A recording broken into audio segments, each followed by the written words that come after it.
The Cat's Paw by Natalie Sumner Lincoln. Chapter 1. Kitty. Miss Susan Baird let her gaze rest upon her companion in speculative silence. Apparently, her last jibe had failed of its mark, judging from the man's unchanged expression. With a vexed sigh, she proceeded to pour out another cup of tea. They were an oddly matched pair, Miss Baird still erect in spite of her 70 years, her small, slight figure tucked into one corner of the carved throne-shaped chair, which was her habitual seat when in her library, appeared dwarfed in comparison with the broad-shouldered, powerfully built man who faced her across the tea-table. "So you wish to marry my niece Kitty," she remarked. "You?" And she broke into shrill laughter. Her companion flushed hotly, her ridicule cut deeper than had any of her previous comments. "I intend to marry her," he answered, and the stubborn determination of his tone matched his set features. "So," Miss Baird shrugged her thin shoulders, "you forget, my friend, that until Kitty is 25 years of age, I am her legal guardian, and that she is absolutely dependent upon me." "You give her a home and let her work, that she may contribute to your support," he retorted. At his words, her eyes blazed in fury, and her talon-like fingers fumbled in the silver bowl for the few pieces of sugar it contained. "I am her only blood relation. It is fitting and proper that she aid me in my old age," she exclaimed. "My poverty," she paused, and a certain dignity crept into both voice and manner, "is my misfortune." "And Kitty," he began, but got no further. "We will not discuss Kitty," she announced with finality.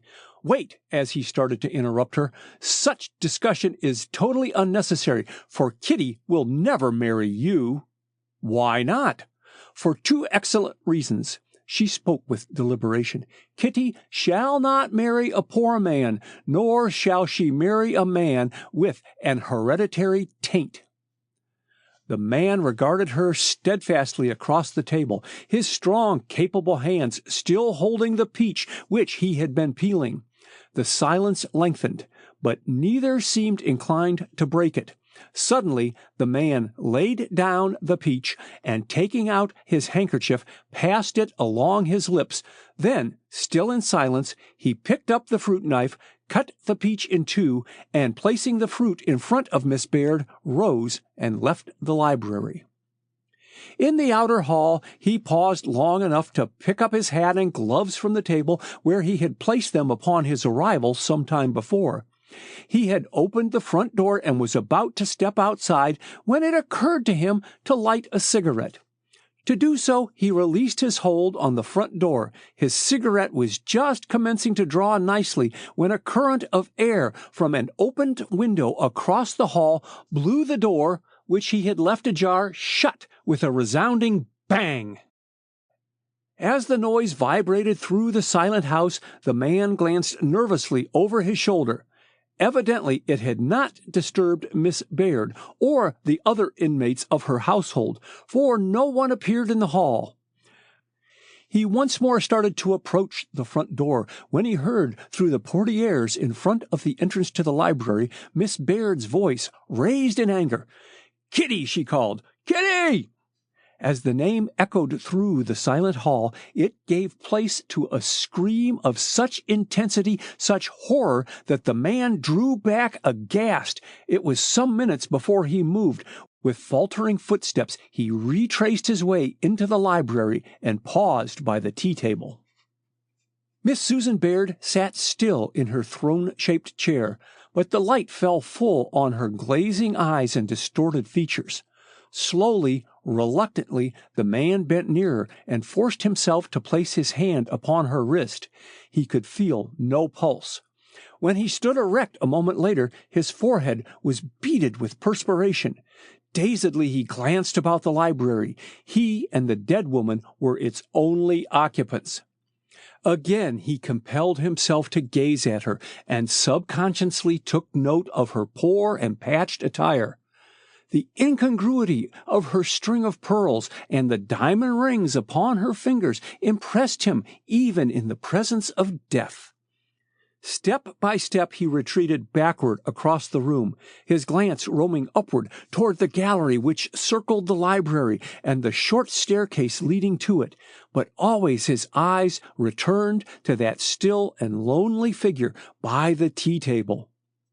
A few minutes later, the faint sound of the front door being closed disturbed a large ball of fur.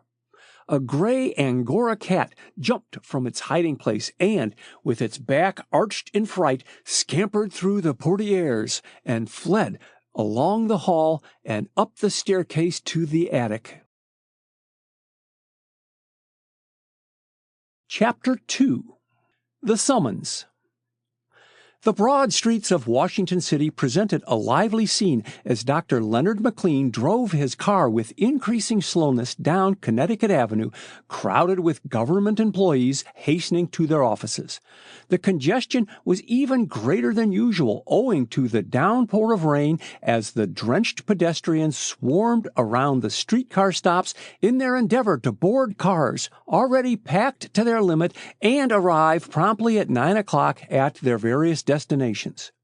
McLean slowed down to a stop within the 15-feet limit prescribed by law as the streetcar ahead of him halted to take on passengers and watched with interest the futile efforts of the conductor to prevent the desperate rush made by both men and women to get through the car door at the same time.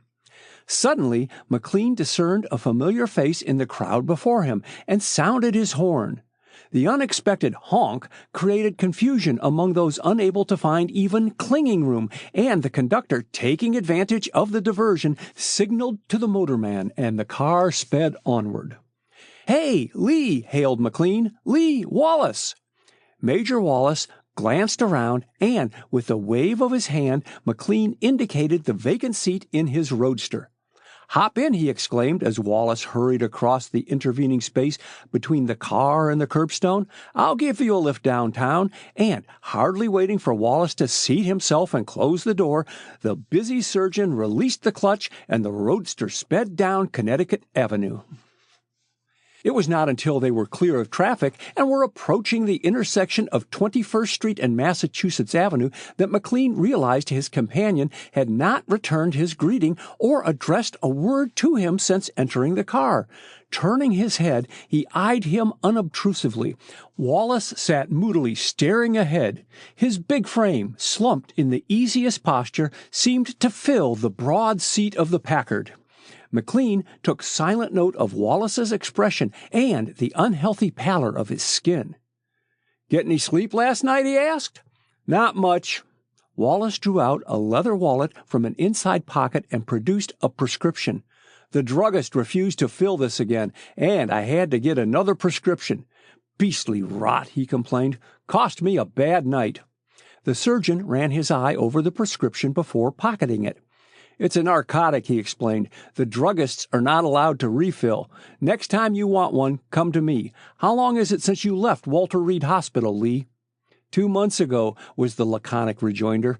Wallace removed his hat and passed his hand over his short-clipped hair. "I hope to report for duty soon." "Good."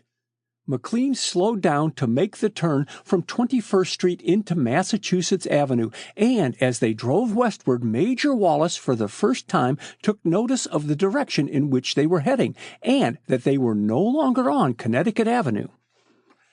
"Aren't you going to your office, McLean?" he inquired. "Not immediately. I have a professional call to make first. Are you in a hurry?" The question seemed superfluous, and McLean smiled as he put it. The Major's apathetic manner and relaxed figure could not be associated with haste. "No," Wallace answered. "I promised to stop in and see Charles Craig sometime this morning. He's attending to some legal business for me. Otherwise, I have nothing to do. This killing time gets on my nerves. Look at that now," and he held up a hand that was not quite steady. "Take me on as a chauffeur, McLean. I understand an engine. Shell shock hasn't knocked that out of my head." "Your head's all right, old man. I told you that when you were my patient at Walter Reed," responded McLean cheerily. "A few weeks more and—" He stopped speaking as they crossed the Q Street Bridge into Georgetown. Then, stepping on the accelerator, he raced the car up the steeply graded street and drew up in front of a high terrace. "Hello, are you going to Rose Hill?" demanded Wallace, wakened from his lethargy by the stopping of the car. He had apparently been unaware that McLean had left his last sentence unfinished. "Who is ill?" "I don't know." McLean leaned back to pick up his instrument bag, which he carried in the compartment behind his seat. "My servant called to me just as I was leaving home that I had been telephoned to come over here at once. I didn't catch all she said. I suppose Kitty Baird is ill. That girl is a bundle of nerves." Wallace clambered out of the car so that his more nimble companion would not have to climb over his long legs in getting out. As McLean turned to close the door of his car, Wallace's hand descended heavily upon his shoulder. "What? Who's that standing in the Baird's doorway?" he gasped. "A policeman?" McLean swung around and glanced up at the house. A long flight of stone steps led up to the front door, and a landing marked each break in the terrace whereon grew rose bushes. It was the picturesque garden which gave its name to the fine old mansion, Rose Hill. The mansion had been built in colonial times when the surrounding land, on which stood modern houses and the present-day streets, had been part of the plantation owned by General Josiah Baird of Revolutionary fame. The hand of progress had left the mansion perched high above the graded street, but it had not touched its fine air of repose, nor diminished the beauty of its classic Greek architecture. Standing under the fanlight over the doorway was the burly form of a blue-coated policeman. "Yes, that's one of the city's finest," he laughed. "What of it?" he added, observing his companion's agitation in astonishment. "The policeman is probably taking the census. One called on me last Saturday." Wallace swallowed hard. "That's it," he mumbled rather than spoke. "You've hit it." McLean, conscious of the bleak wind which accompanied the driving rain, stopped to open the door of his roadster. "Wait in the car, Lee. I won't be long." Not pausing to see if his suggestion was followed, McLean hurried up the steps. Wallace plucked at the collar of his overcoat and opened it with nervous fingers, mechanically closed the car door, and then, with slow, reluctant feet, followed McLean toward the mansion. He was breathing heavily when he gained the surgeon's side, and the latter's surprised exclamation at the sight of him was checked by the policeman who had advanced a few steps to meet the two men. "Dr. McLean?" he asked, and as the surgeon nodded, added, "Step inside, sir." He touched his hat respectfully. "Is this gentleman with you, doctor?" "Why, certainly." McLean glanced inquiringly at the policeman. The latter's manner indicated suppressed excitement. "What's to pay, officer?" "They'll tell you inside," waving his hand toward the open door. "The coroner's there." "Coroner!" McLean's bag nearly slipped from his hand, but before he could question the policeman further, his name was called from the back of the hall, and he hurried inside the house. Coroner Penfield stood by the portieres in front of the library door. "I'm glad you could get here so promptly, McLean," he said. "Come in," and he drew the portieres to one side. McLean entered the library hastily and continued to advance with his usual brisk tread until he caught sight of a huddled figure in the throne-shaped chair. "Good God!" he ejaculated and retreated a few steps. Recovering his usual calm poise, he walked around the tea table and examined the body. When he straightened up and turned around, he found Coroner Penfield's attention was centered on Major Lee Wallace. Wallace had followed McLean across the threshold of the library only and stood with his back braced against the door jamb while his eyes mutely scrutinized every movement made by the surgeon. "Well?" he questioned, and McLean's stare grew intensified. If he had not seen Wallace's lips move, he would never have recognized his voice. With difficulty, Wallace enunciated his words. "Well, what is it?" "It's a case of sudden death." Coroner Penfield completed McLean's sentence.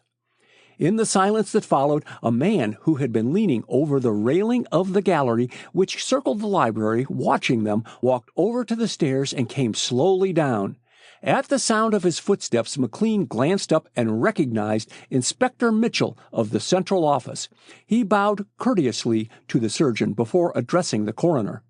"If it's all right, Dr. Penfield, we'll have the body removed," he said. "My men are here." "Certainly. Call them." Penfield turned to McLean. "I wanted you to be present, as I understand you attended Miss Susan Baird." "Yes, I have been her family physician for years," McLean spoke with an effort. His thoughts centered on one idea. "Where is Miss Baird's niece, Miss Kitty Baird?" His question went unanswered. Apparently, Coroner Penfield and Inspector Mitchell failed to hear him as they busied themselves in superintending the removal of the body. McLean, after watching them for some seconds, walked over to Wallace. The latter took no notice of him whatever, his eyes remaining always on the tea-table. McLean scanned his drawn face and listened to his labored breathing with growing concern. Whirling around, he opened his bag, took out a flask, detached its silver cup, and poured out a liberal allowance of whiskey. Then, darting out of the library, he returned an instant later with some water in a glass. Slightly diluting the whiskey, he thrust the cup against Wallace's white lips. "Drink that," he ordered, and Wallace followed his peremptory command. "Now, sit down," and he half pushed, half supported him to a large leather-covered lounge. I protested Wallace. "I'm a bit undone, McLean," and he raised miserable, apologetic eyes to his friend. "Sure, it's enough to bowl anyone over," McLean acknowledged with a sympathetic pat. "Even the strongest." "Which I am not," supplemented Wallace. The powerful stimulant was taking effect, and he spoke with more composure. Can you, he hesitated and cast a sidelong glance at McLean. "Can you learn any details about Miss Baird and how she came to be lying in that chair?" It was impossible for him to suppress a shudder as he indicated the empty throne-shaped chair. "She was dead, wasn't she?" "As dead as a doornail." His question was answered by Inspector Mitchell, who had returned in time to catch their last few remarks. "Can you give me any facts about Miss Baird, Dr. McLean?" "Only that she was a lifelong resident of Georgetown and a well-known character. Known for her eccentricities, that is," responded McLean. "Her death has come as a great shock to Major Wallace and to me, Inspector." "When did you see her last?" inquired Mitchell. His question was addressed to both men, but it was McLean who answered it after a moment's thought. "She was in my office on Friday." "Was she ill?" "No. For a woman of her age, she was remarkably free from organic trouble," replied McLean. "In fact, she did not come to consult me about herself at all, but to ask for a tonic for her niece. By the way, where is Miss Kitty Baird?" At the question, Wallace raised his head and eyed the surgeon intently for a second, then dropped his eyes as the other felt his gaze and turned toward him. "Where is Miss Kitty Baird?" Mitchell repeated the surgeon's question. "Blessed if I know." "What?" McLean started from the chair where he had seated himself a moment before. "Do you mean to say that Miss Kitty Baird is not in her bedroom?" "I do." Mitchell shook a puzzled head. "And she isn't in any part of the house. My men and I have searched it thoroughly. We found only the dead woman in the house and a live Angora cat." McLean stared at the inspector in dumbfounded amazement. A gurgling sound from the sofa caused him to look at Wallace. The major, with purpling face, was struggling to undo his collar. "Air! Air!" he gasped, and before the surgeon could spring to his aid, he sank back unconscious against the sofa pillows. Chapter 3. Details. Inspector Mitchell and Dr. McLean watched the taxicab in which rode Major Lee Wallace and Coroner Penfield until it passed out of sight on its way to Washington before re-entering the Baird mansion. Major Wallace seems in bad shape, commented Mitchell as they crossed the hall toward the library. I thought you would never bring him back to consciousness, Doctor. This library wasn't a pleasant sight for a well man to encounter, Mitchell, let alone a man in the Major's condition, replied McLean. The results of shell shock do not exactly prepare a man for this. And, with a wave of his hand, the surgeon indicated the tea table and the throne-shaped chair where Miss Baird's body had lain on their entrance 3/4 of an hour before. Yes, but I should have thought the Major's experiences overseas would have accustomed him to gruesome scenes. Mitchell paused in front of the portieres and adjusted them carefully so that they completely covered the doorway. Walking into a room and finding a friend lying dead is a shock, regardless of any past experience, responded McLean dryly. Did Major Wallace know Miss Baird well? Inquired Mitchell. Know her well, repeated McLean. Yes, and her niece Kitty Baird even better, if rumor speaks truly. A certain inflection in the surgeon's voice caused Mitchell to eye him sharply, but McLean's attention was entirely centered on the tea table before which he was standing, and he appeared unaware of the inspector's scrutiny. Exactly what do you mean, Doctor? Asked the latter. Your words would imply nothing, except that rumor has it that Lee Wallace and Kitty Baird are engaged to be married. McLean balanced one hand on a chair and tipped it back and forth. And what is your personal opinion, Doctor? Asked Mitchell shrewdly. McLean hesitated. I am not quite so certain, he admitted. 3 months ago, I believed Wallace and Kitty were engaged. Then— Yes, as McLean paused once more in his speech. Then Kitty met Edward Rogers of San Francisco, McLean smiled. It's a toss-up which man wins. So, the inspector considered a moment, so Miss Baird is still willing to take a chance on marrying Major Wallace, is she? What do you mean? McLean's abstracted manner disappeared instantly. Well, I wouldn't exactly like my daughter to marry him, retorted Mitchell, not after seeing his condition here today. I haven't much medical knowledge. Quite so, the surgeon's dry tone caused Mitchell to redden. I can assure you, Mitchell, that Major Wallace's ill health is but temporary. Is it? Mitchell eyed him reflectively. Then, as an idea occurred to him, his expression altered. By Jove, perhaps it wasn't the sight of Miss Baird laying there dead which knocked him out, but the absence of her niece, Miss Kitty Baird. McLean let the chair, which he had been balancing on 2 legs, go slowly back to its proper position. It is just possible that you are right, he agreed. Kitty Baird's absence has alarmed me also. Is that so? You kept mighty calm about it, grumbled Mitchell. McLean was not evincing much interest. Possibly you don't realize that Miss Baird did not die a natural death. McLean smiled ironically. You pay me a poor compliment, he said. I only made a superficial examination of her body, but it assured me that he hesitated for a brief second, that a tragedy has occurred. Tragedy? In fine scorn. Why mince words? Say murder. No, McLean spoke with provoked deliberation. Suicide. Suicide, echoed the inspector. Bah! Look at this room. Obediently, McLean glanced about the library. It was a large room, almost square in shape, 2 stories in height, with an arched roof containing a stained-glass skylight. It was paneled in Flemish oak, and oak bookcases with sliding glass doors filled most of the wall space, while a gallery on a level with the 2nd story circled the library. Access to the gallery was gained from the library by a flight of circular steps near the huge brick chimney which stood at the further end of the room. Bookcases, similar in type to those on the main floor of the library, were in the gallery, and McLean scarcely glanced upward. Instead, his eyes roved over the worn furniture with its shabby upholstery, the faded rugs on the hardwood floor, until finally his gaze rested on the tea table. Given to observation of little things, he noticed the spotless condition of the tea cloth and the neat darns in one corner. Inspector Mitchell observed his silent contemplation of the tea table. "Evidently, Miss Baird was enjoying a cup of tea," he remarked. "See, her cup is half full." "Have you analyzed its contents?" asked McLean. "Not yet."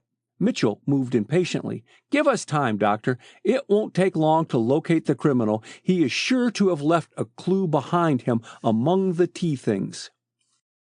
"You will insist on murder," McLean shrugged his shoulders. "I see only one cup of tea," pointing to the table. "A teapot. Is it empty?" He stretched out his hand to pick it up, but Mitchell checked him with an imperative gesture. "Do not handle anything, sir," he cautioned. "We are making tests for fingerprints." "Quite right." McLean's hand dropped to his side. "Well, murder presupposes the presence of someone beside the victim. I see only one teacup, one plate with 2 sandwiches and a piece of cake, another plate with a half-eaten peach. Not a very bountiful repast. Now, while Miss Baird was poor, she was hospitable, Inspector. Had anyone been here, her visitor would have been provided with a cup of tea at least." "Perhaps, but suppose she wasn't aware of the, visitor's presence?" asked Mitchell. McLean eyed him in silence for a second. "Have you found any indication of another's presence?" he questioned. "Any clues?"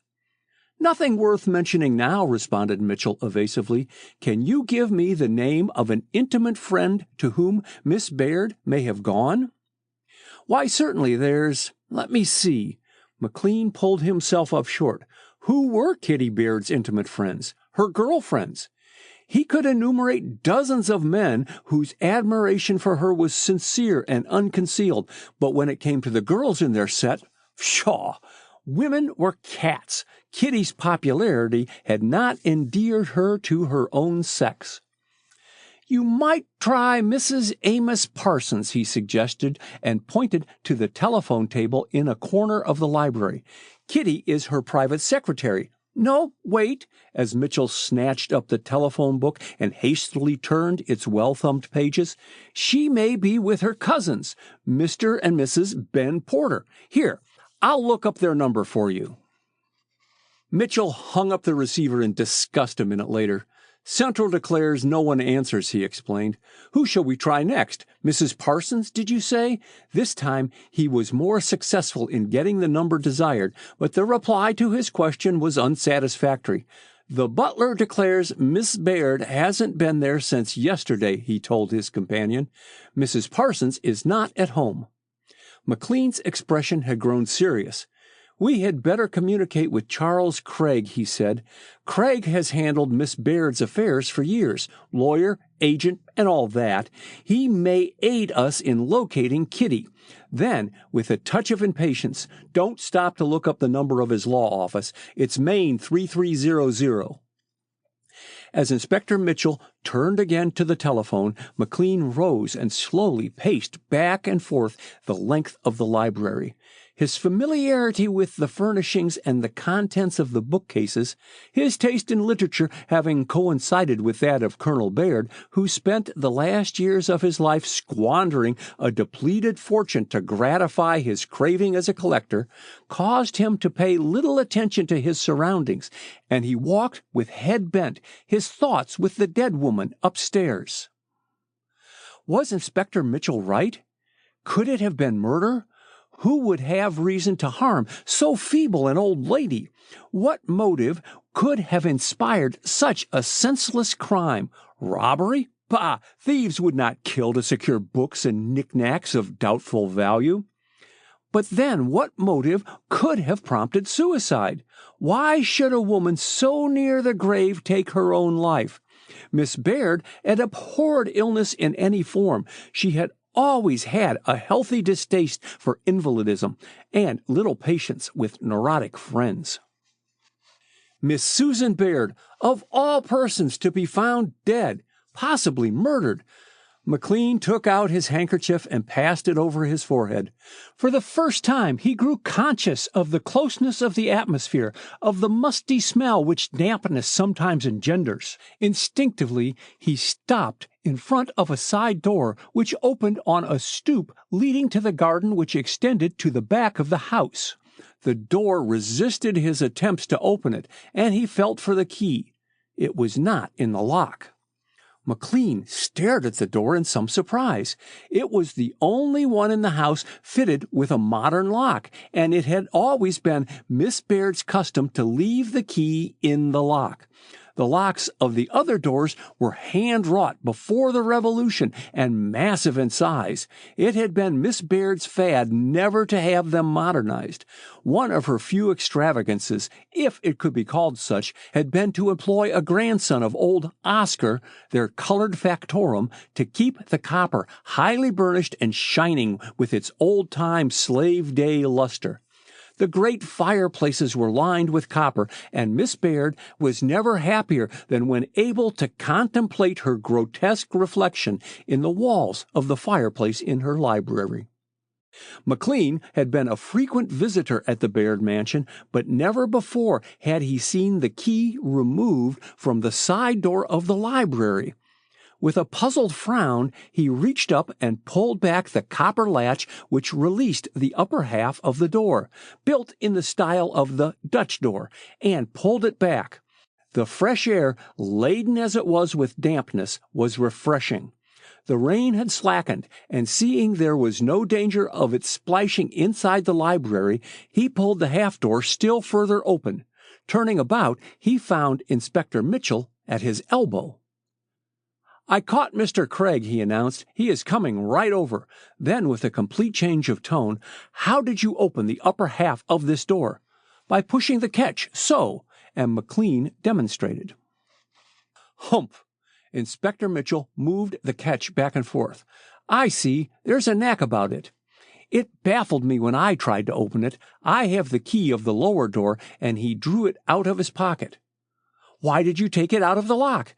"Because—" Inspector Mitchell's answer was interrupted by the sudden rush of feet across the outer hall. The portieres were thrust aside, and a girl dashed into the library, followed by a man. Utterly oblivious of the inspector's presence, she sped across the room to McLean. "Oh, Doctor, is it true?" she gasped incoherently. "Is Aunt Susan— has she—" She faltered, and McLean caught her outstretched hands and drew her into a chair. "Yes," he said, and his quiet, controlled tone brought some measure of relief to the overwrought girl. "Your aunt is dead." Kitty Baird's head dropped forward and rested on her cupped hands, and tears forced their way through her fingers. At the sound of her weeping, a 7-toed Angora cat stole out from behind a piece of furniture and pattered across the floor. With a flying leap, she seated herself in Kitty's lap and brushed her head against the girl's hands. Kitty looked down, caught the soft body in her arms, and held the cat tightly to her. "Mouchette, Mouchette," she moaned. "Auntie's gone, gone," and she buried her face in the long fur.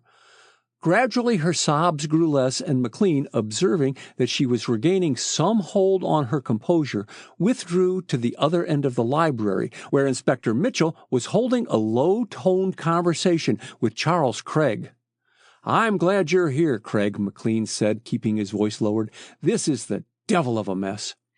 The lawyer's handsome face expressed grave concern. "So I judge from what Inspector Mitchell told me on the telephone and what he has just said. He moved so as to catch a better view of the library. Where have you taken Miss Baird?" "To her bedroom," replied Mitchell. "The autopsy will be held this afternoon, probably." He had not troubled to lower his rather strident voice, and his words reached Kitty's ears. Dropping the cat, she sprang to her feet with a slight cry. "Autopsy!" she exclaimed. "No, not that!" and she put up her hand as if to ward off a blow. "Why not?" demanded Mitchell, and as Kitty hesitated, McLean spoke quickly. "It is customary in cases of sudden death, Kitty, to hold autopsies," he explained. "Your aunt was found dead in this room." "Here?" Kitty looked about with a shudder. "I did not realize. Mr. Craig only told me. We met at the door." She pulled herself up short, waited a moment, then continued with more composure. I understood that Auntie had died suddenly. It has been a great shock." She looked piteously from one to the other. "I have lived with Auntie ever since I can remember, and now to be without her." She again paused to steady her voice. "Oh, it seems impossible that she is dead. She was so alive, so anxious to live." Inspector Mitchell cocked an eager eye at McLean. "So she wanted to live, miss," he commented. "Never expressed any wish to end her life, did she, Miss Baird?" "Never." Kitty stared at him in astonishment. "What put such an idea into your head?" "It wasn't ever in my head," Mitchell retorted. "Dr. McLean is responsible for the theory." Kitty turned and looked directly at McLean. Tears were still very near the deep blue eyes, and her cheeks had lost their wonted color. But as she faced the three men, they were conscious of her beauty. Slightly above medium height, she looked taller owing to her straight and graceful carriage. McLean sighed involuntarily. He dreaded a scene. "Why, Doctor, what made you think Aunt Susan wished to die?" Kitty's voice rose. "You told me only last week that she was in excellent health." "So I did," McLean spoke in haste. "Your aunt was in good health, Kitty, but, the circumstances of her death—" Kitty's eyes widened. "The circumstances of her death," she repeated slowly, and paused as if seeking a word. "Were they not natural?" "No, Miss Baird, they were not," broke in Inspector Mitchell, anxious to have the floor. "We found your aunt dead in this library about 2 hours ago. Dr. McLean examined her body. He can tell you from what she died." Kitty looked in mute question at McLean while her trembling hands plucked aimlessly at her damp handkerchief. The surgeon impulsively put his arm around her shoulders before speaking. "Your aunt died from a dose of poison," he stated slowly. "Poison?" Kitty reeled, and but for McLean's strong arm would have fallen. Dumbly, she stared at the three men. "Aunt Susan poisoned? By whom?" "We do not know that yet," replied Mitchell, and the tone of his voice chilled Kitty. It was some seconds before she could speak. "What poisoned her?" she asked. "The exact nature of the poison will be determined by the autopsy," broke in McLean. "The coroner's examination of the body and mine were superficial, but it did establish the fact that your aunt had swallowed poison." He caught the terror which flashed into Kitty's eyes and added impulsively, "Miss Baird, in a moment of insanity, may have committed suicide."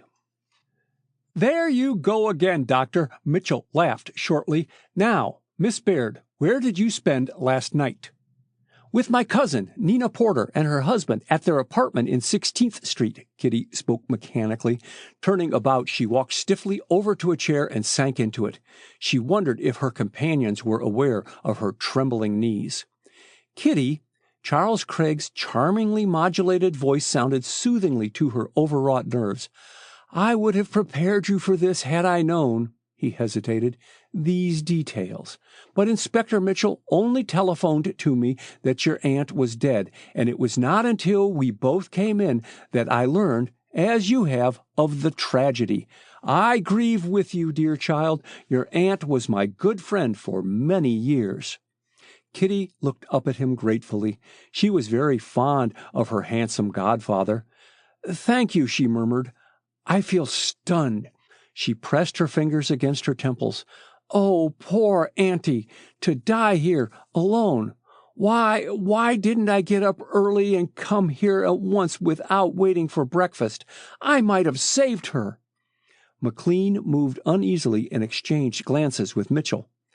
"Don't reproach yourself, Kitty," he begged. "Your presence here this morning would not have saved your aunt." And as she looked at him in astonishment, he added more slowly, "Judging from the condition of the body, your aunt died fully 20 hours ago." Charles Craig broke the silence. 20 hours ago, he repeated. "That would be yesterday." "Sunday afternoon, to be exact," stated Inspector Mitchell. "When did you leave here, Miss Baird?" "Yesterday afternoon, about 3 o'clock. No, Nearly 4, Kitty corrected herself with a haste not lost upon the inspector. And when did you last see your aunt alive? He questioned. About that time. Kitty's foot tapped restlessly against the rug. She was in her bedroom, and I called to her as I went down the staircase. What did you say to her? Mitchell was taking mental note of Kitty's well-groomed appearance and her nervous handling of her handkerchief. I told her not to sit up late. Kitty did not meet the inspector's eyes. Aunt Susan seldom went to bed before 1 or 2 o'clock in the morning. She claimed it rested her to sit up and read in the library. Were the servants here when you left the house? Asked Mitchell. Servants? A ghost of a smile touched Kitty's lips. Auntie would not employ anyone but old Oscar. He never comes until about 7 in the morning and leaves immediately after dinner. And was it your custom to leave your aunt alone in the house at night? Mitchell was blind to the heavy frown with which McLean listened to his continued questioning of Kitty. The surgeon guessed the tension she was under and dreaded a breakdown. Occasionally, yes. Observing Mitchell's expression, Kitty added hastily, Why not? Aunt Susan feared no one. And she was murdered. Inspector Mitchell eyed her keenly, then glanced at his companions. Both men were watching Kitty. Or killed herself, Kitty spoke with an effort. How did you learn of my aunt's death? Inspector Mitchell seemed not to hear the question, and Kitty repeated it more peremptorily. We received a telephone message at headquarters, he stated finally. I was in the office at the time and came over to investigate. He paused dramatically. We found your aunt sitting dead in that chair. He walked over and touched the throne-shaped chair. Kitty did not follow him except with her eyes. How did you get in? Asked Craig, walking toward him. We found the key of the front door in the lock on the outside, replied Mitchell. What? Kitty sprang to her feet. Odd, wasn't it? Mitchell was watching her closely. Very. Briefly, Kitty paused and thought. What was the nature of the message you received over the telephone, Inspector? To come at once to Rose Hill, Mitchell spoke with impressiveness. That a crime had been committed. Good heavens! Kitty took a step in his direction, but before she could speak again, Mitchell held up his hand for silence. Did I understand, Miss Baird, that you and your aunt occupied this house alone at night? He asked. We did. And you left here between 3 and 4 o'clock on Sunday, yesterday afternoon? Yes. And the last time you saw your aunt, she was alive? Yes. Do you employ a female servant?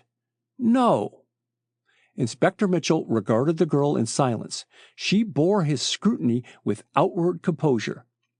Miss Baird, he spoke slowly, weighing his words, I took the message over the telephone to come at once to Rose Hill, that a crime had been committed here. The message was given by a woman. Kitty stared at him uncomprehendingly, dumbly. Then, before they could detain her, she fled from the library and, rushing upstairs, dashed into her room, locked the door, and flung herself face downward on the bed. Chapter 4. Suicide? The reception was in full swing, and Mrs. Amos Parsons contemplated her crowded drawing room in a spirit of happy self-congratulation. She had just welcomed a newly accredited ambassador and introduced a cabinet officer to the ambassador's charming wife, and she felt that her feet were at last securely placed upon the ladder of success. The scene was typical of the national capital. The World War had rudely interrupted the calling days of the hostess of Washington, but with the advent of peace, a return had been made to old customs, and teas were again taking their accepted place in the social calendar. "A penny for your thoughts?" said a masculine voice over her shoulder, and glancing around, Mrs. Parsons found Charles Craig at her elbow. "You offer a penny too much," laughed Mrs. Parsons. They were idle thoughts. "About the idle rich." Craig looked at her with admiration. "Upon my word, Cecilia, you grow prettier every day." "Happiness is a great beautifier." Mrs. Parsons glanced up at him with a strange new shyness, then quickly veiled her eyes that he might not read her thoughts too plainly. Under pretense of arranging the bouquet, his gift, which she was carrying, Craig pressed her hand. His marked attention to the fascinating widow had aroused the interest of their circle of friends, and the prospect of the announcement of their engagement had formed the topic of conversation on numerous occasions. There was a lull in the arrival of guests, and Mrs. Parsons imperceptibly edged toward an alcove. Many curious glances were cast in their direction by both men and women, who stood chatting in groups about the long drawing-room. They made a striking tableau, Mrs. Parsons' delicate beauty enhanced by a perfectly fitting modish gown, and Charles Craig standing tall and straight beside her, his iron-gray hair and ruddy complexion adding distinction to his appearance. "The world and his wife are here this afternoon, Cecilia," he said. "Your tea is an unqualified success, and everyone is lingering," glancing down the room. "That is a sure sign that they are enjoying themselves." "Except Major Wallace," Mrs. Parsons drew his attention to a man worming his way between the groups of people. "He appears to avoid his friends. There, he has cut Nina Potter dead." "What a caddish thing to do!" Craig spoke with warmth as he saw Mrs. Potter shrink back and her half-extended hand drop to her side. Turning quickly, she slipped behind two women and disappeared from their sight. Walking moodily ahead, Lee Wallace found himself face to face with his hostess and Charles Craig. "Not leaving so early, surely!" she exclaimed as he put out his hand. "Yes, I just dropped in for a minute," Wallace explained, and he made no effort to conceal the indifference of his tone. "I don't feel very fit this afternoon, so you must excuse me. Good evening, Craig," and he turned abruptly and left them. "Of all the uncivil people," observed Mrs. Parsons, much incensed, "that's the last invitation he gets to my house." "He doesn't look well," Craig remarked thoughtfully. "I presume he and Kitty Baird have had another quarrel." "Well, he has no right to vent his ill humor on me or my guests." Mrs. Parsons was not pacified. "I hope Kitty decides to marry Ted Rogers and not Lee Wallace." Craig looked grave. "It would be a far more suitable match, although I understand Rogers is not wealthy." "Mr. Rogers was here a moment ago." Mrs. Parsons raised her lorgnette and glanced about her. "He asked particularly for Kitty. Where in the world is she? She was to pour tea for me this afternoon." "Have you not heard?" "Heard?" Attracted by the alteration in Craig's voice, Mrs. Parsons looked at him. "Heard what?" "That Kitty's aunt, Miss Susan Baird, was found dead this morning." "Great heavens!" Mrs. Parsons retreated a step in shocked surprise. "Oh, Mrs. Sutherland, so glad to see you. You know Mr. Craig, of course." As the newcomer and the lawyer exchanged greetings, Mrs. Parsons saw Nina Potter and started toward her, but several guests claimed her attention, and when she looked around, Nina had vanished. The room which served Benjamin Potter as a combination workshop and library was at the other end of the apartment which the elderly naturalist had leased upon his marriage to Nina Underwood 6 months before. The apartment house, one of those erected to meet the demands for housing wealthy war workers who thronged the national capital during the winter of 1917-1918, had but one apartment to each floor, and Potter had been gratified by having the best room, from his point of view, set aside for his exclusive use by his bride. Mrs. Potter had also seen to it that the furniture was of the finest mahogany, the filing and specimen cases of the most approved models, while the leather-seated chairs and lounges added greatly to the comfort of the occupants of the room. No expense had been spared, and for the first time in his hard-working, studious life, Ben Potter had found himself surrounded with every comfort which money could purchase.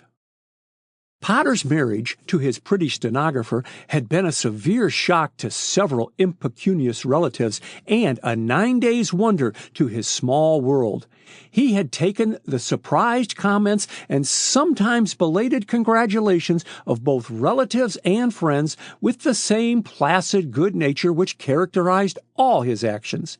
Nina, with a tact for which she had not been credited, went out of her way to cultivate his friends, and if she felt the chilly reception accorded her, never by word or manner betrayed the fact. Seated alone in his room and absorbed in his book, Potter was oblivious of the lengthening shadows and was only recalled to his surroundings by the opening of the door. "Well, what is it?" he asked testily. "Oh," at sight of his wife, his expression brightened. "I did not expect you home so soon." "Soon?" Nina laughed softly as she brushed his unruly gray hair back from his forehead. "Have you no idea of the time? It is nearly 6 o'clock, and you should not be reading with only one light turned on. Dr. McLean must talk to you." Potter made a wry face. "I would rather listen to you than any doctor," he said, and pulled forward a chair close to his own. "Tell me, have you had a pleasant time at Mrs. Parsons' tea?" "Does one ever have a pleasant time at tea?" Nina's gesture was eloquent. "Where are your matches, dear?" fumbling as she spoke with her cigarette case. Potter frowned slightly as he located a matchbox under the tumbled papers on his desk and struck a match for her. He had never been able to master his dislike to women smoking, in spite of his staunch belief that his pretty wife was always right in everything she did. Reading his expression like a book, Nina slipped her hand inside his and leaned against his arm. "It is very lonely going without you," she murmured. "I don't enjoy myself a bit when you remain at home." Potter turned and kissed the soft cheek so near his own. "My holiday is over," he answered, and putting out his foot, touched a packing case, its contents partly spread on the floor in an untidy pile. "I cannot neglect my work." "You will never be accused of that," with flattering emphasis. "But, dear, I want your society more than these dreadful reptiles," and she made a slight grimace as she glanced at the bottles containing specimens preserved in alcohol which adorned the shelves of a cabinet near at hand. "I know," lowering her voice, "I'm selfish." "I love your selfishness, dear," he replied, and held her closely to him, just as a tap sounded on the door. "Confound it! Come in!" The Japanese servant who answered his command bowed profoundly, and his calm gaze never flickered at sight of the lover-like attitude of husband and wife. "You home, sir?" he asked. "Yes, of course I'm home. What of it?" Potter dropped his arm from his wife's waist in embarrassment. "Mr. Rogers called upon you." The Japanese spoke without haste. "You see him?" "Certainly. Bring him here." And at the words, Moto vanished. "Here," echoed Nina. "Isn't it a bit untidy?" "What of it? He hasn't come to see us," he grumbled. "Probably thinks Kitty is here. I don't approve of Kitty playing fast and loose with those two men." "What men?" Nina was not looking at her husband and missed his keen scrutiny. "Ted Rogers and Lee Wallace," briefly. "If it goes on much longer, I will speak to Cousin Susan Baird. Hello, what did you do that for?" As the room was suddenly plunged in darkness, a second later the light flashed up. "I pulled the wrong string," Nina explained as she lighted both sides of the electric lamp. Potter paused undecidedly, then rose and, going over to the packing case, tossed Excelsior and paper back into it and pushed it behind a screen. When he turned back, he saw Nina deftly rearranging the ornaments and papers on his flat-top desk. In silence, he watched her graceful movements and the play of the lamplight on her hair, which shone like spun gold under its rays. It would have taken a more observant man than her husband to have discovered that nature's art had been supplemented by the rouge pot. No wrinkles marred the soft pink and white tint of her complexion, and few would have guessed that she had passed her 30th birthday. Looking up, Nina caught her husband's gaze and flushed faintly. "I hope Mr. Rogers won't stay long," she began, and checked herself hastily as Moto ushered in their caller.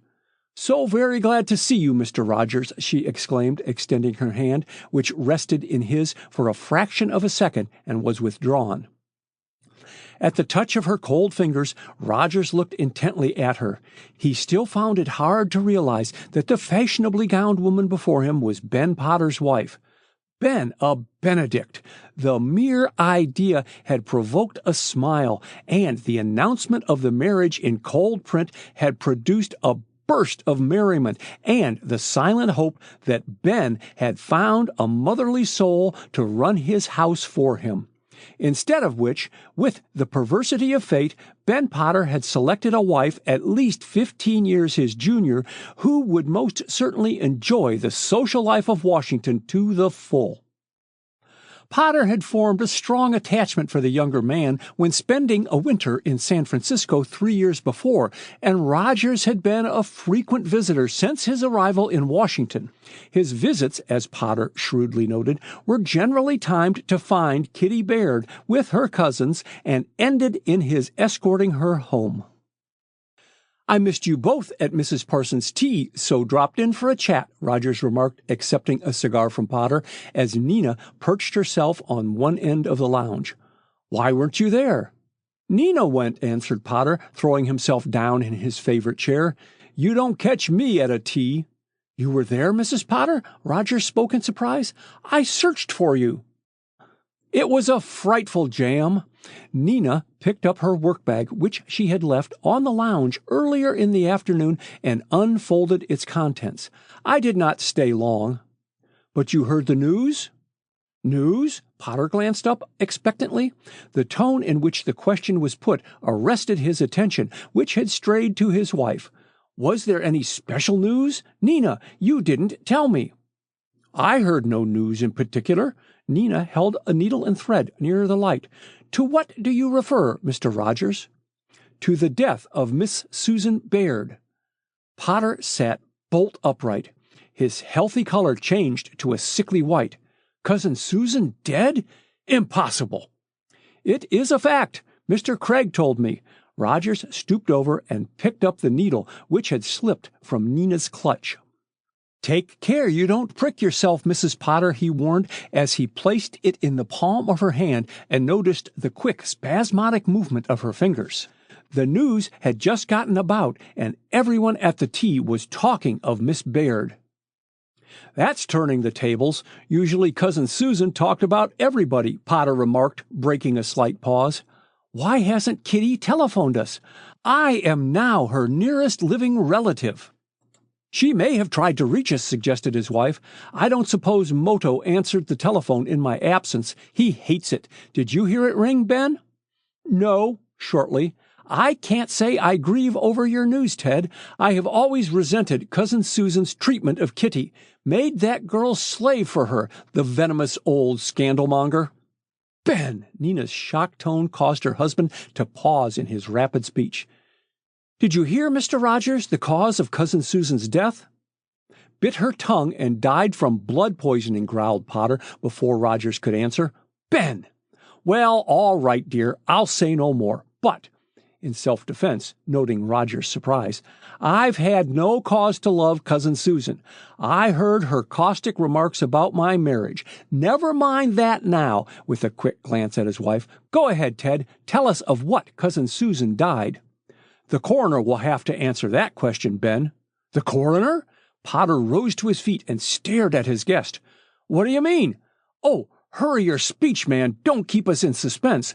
As Rogers hesitated and eyed Mrs. Potter in some trepidation. Judging from her sudden loss of color, she was about to faint. "Your cousin was found dead," he said, and got no further. "Found dead? Where?" demanded Mrs. Potter breathlessly. "In her library." Potter broke the pause. "Go ahead and tell us what you know, Ted." He reseated himself. "Give us every detail." Rogers shook his head. "I know very little on the subject," he said. "I stopped by on the way here and telephoned to Rose Hill, but could get no response, so I came right here supposing you could tell me further news. I thought Miss Kitty might be with you." We have not seen Kitty since early this morning, answered Nina. Who found Cousin Susan? Rogers, his ear trained to detect variations in the human voice, observed a faint huskiness in the usual soft tones. I do not know, Mrs. Potter, he said. Miss Baird was so well known in Washington that her death was commented on at the tea, and I only heard a garbled account of what occurred. Perhaps there might be something in the evening paper. To be sure, Potter jumped at the suggestion and, hurrying toward the door, pushed an electric bell. A second later, and Moto responded, The evening paper, quick! Moto let his gaze travel around the room. Then, darting forward, he crossed to where the packing case stood, partially concealed behind the screen. Delving into its contents, he returned a moment later with a crumpled newspaper and extended it to his master. You toss it down, so, demonstrating. When I bring it to you, sir, he explained. You say, Moto, don't trouble me, go away, and I go. Well, Moto, you interrupted me. Potter's tone was apologetic. Much obliged for finding the paper. That is all I wanted, and Moto slipped away to his pantry in time to hear the buzzer of the front doorbell sounding faintly. Forgetful of all but the paper in his hand, Potter turned it over and searched for the item of news. Try the first page, suggested Rogers. Potter switched the sheet around and gave vent to an startled exclamation as his eyes fell on the double-column heading. Elderly spinster found dead. Suicide suspected. Suicide, Potter gasped. Bless my soul, who would have believed Cousin Susan would kill herself? She didn't. The denial rang out clearly from the direction of the door, and wheeling around, the three occupants of the room saw Kitty Baird confronting them. Aunt Susan did not commit suicide, Ben. You know she didn't. Potter stared at her long and earnestly. Twice he opened his mouth to speak and closed it again after a look at Ted Rogers, who, upon Kitty's entrance, had stopped somewhat in the background so that his face was in shadow. I don't know anything, Potter said finally. I haven't read the paper. The paper has printed lies. Kitty's foot came down with an unmistakable stamp, and her eyes sparkled with wrath. I tell you, Aunt Susan did not commit suicide. Yes, dear. Nina stepped hastily forward and threw her arm protectingly across Kitty's shoulder. Come and sit down, and when you are more composed you can tell us of the details. Exerting some strength, she pulled the unwilling girl to the lounge and gently pushed her down upon it. I am so sorry, Kitty. Your aunt, she stumbled a bit in her speech, your aunt's death is a great shock. To me, bitterly, I know many people disliked her. Poor Aunt Susan. Kitty's lips trembled. You need not try to dissemble your feelings, Ben. I know you hated Susan. Oh, come, Kitty, that's pretty strong language. Potter flushed angrily. You are unstrung. Where are your smelling salts, Nina? A glass of wine would be better, Roger spoke for the first time, and Kitty looked up in startled surprise. She had been conscious of a third person in the room when she first entered, but absorbed in her talk with her cousin, had forgotten his presence. Where's my flask? Demanded Potter, considerably shaken out of his habitual calm. Oh, thank you, my dear, as Nina snatched it out of one of his desk drawers. Now, Kitty, unscrewing the stopper and pouring some cognac into an empty tumbler, which, with a water carafe, stood on his desk. Drink this. No, I insist, as she put up her hand in protest. You will need all your strength. Drink every drop. Kitty's eyes sought Roger's, and his quick, please do, did more to make her drink the cognac than all Potter's urging. The fiery strength of the old brandy made her catch her breath, but she did not put the tumbler down until she had swallowed its contents. As the stimulant crept through her veins, her head cleared, and the feeling of deadly faintness, which had threatened to overcome her several times on her way to her cousin's apartment, disappeared. I will tell you what I know, she began. Aunt Susan was found by the police dead in our library. The coroner claims that she had taken poison. Well, prompted Potter, go on. Aunt Susan never swallowed poison of her own free will. Kitty turned and gazed at Ted Rogers. Intently, she studied his face, noting his clear-cut features and shapely head. Standing 6'4", he seemed to dwarf Ben Potter. Although the latter was nearly his equal in height, the stoop in his shoulders, which betrayed the hours spent in poring over books, made Potter appear much shorter. Something of his quiet, determined character showed in Rogers' firm mouth and handsome eyes which redeemed the severe lines of his face. He had fallen madly in love with Kitty and had courted her with the persistency of his faithful nature. Heartsick, craving sympathy, which had brought her to her cousin only to be rebuffed by his reception of the news of her aunt's death, Kitty turned instinctively to Rogers. "Won't you help me prove that Aunt Susan did not commit suicide?" she asked. As he studied the upturned face, the deep blue eyes, made more brilliant by the tears she had shed that morning, and noted the forlorn droop of her shoulders, Roger's decision was taken. "I will do anything for you. Anything," he promised, his deep voice vibrating with feeling. "Then find the murderer of Aunt Susan," she cried. "How? What?" Potter looked at her aghast. "What makes you think Cousin Susan was murdered?" "My intuition," promptly. "Oh, you may jeer, but it was no case of suicide. Aunt Susan did not court death. She feared it." Chapter 5. At the Morgue. Coroner Penfield adjusted his glasses and gazed at the 6 men who composed the jury as they filed into their places, and then turned to look at the spectators assembled in the room reserved for the coroner's inquests at the District of Columbia morgue. Not only Washington society was taking a deep interest in the inquiry into the death of Miss Susan Baird, but many other citizens of the national capital to whom the name of Baird meant nothing and who had been unacquainted with the spinster in her lifetime. Every seat was taken in the large square room, and from his position on the elevated platform, where stood tables and chairs for the coroner, his assistant, the reporters, and the witnesses, Coroner Penfield saw Dr. Leonard McLean conversing with Inspector Mitchell of the Central Office. The hands of the wall clock were within 5 minutes of 10, the hour at which the inquest had been called, on Tuesday morning, when the outer door opened and Ted Rogers stepped inside the room, followed a second later by Benjamin Potter. Observing 2 unoccupied seats on the second row, they crossed the room, exchanging, as they did so, low-spoken greetings with friends and acquaintances who had come early to secure the most advantageous seats. The swearing-in of the jury by the morgue master required but a short time.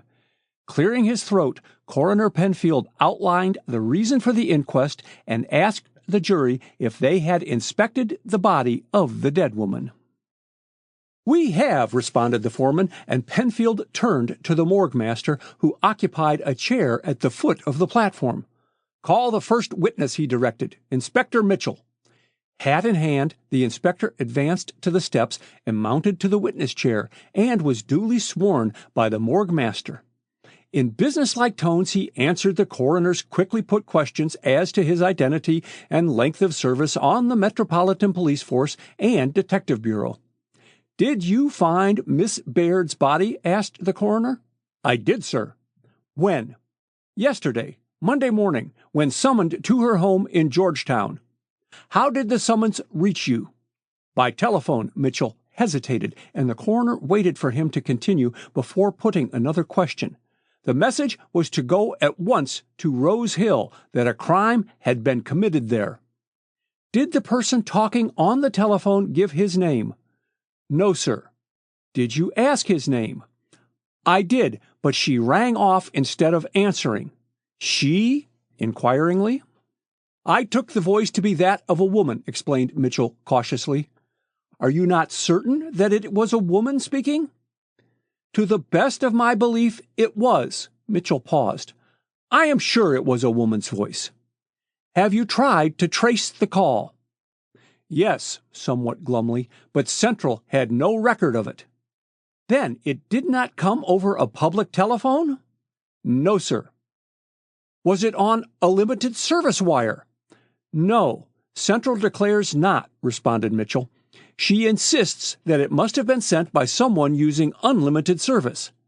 Penfield paused to jot down a note on his memorandum pad before again questioning the inspector. At what hour did the telephone call reach you? At 8 minutes past 8 o'clock yesterday morning. I was in police headquarters and took the message myself, tersely. At what hour did you reach Miss Baird's home? 15 minutes later. I took O'Brien, a plainclothesman, and Patrolman Myers with me.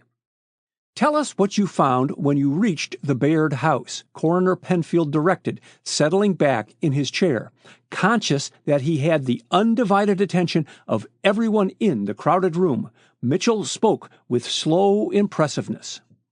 We went up the front steps of the house and rang the bell. Not getting any response, we rang several times. I was just thinking that we had better try the back entrance when O'Brien saw the key in the front door. Wait, Penfield held up his hand. Do I understand that the key to the front door was left in the lock on the outside in plain view of every passerby? It wasn't exactly in plain view, protested Mitchell. We didn't see it at once, and the sidewalk is some distance from the house, which stands on a high terrace. Passers-by could not see the key in the lock unless they ran up the steps and stood in the vestibule of the front door. Was the door locked? Yes, sir. Was it a spring lock? No, sir. Mitchell drew an old-fashioned brass key from his pocket and handed it to the coroner. That lock, sir, was made by hand many years ago. It is the kind that if you lock the door either from the inside or the outside, the door could not be opened unless you had the key to unlock it. Then, Inspector, some person, on leaving the Baird house, locked the door on the outside and thereby locked in any person or persons who might have been in the house at that time. Yes, sir. Humph. Penfield picked up the brass key and handed it to the foreman of the jury. Did you find finger marks on the key? He asked. No, not one. Mitchell hesitated. Whoever handled the key wore gloves. Very likely. Penfield spoke more briskly. What did you discover inside the house, Inspector? We found no one in the hall, so we walked into the parlor, which is on the right of the front door. No one was there, so we kept on through the door opening into the rear hall, and from there walked into the library. Mitchell paused dramatically.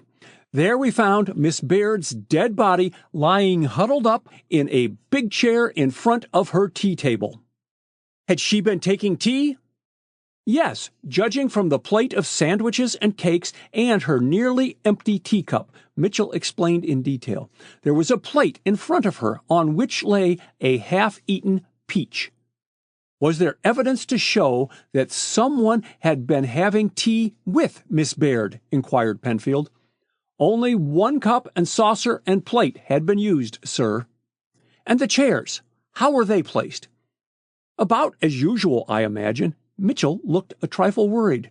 There was no chair drawn up to the tea table, if you mean that. Only Miss Baird's chair stood close by. What did you do upon the discovery of Miss Baird's body? Asked Penfield after a pause.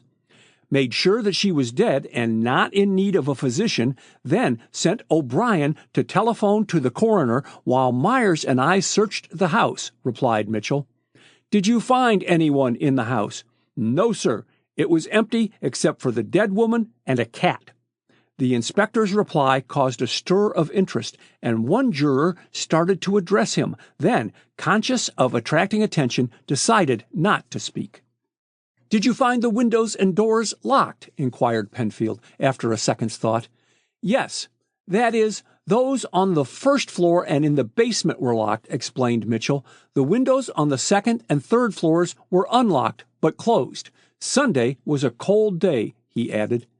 In your opinion, Mitchell, could the house have been entered from the second story? Asked Penfield. The inspector considered the question before answering. No, sir, Not without a ladder, and we found none on the premises. The house sets back in its own grounds, so to speak, and the neighboring houses are quite far away. There is no party wall and no porch roof to aid a housebreaker. That is all for the present, Inspector. As you go out, ask O'Brien to come here." The plainclothes officer kept them waiting only a brief second. His testimony simply corroborated that of his superior officer, and Patrolman Myers, who followed him, added nothing of interest. Upon his departure from the platform, his place was taken by an old Negro who, with some difficulty, mounted the steps and hobbled across the platform to the witness chair. "What is your name?" asked Coroner Penfield, who had waited in some impatience while the witness was being sworn. "Oscar, sah. Please, sah." "Oscar what?" "Oscar Benjamin de Casanova Jackson, sah." "Well, Oscar, are you acquainted with the nature of an oath?" "Law, sah, ain't I been married most 40 years? My wife, she's kind of handy with her tongue," and Oscar smiled deprecatingly. "I am not alluding to swearing," exclaimed Penfield. "I mean the sort of oath requiring you to tell the truth and nothing but the truth." "Law, sir, I tells the truth every day of my life," replied Oscar with some indignation. "'Tain't no occasion to tell me that." "Very well." Penfield spoke with sternness. "Remember, you are under oath to tell only the truth. When did you last see Miss Susan Baird alive?" Oscar blinked at the abruptness of the question. "Sunday morning, sir, when I was serving dinner at 1 o'clock." "Did she appear to be in good spirits?" asked Penfield. "In good health," he added, noting Oscar's mystified expression. "Yes, sir, she ate real hearty, and when I went in the library after dinner, she was just as peaceful and calm, a-sitting in that great easy chair of hers as if she never had had no words with Miss Kitty." "Oh, so Miss Baird had words with Miss Kitty? And who might Miss Kitty be?" A startled look flitted across Ted Rogers' face, to be gone the next instant. He had followed the testimony of each witness with undivided attention, answering only in monosyllables the muttered remarks made to him occasionally by Ben Potter, whose expression of boredom had given place to more lively interest at the sight of Oscar on his way to the witness chair. "Who am Miss Kitty?" asked Oscar in scandalized surprise. "Why, Miss Baird's niece. They lived together, leastwise they did till yesterday. Poor old miss, she didn't mean no harm." "No harm to whom?" questioned Penfield swiftly. "To Miss Kitty. She just said she wouldn't have no such carrying on," explained Oscar. "To what did she refer?" Oscar favored the coroner with a blank stare. "I dunno, sir. That's all of the conversation that I overheard." Penfield regarded him attentively, but the old man's gaze did not waver, and after a moment he resumed his examination. "How long have you worked for Miss Baird?" "Most 20 years, sir." "And what did you do for her?" "I cooked, waited on the table, tended the fires and the garden, cleaned the house, and run errands," ended Oscar with a flourish, and Penfield had difficulty in suppressing a smile. Oscar's rheumatic legs did not suggest an agile errand boy. "Who were the other servants?" "Weren't none," tersely. "Miss Baird, she wouldn't keep no yeller help, so Mandy, my wife, washed the clothes, and I done the rest." "Did you and Mandy sleep in Miss Baird's house?" "No, sir. We lives in our own house, 2 blocks away." "What were your working hours?" "Hey?" Oscar stroked his woolly head reflectively. "Most all day," he volunteered finally. "Mandy had one of her spells yesterday morning, and I had to get a doctor for her, and that's why I never reached Miss Baird till 'bout noon." "I see." Penfield sat back in his chair and fumbled with his watch charm. Oscar as a witness was a disappointment, whatever his accomplishments as an all-round servant. "What hour did you leave Miss Baird's on Sunday?" "'Bout 2:30, answered Oscar after due thought. "And whom did you leave in the house?" "Miss Baird and her niece, Miss Kitty." "No one else? No visitor?" "No, sir." "Think again, Oscar. Remember, you are under oath. Did either Miss Baird or Miss Kitty Baird have callers before you left on Sunday afternoon? No, sir, they did not. Not while I was there. Penfield pushed back his chair and rose. That will do, Oscar. You're excused. Hume, to the morgue master, call Miss Katrina Baird. Chapter 6. Testimony. There was a craning of necks and bending of heads as the morgue master opened the door leading to the room where the witnesses waited to be called, and every eye was focused on Kitty Baird as she stepped into the courtroom. Don't look so startled, Kitty, whispered Dr. Leonard McLean in her ear. He had retained his seat by the door, expecting to leave at any moment. This inquest is only a legal formality. But these people, the publicity, she faltered. Move on, miss, move on, directed Hume, the morgue master. You can't talk to the witnesses, doctor. This way, miss, and interposing his thick-set, stocky figure between Leonard and Kitty, he followed her to the platform and administered the oath. To tell the truth, the whole truth, and nothing but the truth. Kitty sat down in the witness chair with a feeling of thankfulness. The space between it and the door through which she had entered had seemed an endless distance as she traversed it. Coroner Penfield swung his chair around so as to obtain a better view of her. Your full name? He asked. Katrina Baird. Her low voice barely reached the jurors, and Penfield smiled at her encouragingly. Please speak louder, he suggested. Were you related to Miss Susan Baird? Yes, she was my aunt. Kitty's voice gained in strength as her confidence returned. My father, Judge George Baird, was her only brother. You made your home in Georgetown with your aunt? Yes, ever since the death of my parents. And who else resided with your aunt? No one. No servants? No, our only servant, Oscar, never slept in the house. Did your aunt ever employ another servant? No. No chambermaid? No. Kitty's flush was becoming to her, the coroner decided. The added color brought out the blue of her eyes and softened the haggard lines which had come overnight. My aunt could not afford to employ 2 servants, so we looked after the house, Oscar doing the heavy work. He was always faithful and kind. And devoted to your aunt, with a quick look at her? Yes, certainly, she responded calmly. There was a brief pause before Penfield again addressed her, and Kitty, her first nervous dread of facing the crowded courtroom a thing of the past, allowed her gaze to wander about the room. It was with a sharp stab of pain that she recognized more than one familiar face among the spectators. Could it be that men and women whom her aunt had counted among her friends and whom she had entertained in her limited way had come to the inquest from curiosity? Kitty shivered. The idea shocked her. Did you spend last Sunday at home, Miss Baird? Asked Penfield. No, not the entire day, she replied. I left there about 3 o'clock in the afternoon to go to my cousin, Mrs. Benjamin Potter, at whose apartment I was to spend the night. Was it your custom to leave your aunt alone in the house at night? Not a custom, certainly, but I did occasionally stay overnight with friends or with my cousins, Mr. and Mrs. Potter, in Washington, Kitty explained. Aunt Susan was never afraid of being left alone in the house, and, of course, I was at my work all through the day. And what is your work, Miss Baird? I am employed as a social secretary by Mrs. Amos Parsons, she replied concisely. I am with her from 9 in the morning until 4 in the afternoon. Only on weekdays? Yes, I have Sunday to myself. And how did you spend last Sunday, Miss Baird? I went to church in the morning. Alone? No, Major Lee Wallace accompanied me. Did Major Wallace return to your house with you? No.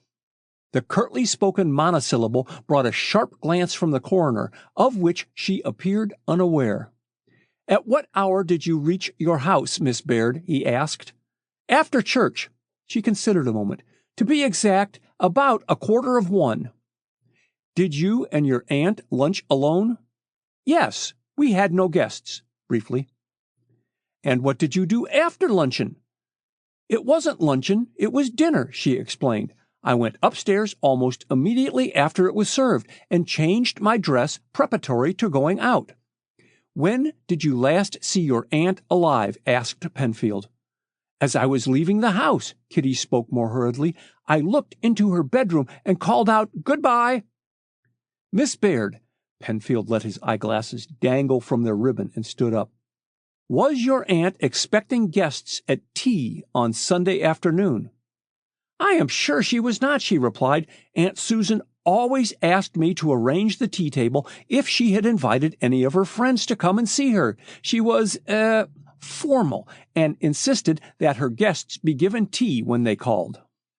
Was it your aunt's custom to drink tea every afternoon, whether she had guests or not? Oh, yes, she had a spirit lamp and a tea caddy in the library and made tea for herself, Kitty responded. But if any friends were coming, she insisted always that the table be especially arranged, sandwiches and all that, a trifle vaguely. Kitty was growing tired of answering questions, which appeared to lead nowhere. Coroner Penfield picked up several sheets of paper and thumbed them over until he came to a penciled memorandum. There were 2 sandwiches and some peaches on the tea table in front of your aunt, he remarked. Who prepared those sandwiches? For the second time, Kitty colored hotly. The sandwiches were left over from some I made on Saturday when Aunt Susan entertained Mrs. Amos Parsons at tea. And the peaches? Questioned Penfield. I don't know where Aunt Susan got the peaches, she said with a quick shrug of her shoulders. Probably Oscar brought them to her on Sunday morning when I was out. He knew her fondness for them. Did you not always know what supplies you had in your larder? Why, no, with a lift of her eyebrows. Oscar did the marketing. Penfield laid down the papers in his hand. Was your aunt in her normal health on Sunday? He asked. Apparently so. I never observed any change in her. Had she complained of illness recently? No. On the contrary, she seemed brighter and more cheerful during the past 10 days, Kitty answered. Was she ever despondent? No, promptly. She always looked on the bright side of things. With a fleeting smile, I was the pessimist of the family. I see. Coroner Penfield regarded her thoughtfully. She looked barely out of her teens, and hers was certainly not the face of a pessimist. Youth, good health, and good looks did not conspire to a gloomy outlook on life. Who were your aunt's intimate friends? Do you mean women of her own age? Yes, of her age, and also of yours. Kitty debated the question thoughtfully before answering it. Not many of Aunt Susan's old friends are alive, she said. Auntie had just passed her 70th birthday. She liked all my friends. All? Yes, Kitty regarded him steadfastly. She had noted the emphasis on the word all. A moment passed before the coroner addressed her again. Miss Baird, have you unlimited telephone service? Why, yes, Kitty's tone expressed surprise. We have always had unlimited service. Penfield paused and wrote a few lines on his memorandum pad. When he spoke, his voice had gained an added seriousness. Were you and your aunt always on the best of terms? He asked. Kitty sat erect, and her hands dropped on the arms of her chair. Your question is impertinent, she said cuttingly, and, in spite of himself, Penfield flushed. I insist upon an answer, he retorted, a truthful answer. Dr. Penfield, Kitty rose. Be seated, madam. A witness cannot leave until dismissed by the coroner. Penfield spoke with unwonted severity. I will change my question. What did you and Miss Baird quarrel about on Sunday? Quarrel? Yes, madam. Quarrel. Your servant Oscar overheard you. Kitty's bright color had flown. With eyes expressing her scorn, she threw back her head defiantly. Ask Oscar, she suggested. Servants' gossip may prove diverting, whether truthful or not. Penfield watched her for an intolerable moment. Kitty's breath was coming unevenly when he finally spoke. You're excused, Miss Baird, he stated briefly, and turned to the morgue master. "Summon Mrs. Benjamin Potter, Hume," he directed. Kitty's sudden dismissal by the coroner was a shock to the reporters as well as to the spectators, and they watched her leave the room with undisguised curiosity and disappointment. Were they to be cheated out of a sensational scene? Why had not Coroner Penfield pressed home his question? Nina Potter's entrance cut short speculation, and the reporters watched her take her place in the witness chair with renewed hope. Her self-possessed air was a surprise to Ted Rogers, who secretly considered her a bundle of nerves. She looked extremely pretty, and Coroner Penfield watched her admiringly as the oath was being administered. From his seat on the second row, Ben Potter leaned against Rogers, regardless of the latter's discomfort, in his endeavor to get an uninterrupted view of his wife. "Mrs. Potter," Coroner Penfield had again resumed his seat, "what relation are you to Miss Katrina Baird?" "No relation, except by marriage." Her voice, though low, held a carrying quality and reached the ears of all in the room. "My husband is her second cousin." "Have you known her long?" "Since my marriage to her cousin, 6 months ago," briefly. "Did you know her aunt, Miss Susan Baird?" "Oh, yes, very well. We frequently took Sunday dinner with them." "Did you ever hear Miss Susan Baird express a dislike for any particular person?" Nina shook her head, while a faint smile drew down the corners of her pretty mouth. "Miss Susan disliked a great many people," she said, "me among them.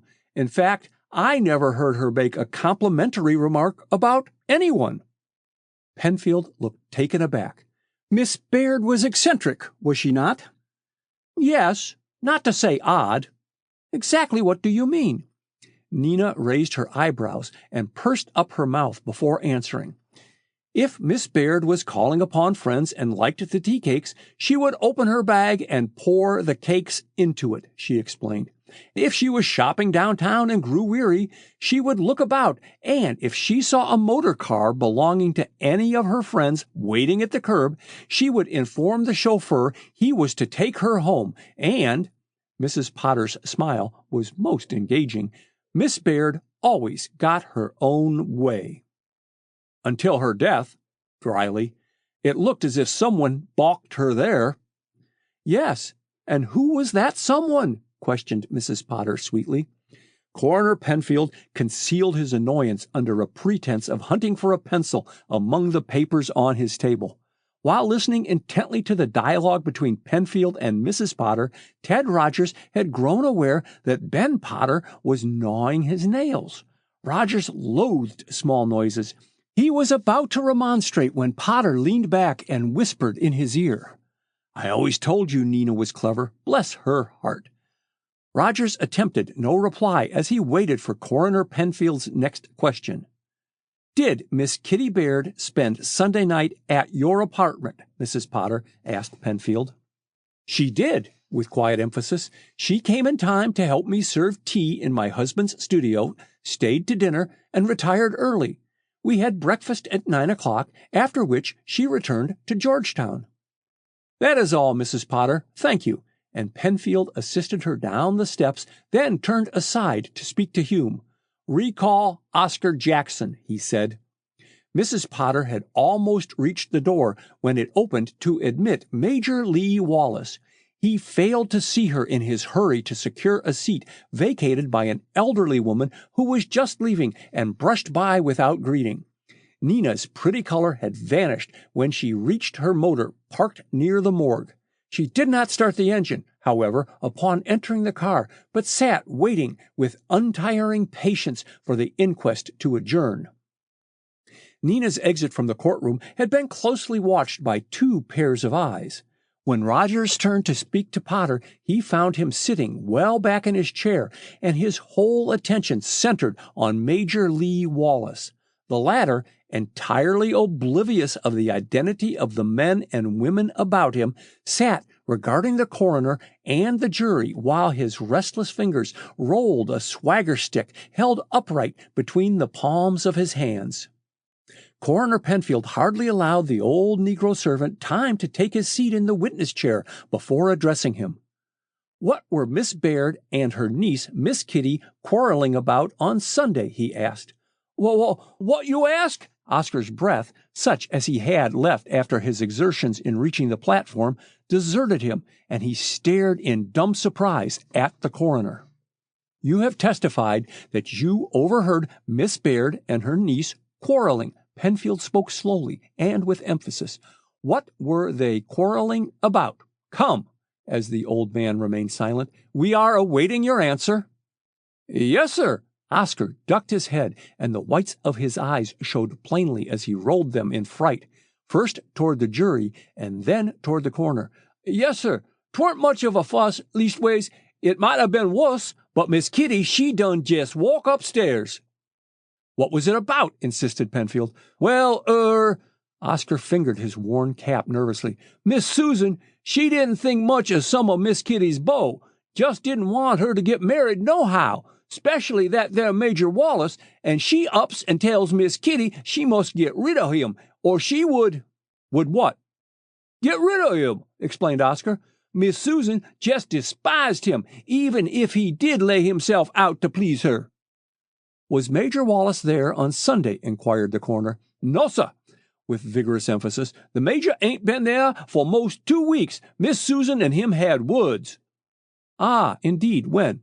"'Bout 2 weeks ago, p'raps longer. Major Wallace kept calling, and Miss Susan up and told him Miss Kitty couldn't be bothered with his company." Oscar came to a breathless pause. He had caught sight of a man leaving his seat and recognized Major Lee Wallace. The next second, the door had opened and closed behind Wallace's retreating figure. Penfield's stern voice recalled Oscar's wandering wits. "Did you do the marketing on Saturday, Oscar?" he asked. "Yes, sir." Oscar spoke more cheerfully at the change of the topic. "Did you buy some peaches for Miss Baird?" "'Deed I didn't, sir. Miss Susan hadn't no money to buy peaches at dis time o' year." Oscar's voice expressed astonishment. "Dis here month am March." "We have them from California." Penfield was growing impatient, and his manner stiffened as he faced the old Negro. "Who purchased the peaches which Miss Baird was eating just before she died?" "I dunno, sir. Honest to God, I dunno." Oscar shook a puzzled head. "I was flabbergasted to see them peaches on the tea table. They weren't in the house when I was getting dinner, and they weren't there when I left after serving dinner." "Is that so?" Penfield stared at Oscar. The black face of the Negro was as shiny as a billiard ball and about as expressionless. "That is all, Oscar. You may retire." Hardly waiting for the servant to descend the steps, Penfield turned to the deputy coroner, whose busy pen had been transcribing the notes of the inquest. "Dr. Fisher, take the stand," he directed, and waited in silence while he was being sworn. "You performed the autopsy, doctor?" he asked. "I did, sir, in the presence of the morgue master and Dr. Leonard McLean," responded the deputy coroner. "State the results of the autopsy." "We found on investigation of the gastric contents that death was due to prussic acid, the most active of poisons," Fisher replied with blunt directness. "There was no other cause of death, as from the condition of her body we found Miss Baird, in spite of her age, did not suffer from any organic disease." The silence lengthened in the courtroom. Penfield did not seem in haste to put the next question, and the suspense deepened. "Can you estimate how long a time must have elapsed between Miss Baird taking the poison and her death?" he asked finally. "Between 2 and 5 minutes, judging from the amount of poison in her system," responded Fisher. "Can you tell us how the poison was administered, doctor?" questioned Penfield. "Did you analyze the contents of the teapot and cup?" "Yes. No trace of poison was in either the cup or the teapot." Fisher spoke with deliberation, conscious that his words were listened to with breathless interest. "There was on her plate a half-eaten peach, on which still remained enough poison to kill several persons." Penfield broke the tense pause. "Have you any idea, doctor, how the poison got on the peach?" On examination, we found that drops of prussic acid still remained on the fruit knife used to cut the peach. Fisher hesitated a brief instant, then continued.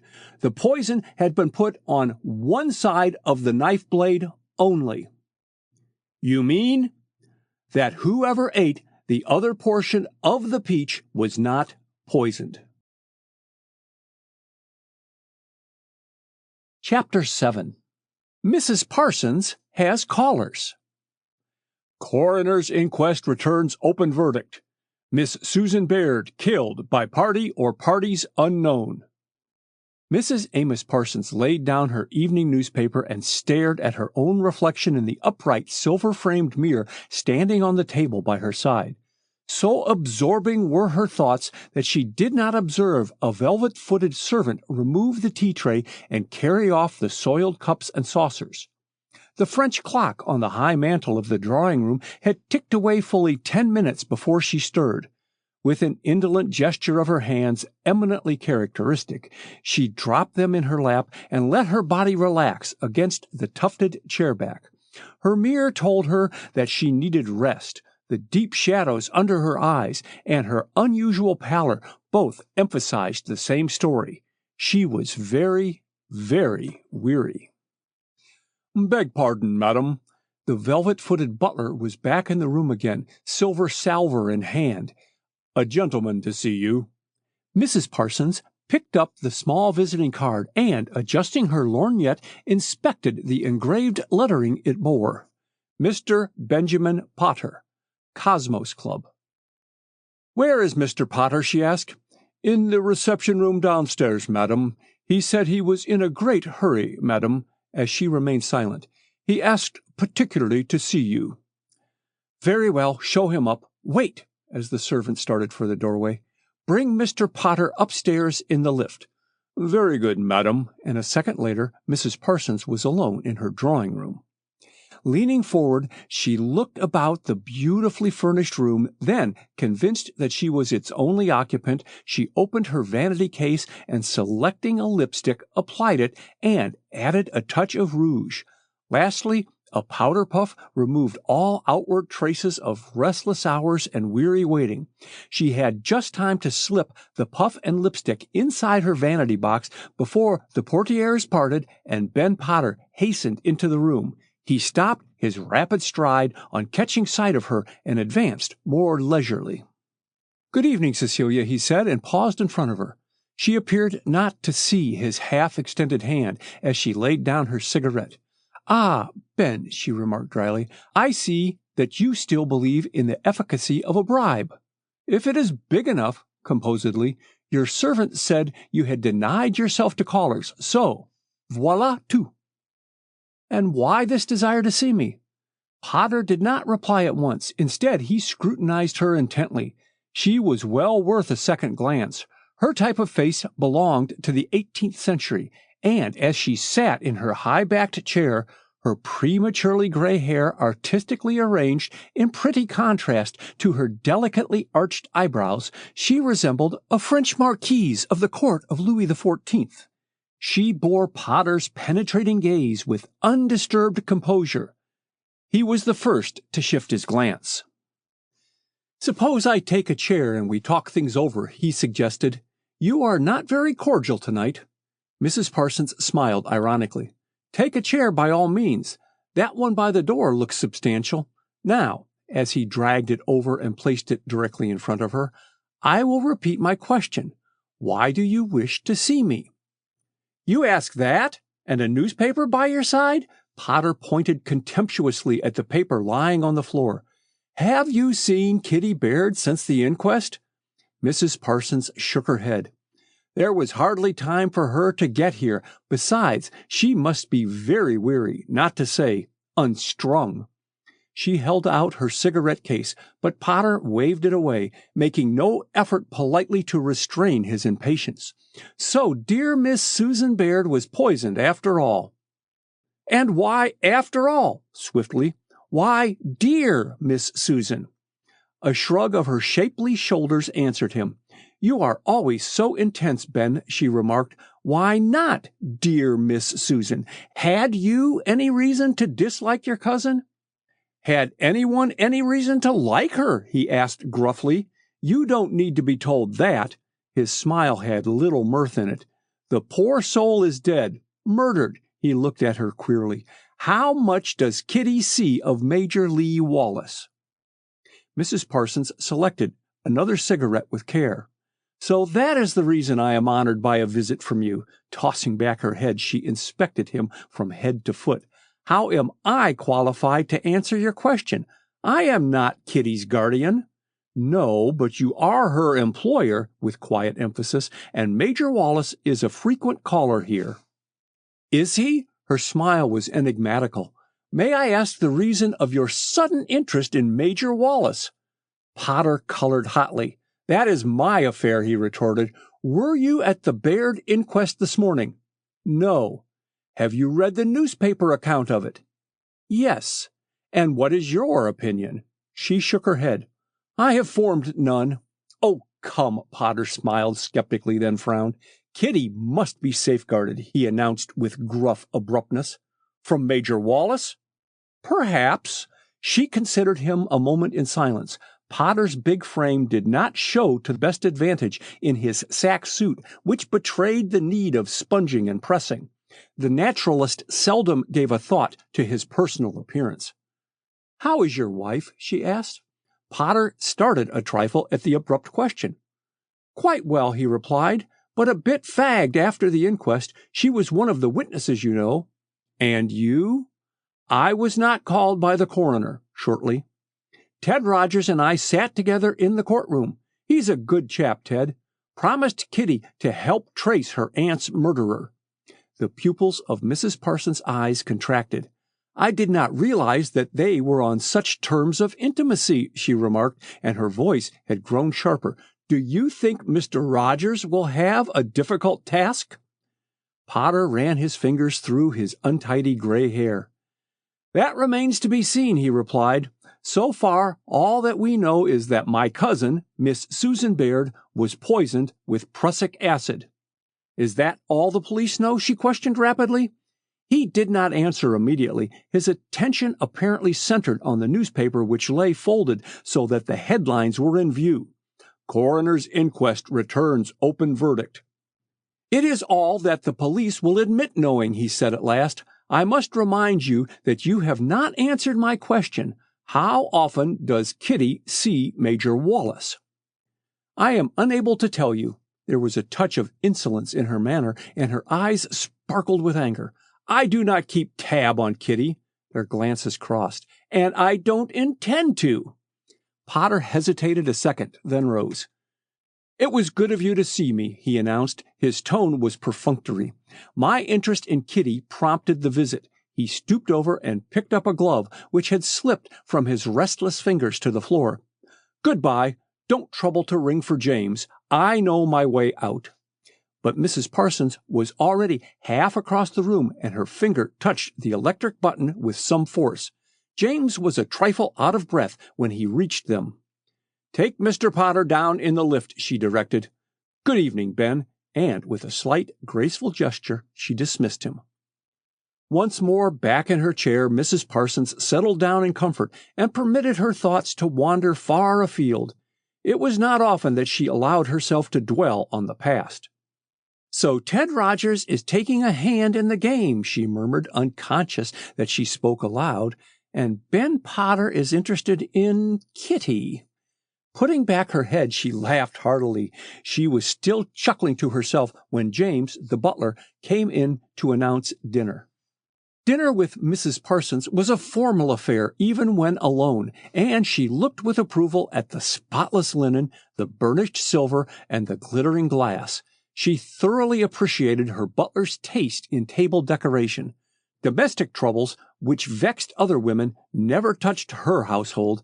She had one theory which she always put into practice: to pay her servants just a little more than her neighbors gave their domestics, and it was seldom that they left her employ.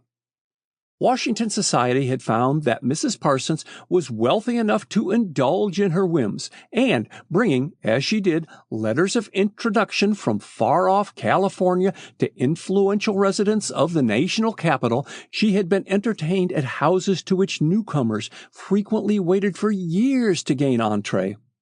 Well-gowned, handsome rather than pretty, quick of wit, Mrs. Parsons soon attained a place for herself in the kaleidoscopic life of the cosmopolitan city, and, giving up her suite of rooms at the New Willard, had, 3 months before, purchased a house on fashionable Wyoming Avenue. On taking possession of what she termed her maisonette, Mrs. Parsons decided that she had need of a social secretary. Kitty Baird had been highly recommended for the post by Charles Craig, and, after much urging on the part of both Mrs. Parsons and her godfather, Kitty had resigned her clerkship in the Department of State, which she had held during the World War, and taken up her secretarial duties.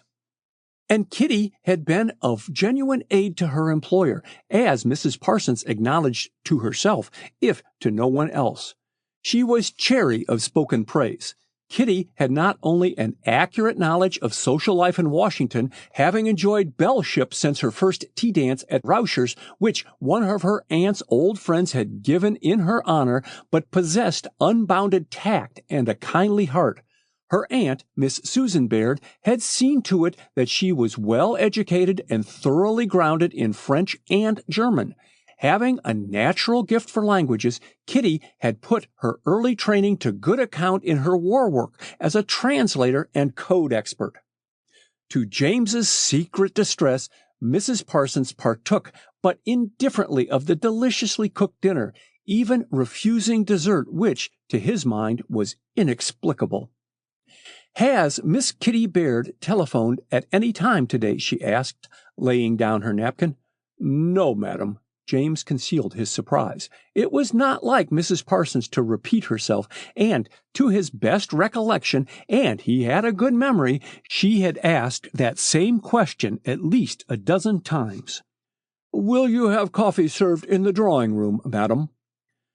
"I don't care for coffee tonight, thanks." Mrs. Parsons picked up her scarf and rose. "Tell Anton that if anyone calls this evening, I am at home." "Very good, madam," and James held back the portieres for her as she left the room. Mrs. Parsons did not return to the drawing-room. Instead, she made her way to the den at the end of the hall, a pretty, square room which served as a lounge and library. Once there, she paused by the telephone stand and laid her hand on the instrument. "West 789. She was forced to repeat the number several times before Central got it correctly. There was a brief wait. Then came the answer. "Line disconnected, ma'am," and she heard Central ring off. Mrs. Parsons put down the instrument in bewildered surprise. Why had Kitty Baird's telephone been disconnected? She was still considering the puzzle as she rearranged some bridesmaids' roses in a vase. By it lay a note in Charles Craig's fine penmanship. Picking up the note, Mrs. Parsons read it for perhaps the 20th time. It ran, "My precious Cecilia, I am disconsolate that I cannot dine with you tonight. I have promised to see Kitty. Poor girl, she needs all the sympathy and help we can give her. Miss me just a little, and I shall be contented. My thoughts are with you always. Ever faithfully, Charles Craig." "Beg pardon, madam." James, the obsequious, stood in the room, card tray in hand. "Major Lee Wallace is waiting for you in the drawing-room." Mrs. Parsons folded the note and slipped it inside her knitting bag. "Ask Major Wallace to come here," she said, pausing to switch on a floor lamp, the light from which cast a becoming glow on her as she selected a chair beside it and took up her embroidery. "Ah, Lee, good evening," she exclaimed a moment later as the young officer stood by her. "Have you come to make your peace with me?" "In what way have I offended?" Wallace asked. "You were so rude to one of my guests at tea yesterday." Mrs. Parsons watched him as he made himself comfortable in a dainty settee under the lamp. "Rude to one of your guests? Impossible! Ejaculated Wallace in surprise. To whom do you refer? Nina Potter. Mrs. Parsons had not taken her eyes off him, and she caught the sudden shifting of his gaze. Why are you and she no longer friendly? You are mistaken, Wallace spoke stiffly. We are. I am still a great admirer of hers. And Kitty? Wallace flushed to the roots of his sandy hair. Kitty never had very much use for me, he admitted rather bitterly. She seems to be tired. Of being a cat's paw? Mrs. Parsons! Wallace was on his feet, his eyes snapping with anger. Don't go, Mrs. Parsons' smile was ingratiating. Forgive me if I blunder, Lee. Sometimes an outsider sees most of the game. Will you take a friendly piece of advice? Surely! But Wallace was slow in reseating himself. Then avoid Ben Potter. Mrs. Parsons picked up her neglected embroidery and did not trouble to glance at her guest. Wallace's attempt at a laugh was something of a failure. I saw Potter an hour ago at the club, he volunteered. He told me that he and his wife were leaving for New York tonight. Indeed, Mrs. Parsons held her needle nearer the light and threaded it with deft fingers. Is Kitty Baird going with them? I believe not. Wallace moved a trifle and shaded his face with his hand. I've just come from Rose Hill. And how is Kitty? Did you see her? Mrs. Parsons spoke with such rapidity that her questions ran together. No, Wallace compressed his lips. She sent down word that she begged to be excused. Oh! Mrs. Parsons lowered her embroidery and regarded her companion. He looked wretchedly ill, and the haggard lines were deeper than ever. For a man of his height and breadth of shoulder, he seemed to have shrunken, for his clothes seemed to hang upon him. Dwelling on his ill health would not tend to lessen Wallace's nervous condition, and Mrs. Parsons omitted personalities. Were you at the Baird inquest? She inquired. Yes, that is, I got there late, stumbling somewhat in his speech. Why don't you go and see Kitty, Cecilia? That house of hers is sort of ghastly. For anyone who suffers from nerves, she put in, and he flushed at the irony of her tone. Kitty has plenty of courage. She smiled, I am inclined to think that Kitty has inherited some of her aunt's prejudices. She couldn't inherit any likes. That abominable aunt of hers hated everybody. Wallace spoke with such bitter feeling that Mrs. Parsons restrained a smile with difficulty. Poor Kitty, her tone was full of sympathy. I am glad she has Ted Rogers to lean on. Wallace flushed angrily. He's the one who has made all the trouble, he began. If it hadn't been for his— What? As Wallace came to an abrupt halt. Oh, nothing. Wallace beat the devil's tattoo on the chair arm. I must be going, Cecilia. It's a beastly bore having to turn in early, but I must obey the doctor's orders. You certainly should take better care of yourself. Mrs. Parsons walked with Wallace to the door of the room. The house was an English basement in design, and as they came to the top of the flight of steps leading to the ground floor, Wallace held out his hand. It felt feverish to the touch, and Mrs. Parsons regarded him with growing concern. Stop and see Dr. McLean on your way home, she advised. I'm all right, Wallace laughed recklessly. Don't worry, I take a lot of killing. Good night. And, squeezing her hand until the pressure forced her rings into the tender skin, he released it and ran down the steps. Mrs. Parsons lingered long enough to hear James assisting Wallace into his overcoat and then went thoughtfully into her drawing room. The footman had left one of the window shades up, and Mrs. Parsons paused to pull it down. The street was well lighted from the electric lamp opposite her doorway, and as she stood idly looking out of the window, she saw Major Lee Wallace start to cross the street, hesitate at the curb, turn to his left, and walk eastward. He had gone but a short distance when Mrs. Parsons saw a man slip out from the doorway of the next house and start down the street after Wallace. Halfway down the block, Wallace crossed the street and, without glancing backwards, continued on his way, his shadow at his heels. Mrs. Parsons watched them out of sight, her eyes big with suppressed excitement.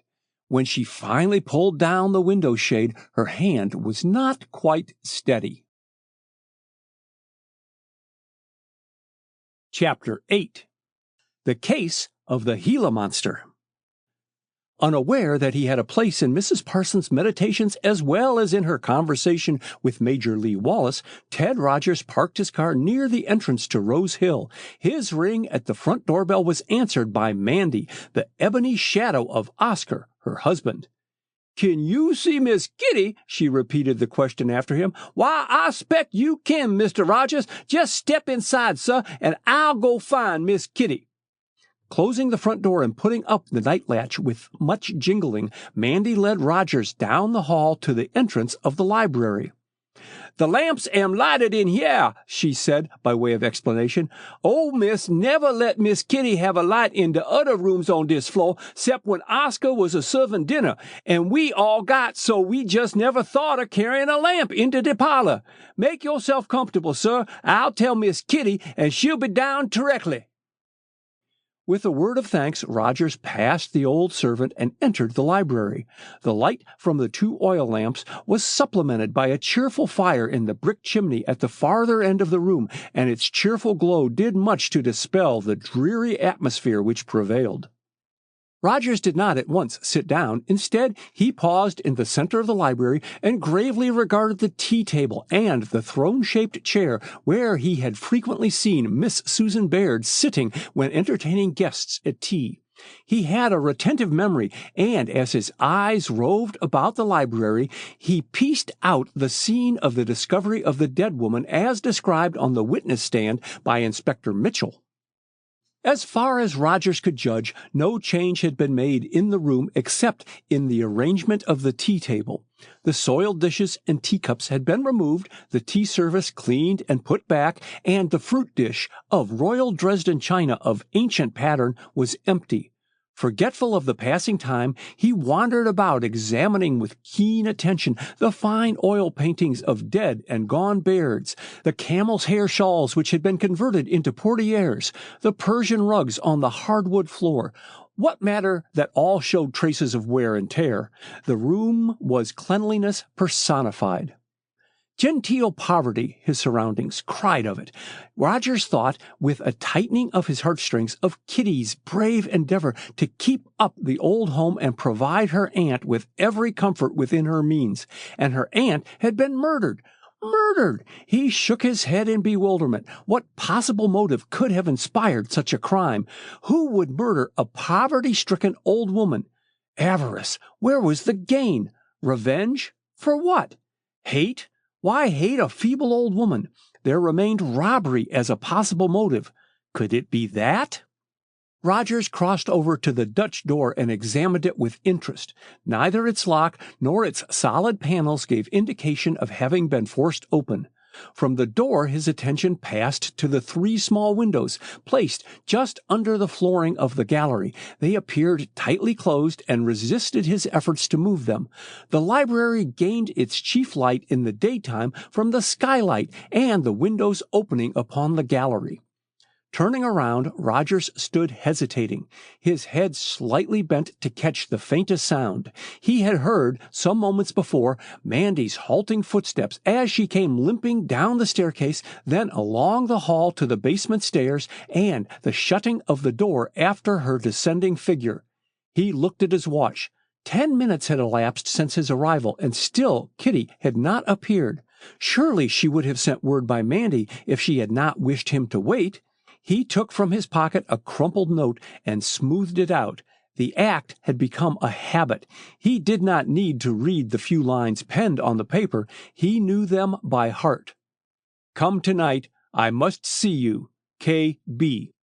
He had obeyed the summons eagerly. Kitty had asked him to find out who killed her aunt, and the inquest had brought out what? That Miss Susan Baird had come to her death through poison administered by a party or parties unknown. It had also disclosed the fact that the last person to see Miss Susan alive was Kitty Baird, and Oscar had testified that aunt and niece had quarreled that fatal Sunday afternoon over Major Lee Wallace. Rogers whitened at the thought. Were Kitty and Wallace really engaged, as he had been given to understand by no less a person than Ben Potter? If so, he cut a sorry figure dancing attendance upon Kitty.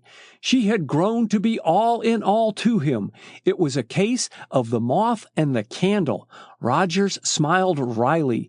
He could not tear himself away, even if he would, and she had asked him to aid her.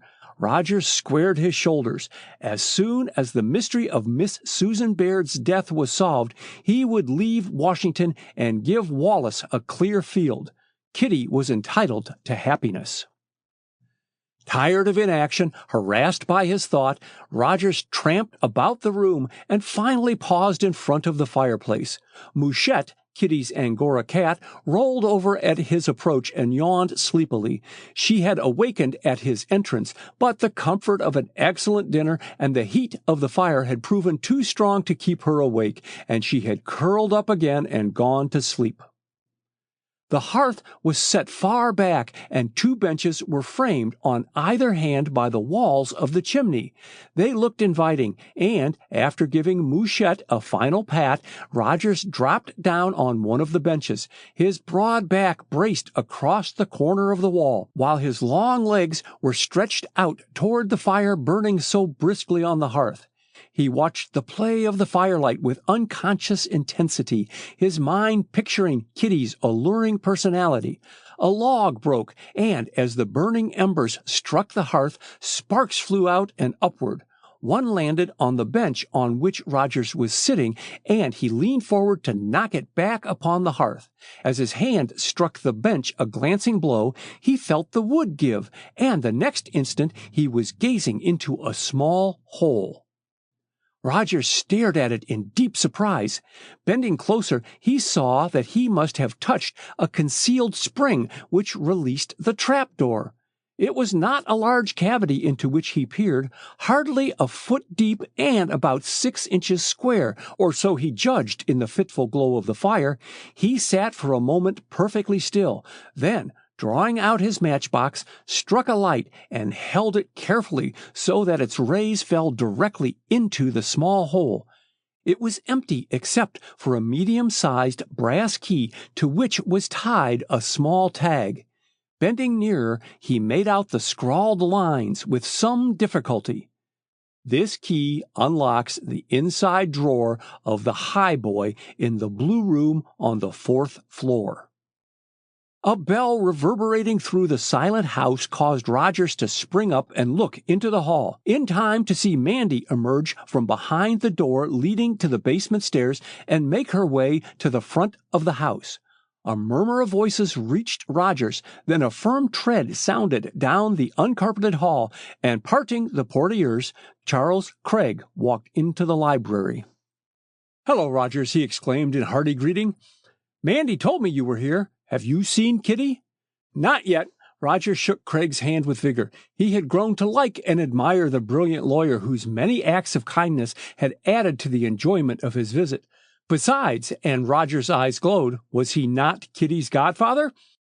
Trust Kitty to keep a man waiting, and Craig smiled as he spoke, then grew grave.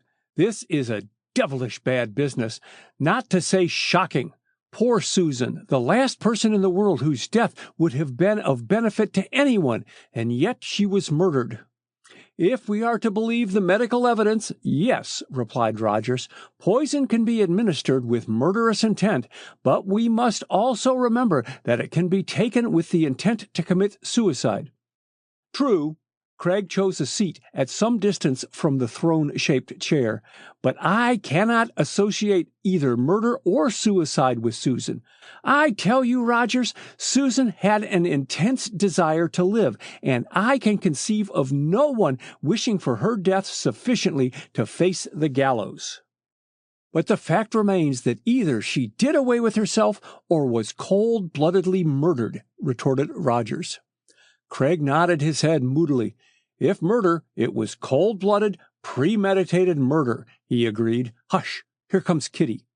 A door had opened on the gallery, and Kitty appeared from her bedroom and stood for a moment hesitating. Then Hurrying forward, she almost ran down the short flight of steps to the library. She paused by the newel post as both men advanced to meet her. "I am so glad you are here," she exclaimed, extending her hands impulsively to each. "It has been so dreadful alone." Craig laid a sympathetic hand on her shoulder and patted her gently as he kissed her. "We understand," he said. "Now, what can we do for you?" Rogers, who still held Kitty's hand in both of his, released it reluctantly. He was slow of speech, but his eyes, meeting Kitty's gaze, conveyed a message all their own. As Kitty preceded them across the library, a warm blush mantled her cheeks. "Sit here, Miss Baird." Rogers placed a chair for her 'neath the chimney, while Craig pulled forward 2 others. Grateful for the warmth from the fire, for her bedroom was insufficiently heated, Kitty stretched out her hands to the blaze. "Why is your telephone disconnected, Kitty?" asked Craig, after a brief silence which neither Kitty or Rogers made any attempt to break. "We were deluged with calls," she explained, "especially the newspaper reporters." She shivered slightly. "They gave Mandy no rest." "But to cut yourself off from your friends, Kitty, was that wise?" chided Craig gently. "No one could reach you. I tried and failed." "It did not stop your coming over to ask for me," she put in gratefully. "Ben and Nina Potter stopped for a second before dinner. They left for New York tonight." "Indeed," Craig frowned. "They should have remained here with you," noting with concern the dark shadows under her eyes and the forlorn droop to her usually erect shoulders. "You must not stay here alone." "But I am not alone," she protested. "Dear, faithful Mandy is with me." Craig shook his head, unsatisfied.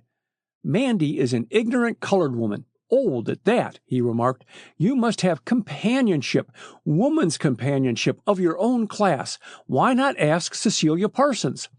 "Oh, I would not think of asking her," Kitty objected quickly. "She is so sensitive, so—" hunting about for the proper word. "Oh, the house, all this, would get frightfully on her nerves." At the mention of Mrs. Parsons' name, Rogers glanced from one to the other, finally letting his gaze rest on the lawyer's kindly, clever face. He had heard the rumor connecting the pretty widow's name with Charles Craig, and that reports of their engagement persisted, in spite of Mrs. Parsons' laughing denial and Craig's skillfully evasive answers to all questions on the subject. "As you please, Kitty," replied Craig, "but I think that you are wrong not to ask Mrs. Parsons. She would not hesitate to tell you if she did not wish to come. She is frankness itself." Kitty raised her eyebrows and a ghost of a smile crossed her lips. "Mrs. Parsons is always most kind," she remarked, "but I prefer not to tax her friendship." The look Craig cast in her direction was a bit sharp, and with some abruptness he changed the subject. "Were you wise to have your aunt's body put in the vault this afternoon, Kitty?" he asked. "Did you not overtax your strength? You look so utterly weary." "I am stronger than I appear." Kitty passed her hand across her eyes. "I could see no object in waiting. Coroner Penfield suggested that we have simple funeral ceremonies immediately after the inquest. I tried to get word to you, but failed. It was but prolonging the agony to wait," with a catch in her throat. "There was nothing to be gained by waiting. It would not bring her back. Oh, poor Aunt Susan!" And bowing her head, Kitty gave vent to the tears she had held back for many, many hours. Rogers watched her in unhappy silence. Could he find nothing to say, do nothing to comfort her?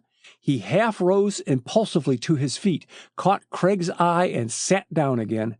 Craig leaned forward and put his arms around the weeping girl and soothed her with loving words.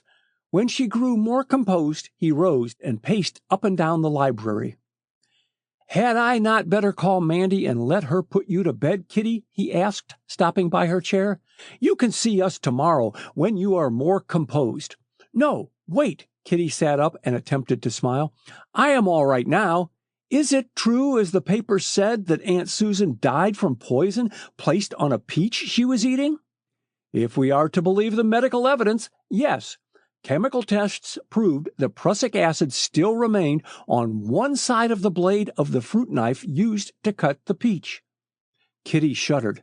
Who could have planned so diabolical a murder? She demanded. That is for us to find out. Kitty looked up quickly at the sound of Roger's clear voice. Tell me, Miss Baird, have you no idea where the peaches came from? Not the slightest, she shook her head. I am positive there were no peaches in the house when I left here Sunday afternoon. They are very expensive at this season of the year, and, with downright frankness, we could not afford to buy them, although Aunt Susan was inordinately fond of them. Someone must have sent the peaches who was aware of your aunt's liking for the fruit, Craig remarked thoughtfully. Had she spoken of peaches to any of your friends lately? Friends! Kitty looked at him with dawning horror. You don't mean that a friend killed Aunt Susan? She thrust out her hands as if warding off some frightful nightmare. No, it was a housebreaker, a common, ordinary housebreaker.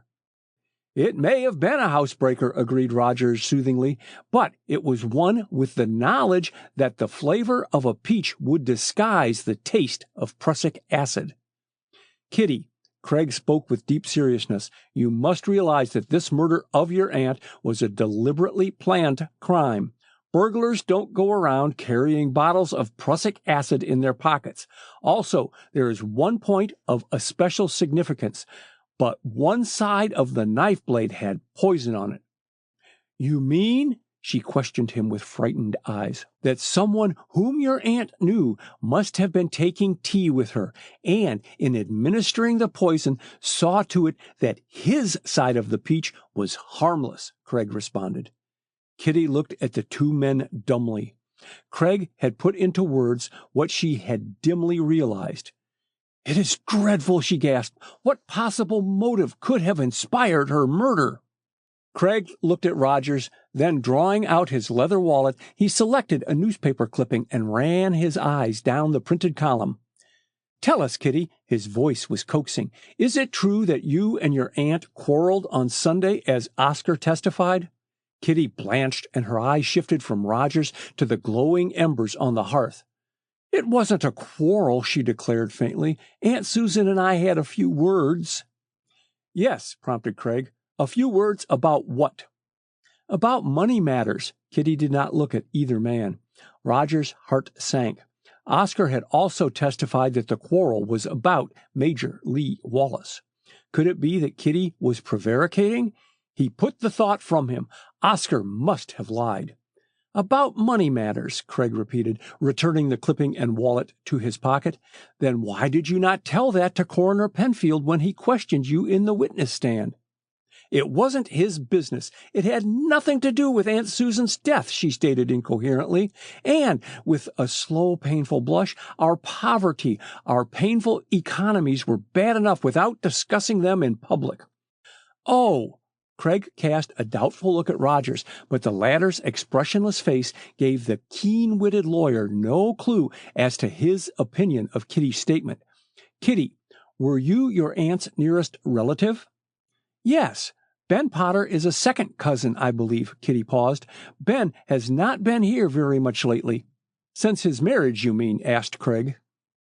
Kitty glanced up and then away. Yes, Aunt Susan poked fun at him at the time of his marriage, said she did not care for poor whites, and Ben was very angry. Was there ever an open quarrel? Oh, no. Outwardly they were good friends, and they dined here usually once a month, Kitty explained, but relations were strained a little bit. Could you not make Ben and Nina a visit when they return from New York? Asked Craig. I can if I wish, with quick resentment, but I prefer to stay in this house. Just a moment, Kitty. Craig held up a cautioning hand.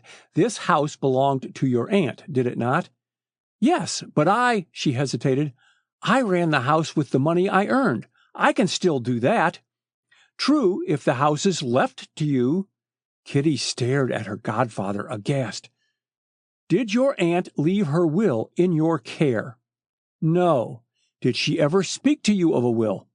No, she never mentioned the subject. Craig looked at her thoughtfully. It may be that your aunt made no will, he said finally. I transacted such legal matters as she brought to me, but I never drew up a will. But as Miss Baird is her aunt's nearest living relative, would she not inherit her aunt's property? Asked Rogers. Possibly, but Ben Potter may claim his share of the estate, the lawyer pointed out. Estate? Broke in Kitty with a nervous laugh. Poor Aunt Susan had only this house and its dilapidated furniture. Ben is welcome to his share. Just a moment, Craig interrupted in his turn. Your aunt must have left a will or some legal document regarding the disposal of her property. She had a great habit of tucking her papers away. You recollect our search for the tax receipts, Kitty? Kitty's face brightened into one of her mischievous smiles while her eyes twinkled. Aunt Susan was secretive, she acknowledged. It was a case of searching for lump sugar even, when she was in the mood for hiding things. Hiding! Rogers rose to his feet and his eyes sought the bench where he had found the trap door. Come here, Miss Baird, and he beckoned them to approach. I opened that by accident just before Mr. Craig arrived. See? Kitty slipped her hand inside the cavity and drew out the key. I remember the trapdoor, she said. If you press on a spring concealed in one of the boards, the door drops inward. But what does this tag mean? And they read the words aloud. This key unlocks the inside drawer of the highboy in the blue room on the 4th floor. Let us go and see what it means, suggested Rogers, and Craig nodded his agreement. Lead the way, Kitty, he added. Do you need a lamp? There is a candlestick outside my bedroom door, and we can light the gas jets as we go through the halls, she replied. Pausing only long enough to pick up several small matchboxes, she led the way out of the library and up the long staircase. A light was burning dimly in the first hall, and Rogers turned it up before following Kitty and her godfather to the next story. From there they hurried to the 4th floor, Kitty's candle but intensifying the darkness. The stuffy atmosphere of a room long unused greeted them as they entered a large square room facing the front of the house. With the aid of her candle, Kitty located the one gas jet, and by its feeble rays they looked about them. The room evidently obtained its name from its faded blue wallpaper. The old 4-post bed and the massive mahogany furniture belonged to another and richer generation, but Rogers had no time to investigate its beauties, his attention being focused on a highboy standing near one of the windows. Kitty again read the message on the tag before approaching the highboy. The inside drawer, she repeated. What does she mean? For an answer, Rogers pulled open the nearest drawer. It was filled with old finery, and after tumbling its contents about, Kitty closed it. Try the next, suggested Craig. The second drawer proved equally unproductive of result, and it was with growing discouragement that they went through the next 3 and found them also uninteresting. On pulling out the last drawer, Kitty found it arranged as a writing desk. I have seen this kind before. Rogers felt along the front of the drawer. There was a faint click, and the front woodwork swung aside, disclosing an inside drawer. Kitty slipped the key she was carrying into the lock. It turned with a slight squeaking sound, showing the need of oil, and Kitty drew open the drawer. Inside it lay another brass key, also tagged. What does it say? She asked as Rogers picked it up. He read, This key unlocks the lower left-hand drawer of the sideboard in the dining room. Is that your aunt's handwriting? Yes. Kitty looked as mystified as she felt. Shall we go downstairs and look in the sideboard? Of course. As he spoke, Craig started for the door. It took them but a few minutes to reach the dining room, and it was with a sense of rising excitement that Kitty unlocked the lower left-hand drawer of the sideboard. Good gracious, another key, she gasped, and held it up so that both men could read the tag tied to it. The message ran, This key unlocks the linen trunk in the attic. Upon my word, your aunt outdid herself, exclaimed Craig. Come, Kitty, as long as we have started this investigation, we must complete it. Not having anticipated having to return to the top of the house, Rogers had carefully put out all the lights, and relighting the gas jets delayed them somewhat. Kitty's candle had almost burned itself out when they entered the cold and unfriendly attic. No gas pipes had been placed there, and Rogers was thankful that his electric torch, which he carried when motoring at night, was in his pocket. By its rays, Kitty recognized the old-fashioned brass-bound hair trunk in which her aunt had kept some precious pieces of hand-woven linen. Crouching down on the floor with Rogers holding his torch so that she could see the best, Kitty turned the key in the lock and threw back the lid of the trunk. On the spotless white linen lay a small brass key with a tag twice its size. The message it bore read, "This key unlocks the case of the Gila monster." "The case of the Gila monster," repeated Rogers. "What did your aunt mean?" "I know," Kitty clapped her hands. "Ben Potter spent the summer with Aunt Susan 2 years ago, and he left one of his cases here. It contains the plaster cast of a Gila monster." "And where is the case?" asked Craig. "In the library." "Then let us go there at once. You will catch cold up in this icy place, Kitty," observing that she was shivering. Craig closed the trunk with a resounding bang, drew out the key, and preceded them out of the attic. Back in the library again, Kitty walked over to a Japanese screen, which cut off one corner of the room, and pushing it aside, disclosed a low oak case on which rested a glass box. Inside the box lay the cast of a Gila monster. The poisonous lizard looked so alive that Rogers was startled for a moment. Bending closer, he viewed its wedge-shaped head and black and yellow mottled body with deep interest. "So that is the end of our search," Kitty laughed ruefully. "Aunt Susan had a remarkable sense of humor." "Wait a bit," exclaimed Rogers. "Why not unlock the case?" "If you wish." Kitty inserted the key in the lock and pulled down the glass door of the box, and she and her companions stared silently at the monster. Suddenly Rogers leaned forward and picked up the plaster cast. An exclamation broke from Craig.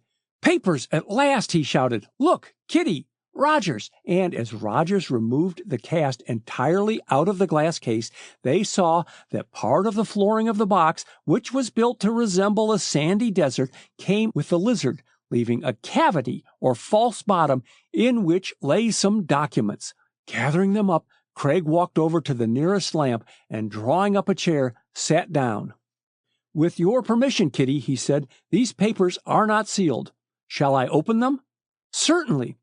Craig pulled out a short half-sheet of foolscap from the first envelope and read its contents aloud.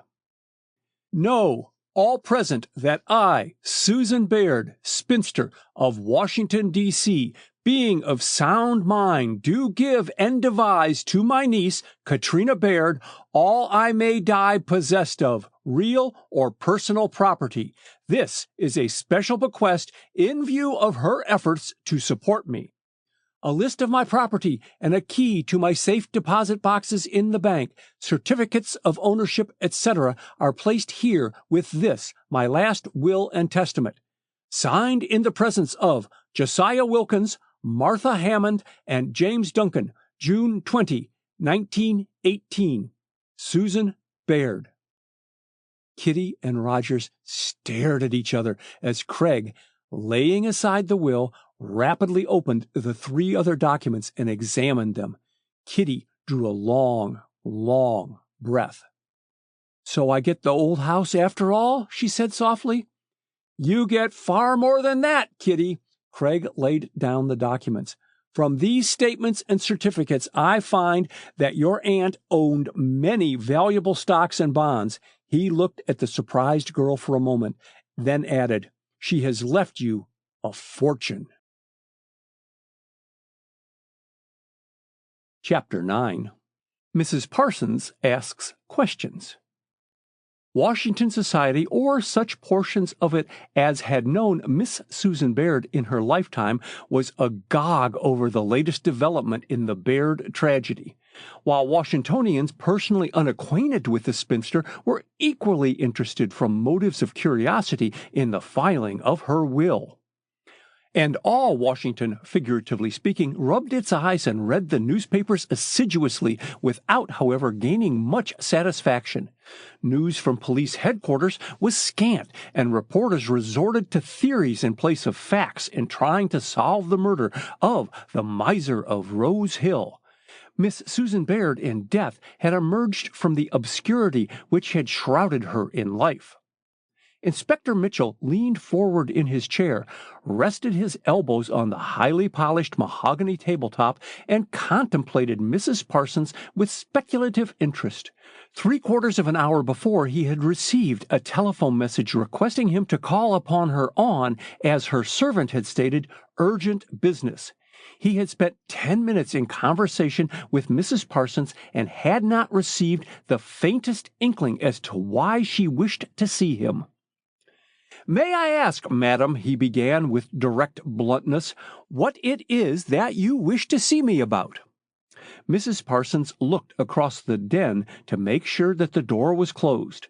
Satisfied on that point, she turned her attention to the inspector.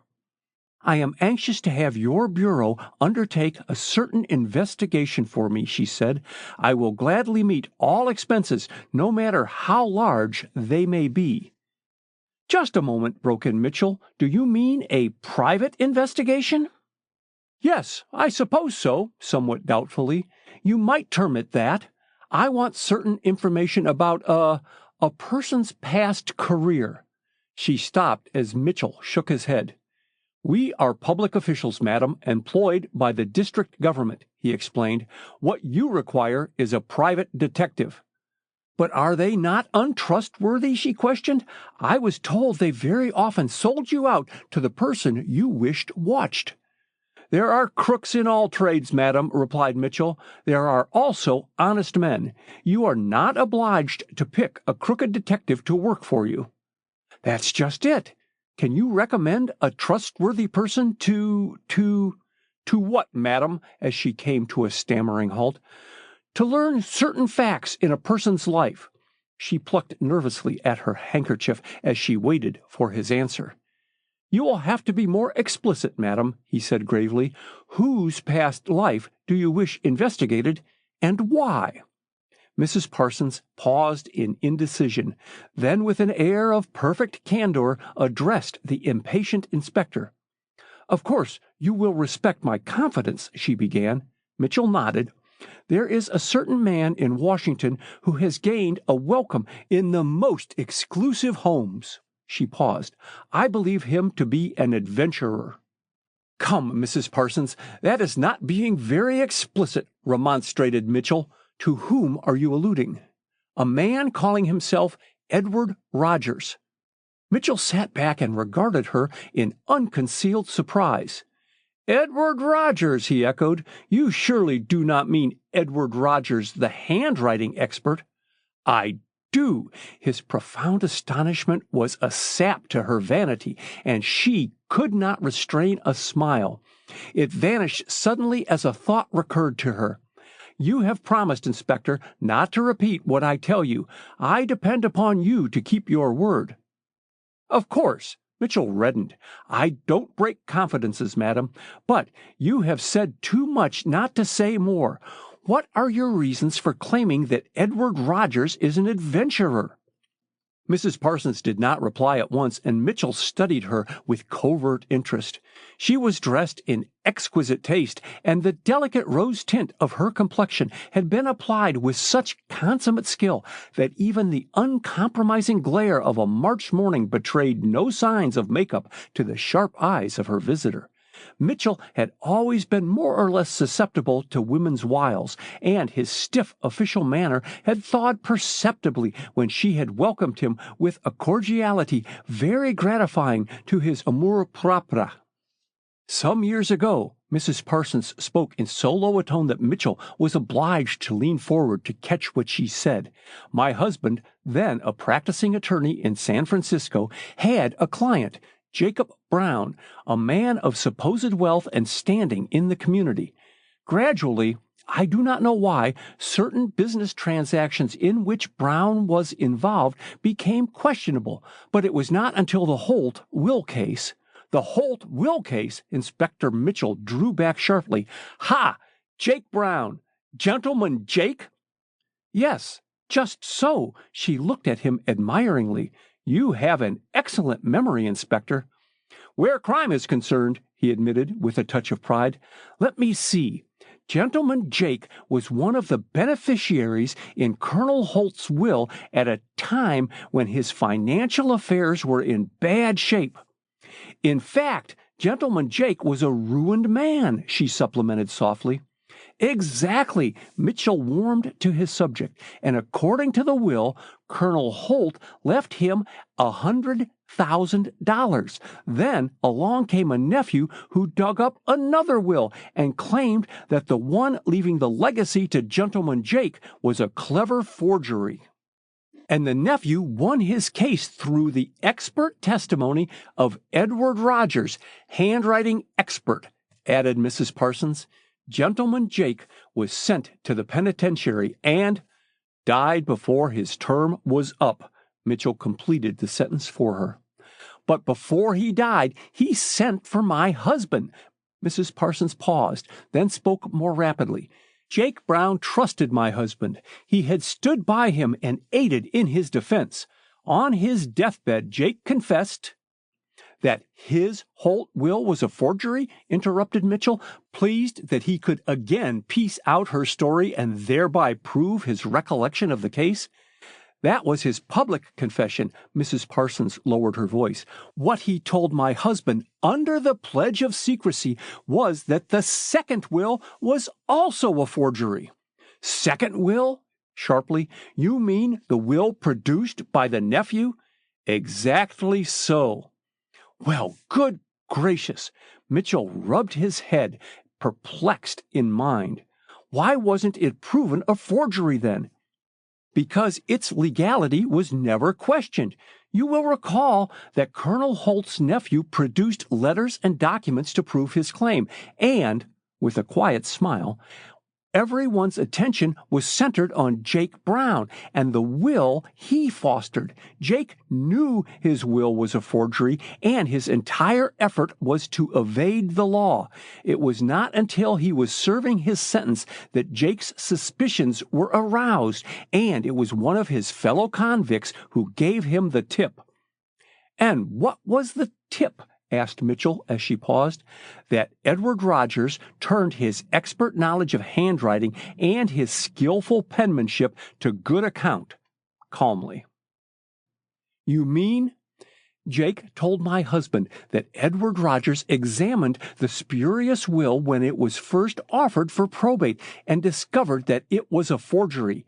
Keeping his knowledge to himself, Mr. Rogers communicated with Colonel Holt's nephew and, for a consideration, drew up the will, leaving all Colonel Holt's fortune to the nephew. Oh, come, Mitchell's smile was skeptical. The nephew, as next of kin, would have inherited the property when the first will was proven a forgery, for in that event Colonel Holt died intestate. But there was another relative who should have shared Colonel Holt's fortune in case the colonel died without leaving a will, she explained. Oh? Thus, to inherit his uncle's wealth, the nephew had to produce a will in his favor, she went on. It was clever to present a second spurious will under the protection, as you might say, of a detected forged will around which interest centered. As far as I know, the second will was so cleverly drawn that it never aroused suspicion. And thus the nephew inherited his uncle's money. Mitchell stroked his chin thoughtfully. What was Gentleman Jake's object in telling this? He hesitated, torn between a sense of politeness and unbelief. This story to your husband. Jake said that he confided in him, hoping that Mr. Parsons could catch Edward Rogers tripping someday and send him to the pen, she replied. Did your husband place any faith in Jake's yarn? He asked. A cornered crook, like a cornered cat, will fight and lie. On his deathbed? She shook her head. I think not. What had Jake to gain then? Well, did your husband take any steps in exposing the second will? Asked Mitchell. My husband, her expression altered to one of deep sadness, was killed in an automobile accident shortly after. Oh, Mitchell coughed slightly to cover his embarrassment. Oh. Amos often discussed his cases with me, she added, and Gentleman Jake's statements had aroused him to an unusual degree. He was thunderstruck at the effrontery of the crime and at its cleverness. It was a clever scheme, acknowledged Mitchell, and probably succeeded through its very boldness. But pardon me, madam, you have brought forward no proof to substantiate your story. I am coming to that.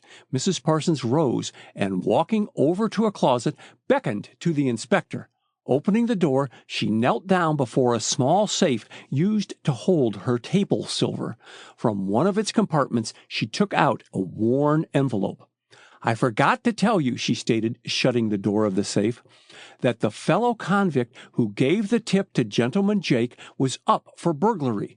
Some time previous to his arrest, he had entered Edward Rogers' apartment in San Francisco and, among other things, stolen these papers. He sent them to my husband when released from the pen.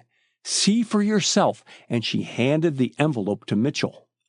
Returning to his old seat, Inspector Mitchell shook the contents of the envelope on the table. Then, laying it down, he picked up a yellowish paper which bore the signature, John Holt, written over and over. The reverse was a letter in a stiff Spencerian handwriting. Dear Rogers, call at my office tomorrow. I plan to destroy my last will and would like you to locate my nephew, Lee Wallace, for me. Yours, John Holt. Without comment, Mitchell laid aside the letter and picked up another paper. It bore the same signature, traced in varying forms of completeness, and in one corner the name, Lee Wallace, was repeated again and again. The third and last paper was in the stiff handwriting of the letter signed by John Holt, and read, I, John Holt, being in good health and of sound mind, do hereby revoke all other instruments and do declare this to be my last will and testament. I give and bequeath to my nephew, Lee Wallace. The remainder of the page was blank except for a large smudge of ink. Inspector Mitchell laid the 3 sheets of paper side by side and examined them with care.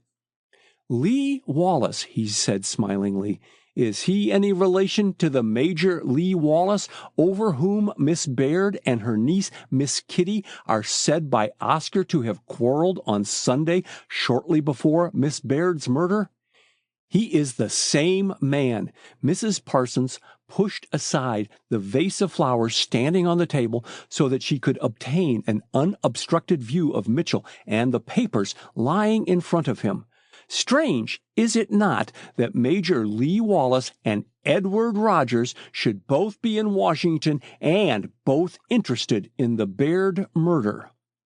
Why strange? Inspector Mitchell was not to be drawn.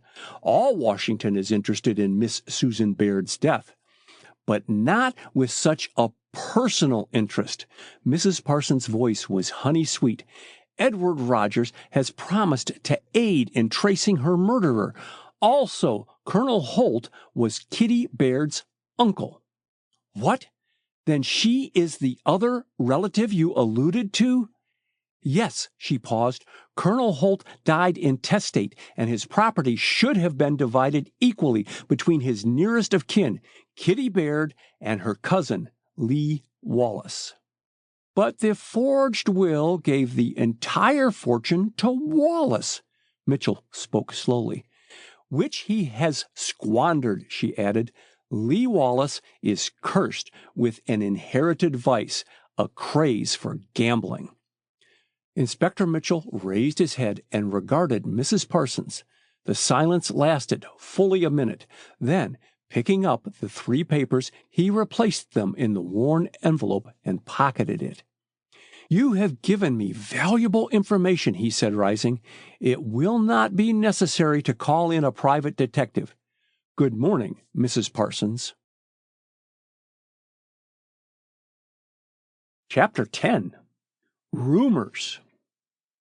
The clerks in the outer office of Craig and Lewis, attorneys, looked up as the hall door opened with an unmistakable wrench, and Ben Potter precipitated himself into the room. He brought up with some abruptness before the chief clerk's desk. "Take my card at once to Mr. Craig," he directed. "Tell him I'm in the devil's hurry. Late for an appointment now." "Thank you," as an office boy hurried forward with a chair. "I prefer to stand." The chief clerk, with one look at Potter's determined expression, decided it was best to swallow his dignity and execute Potter's peremptory request. He returned with unusual speed from the inner office.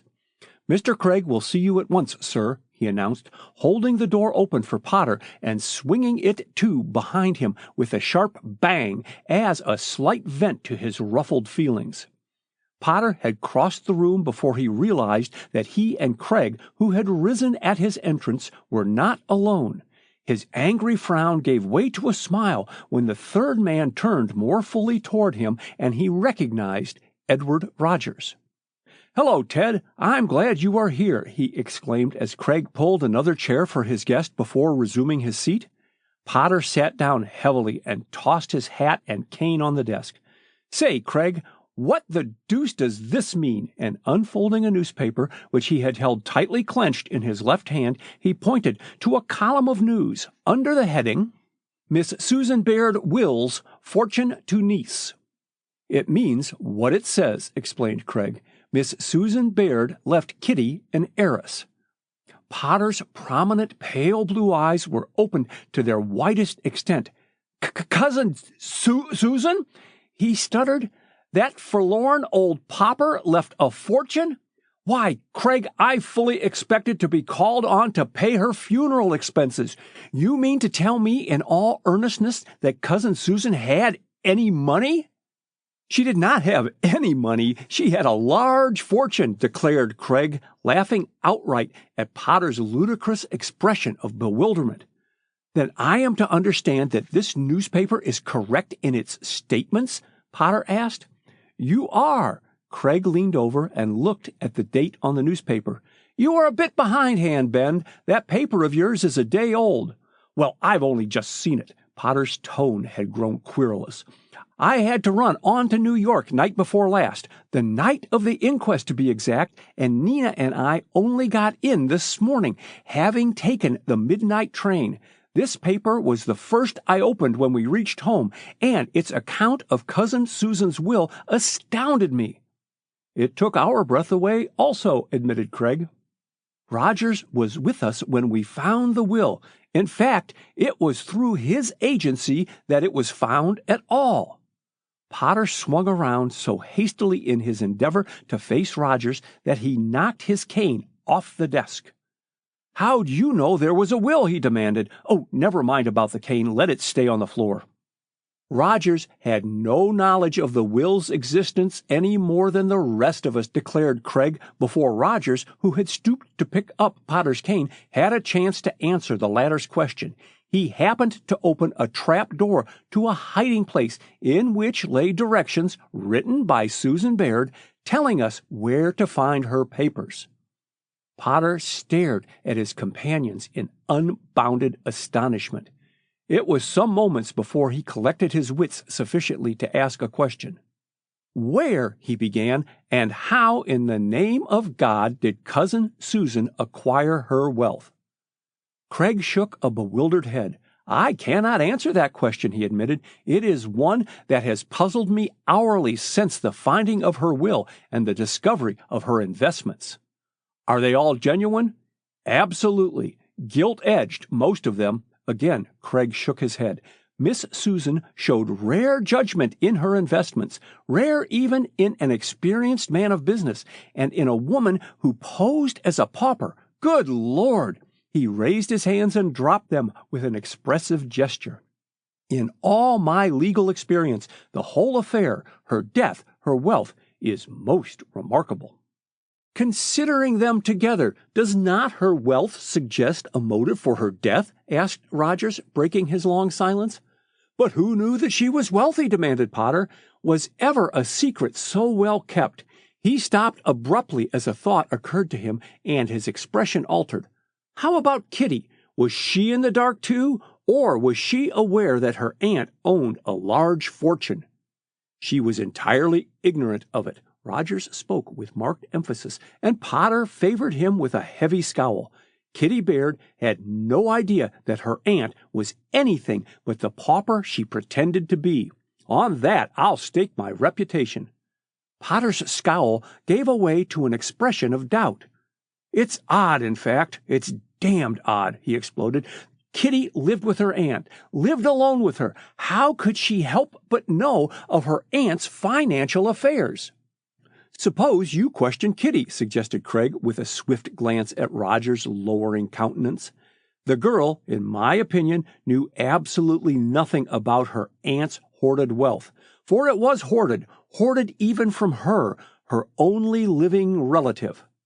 Hold on there. I'm a relative also, objected Potter. She and my father were second cousins. By the way, with a complete change of tone, was there any mention of me in the will?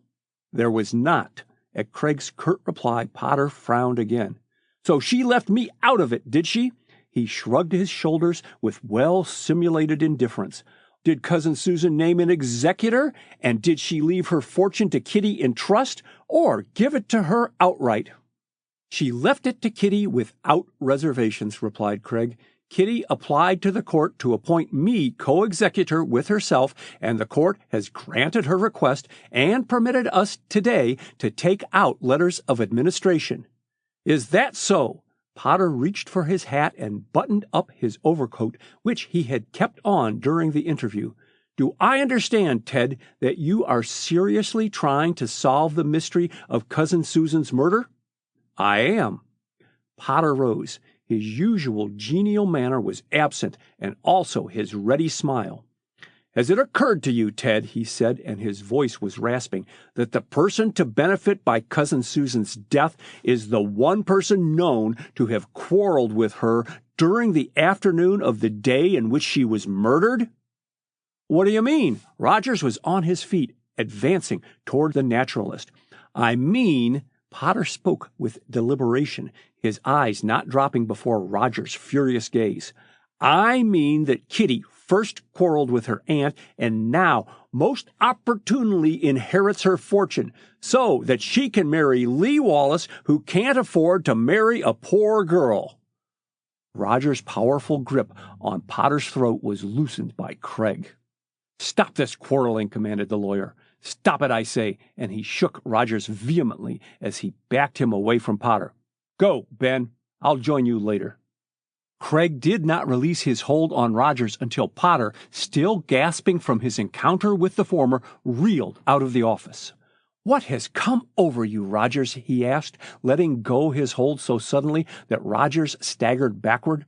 Why did you fly at Potter in that manner? The dirty blackguard! Rogers actually stammered in his rage. Didn't you hear him? Why, he had the audacity to infer that because old Oscar overheard a wordy row between Kitty and her aunt, that Kitty killed the old lady and so inherited her fortune to marry... He choked. Why, damn it, there are a dozen men who would marry Kitty if she hadn't a cent in the world. His face paled. I'm one of them. Craig looked at him with admiring approval. I like your loyalty, he exclaimed. As for Potter, he struck his desk with his clenched fist. Potter has grown insufferable. Matrimony doesn't appear to agree with him. He stepped back to his desk and picked up his briefcase. When he turned again to Rogers, who stood waiting by the door, the gravity of his manner struck the younger man. There is no use blinding ourselves to the situation, Rogers, he said. It is up to us to solve the mystery of Susan Baird's death. If we don't, he paused, Kitty may find herself in a most unpleasant predicament. The mystery is going to be solved, and quickly. Rogers checked his hasty speech. Are you on your way to the courthouse, Mr. Craig? Yes. Craig followed Rogers through the outer office, pausing only long enough to be assisted into his overcoat by an attentive office boy, and joined him at the elevator. Don't let Potter worry you, Rogers. Give him time to cool off. I imagine the news that Susan Baird was a wealthy woman and that she never left him a red cent is responsible for his irritability. You know Ben is rather inclined to love money. Yes, I can well believe that he is blood kin in that respect to Miss Susan Baird, and Rogers, his temper somewhat restored, waved a friendly hand to Craig as they left the elevator and went their several ways. Once in the street, Rogers moved with dragging footsteps toward his car, his thought elsewhere. Suddenly, he became conscious that, as deliberately as he walked, someone just ahead of him was moving even more slowly. Stepping to one side, he moved forward at a more rapid gait and was about to pass the limping figure when a hand touched his arm, and looking down, he found old Oscar by his side. "I'm sorry, sir, I couldn't get out of your way," he said apologetically. "This here rheumatics am mighty bad this morning, Mr. Rogers." "That's too bad, Oscar," Rogers, observing the old man's weary air, spoke with impulsive sympathy. "You are pretty far from home." "Yes, sir. I started to do an errand for Mandy, and then I stopped to see a parade, and I just naturally has to follow a band, and here I be." The old darky heaved a heavy sigh. "I specs a streetcar be along by me and carry me over to Georgetown." "Get in my car and I'll take you to Rose Hill." At Roger's suggestion, a pleased smile lighted Oscar's face, and he showed his big white teeth to their fullest extent. "'Deed, sah, that's mighty nice of you," he exclaimed, moving with greater speed to the curb. "I can get in, thank you kindly."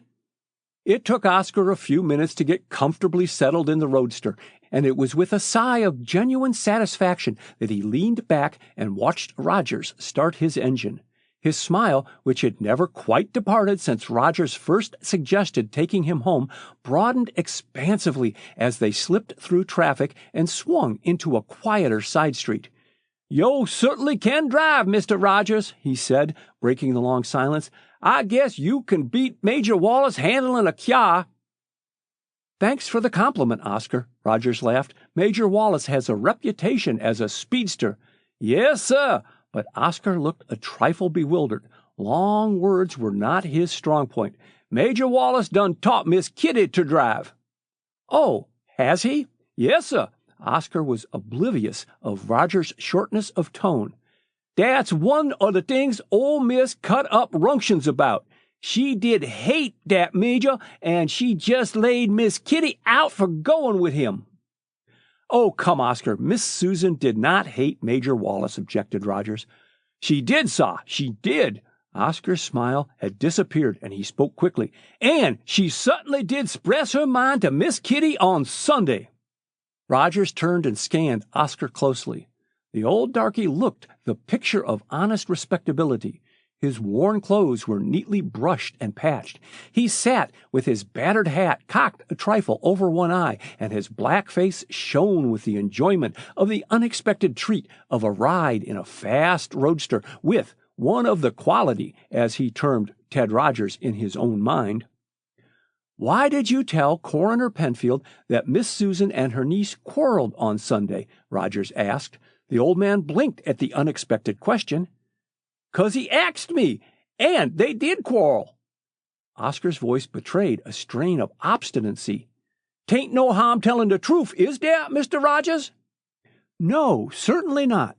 Rogers slowed down at a street crossing and, in shifting gears, failed to catch the sudden crafty look Oscar shot at him. It vanished in a second. "How is Miss Kitty this morning?" "Tolerable well, thank you," Oscar replied. "Dr. McLean was over last night, and he told Mandy that he wanted Miss Kitty to leave town for a month. Seemed to think she needed a change, but Miss Kitty, she said no." "Then she's not going away," Roger's satisfaction was unconcealed. "Is she at home, Oscar?" as he slowed up the car before the entrance to Rose Hill. Oscar shook his head. "No, sah. She done gone for the day," he said, opening the door and clambering with some difficulty to the pavement. "Miss Kitty said something about seeing Mrs. Parsons. She done call her up this morning." "I thought Miss Kitty had resigned from her secretary work." Rogers let his engine run and leaned over to speak to Oscar. "Has Mrs. Parsons been here?" "No, sah. Not since Miss Susan's death." Oscar hesitated, looked up and down the empty street, then back over his shoulder. No one was within earshot. The old man took his hand from the car door and rested his weight on his cane. "I kind of specs they had a fight." "They?" Rogers eyed him in deep surprise. "Miss Kitty and Mrs. Parsons?" "No, sah. Mrs. Parsons and old Miss Susan. Good morning, sah." And Oscar stamped up the steps leading to Rose Hill, deaf to Rogers' repeated calls to return. Chapter 11. I.O.U. Ted Rogers shut off his engine, sprang from the car, and in 10 strides had gained the old Negro's side. "Stop a moment!" And at the stern command in his voice, Oscar halted. "I am convinced that you know more of Miss Susan Baird's death than you have admitted, Oscar, and," his voice deepened, "you are going to tell me the truth." Oscar cast a frightened glance upward. Rogers' determined expression was not one to encourage evasion. "Certainly, sir, certainly. What truth do you wish, sir?" he stammered, politeness uppermost in spite of his confusion of mind. Rogers' gaze grew in intensity as he studied the old man. The latter's eyes had shifted from his interrogator to the mansion, and his black face had become mottled gray in color. As the silence lengthened, Oscar's apprehension increased, and his fingers fumbled nervously with his cane. For the life of him, he could think of nothing to say.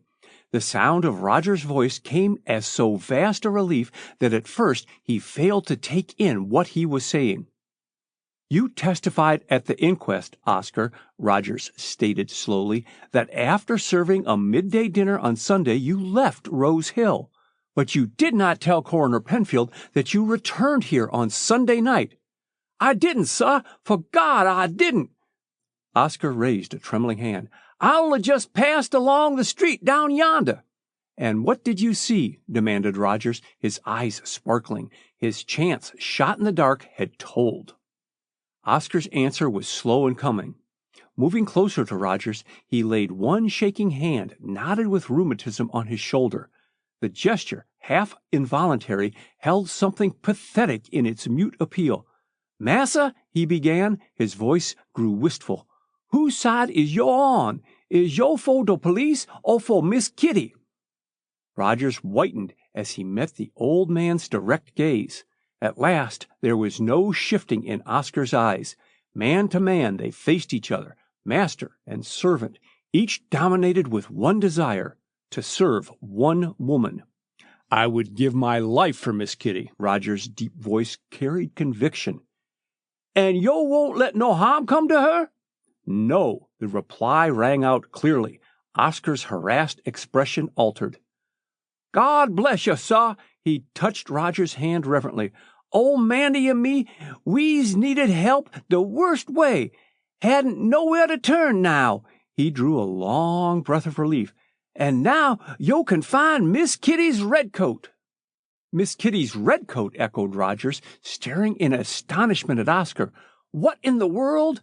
"Yes, sir." Oscar blinked rapidly. "You remember that dar coat Miss Kitty was so fond of wearing? I heard you and she argufying 'bout it being pink 'stead of red." "I know the one you mean," replied Rogers impatiently. "Well, what about it?" "It's done gone." Oscar raised his hand and dropped it in a gesture indicative of despair. "And, Mr. Rogers, we got to find dat our coat for the police." Rogers stared at him for a full moment. There was no doubting Oscar's sincerity. His face was beaded in perspiration, and his eyes, twice their normal size, were alight with earnest appeal. Please, sir, don't ask me no more questions, he pleaded. Just find that coat, and we'll know who killed old Miss. Upon my word, Rogers shook a bewildered head. What are you driving at, Oscar? Find that coat, sir, and then you'll know all. Deed, massa, I ain't lying. Oscar's voice shook with feeling. Please, sir, do as I ax. It's for Miss Kitty. Very well. Rogers came to a sudden decision. I'll do my best to aid Miss Kitty, even if I do it blindfolded. But, see here, Oscar, wouldn't it be simpler to ask Miss Kitty for her coat? She mustn't know nothin'. Oscar spoke in genuine alarm. She ain't had it for most some time. His lips trembled a bit, and he touched them with the tips of his fingers. The coat ain't with none of her clothes, 'cause I searched the house, massa, and Miss Kitty be everlasting grateful to ya. But, his voice dropped to a husky whisper, you'll get it 'fore the police does. Engrossed in their conversation, Rogers had failed to note that Oscar had gradually edged his way to the top step.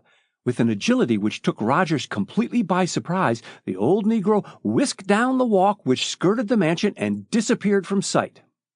With an oath, Rogers pursued him down the walk, only to reach the side door and have it slammed in his face.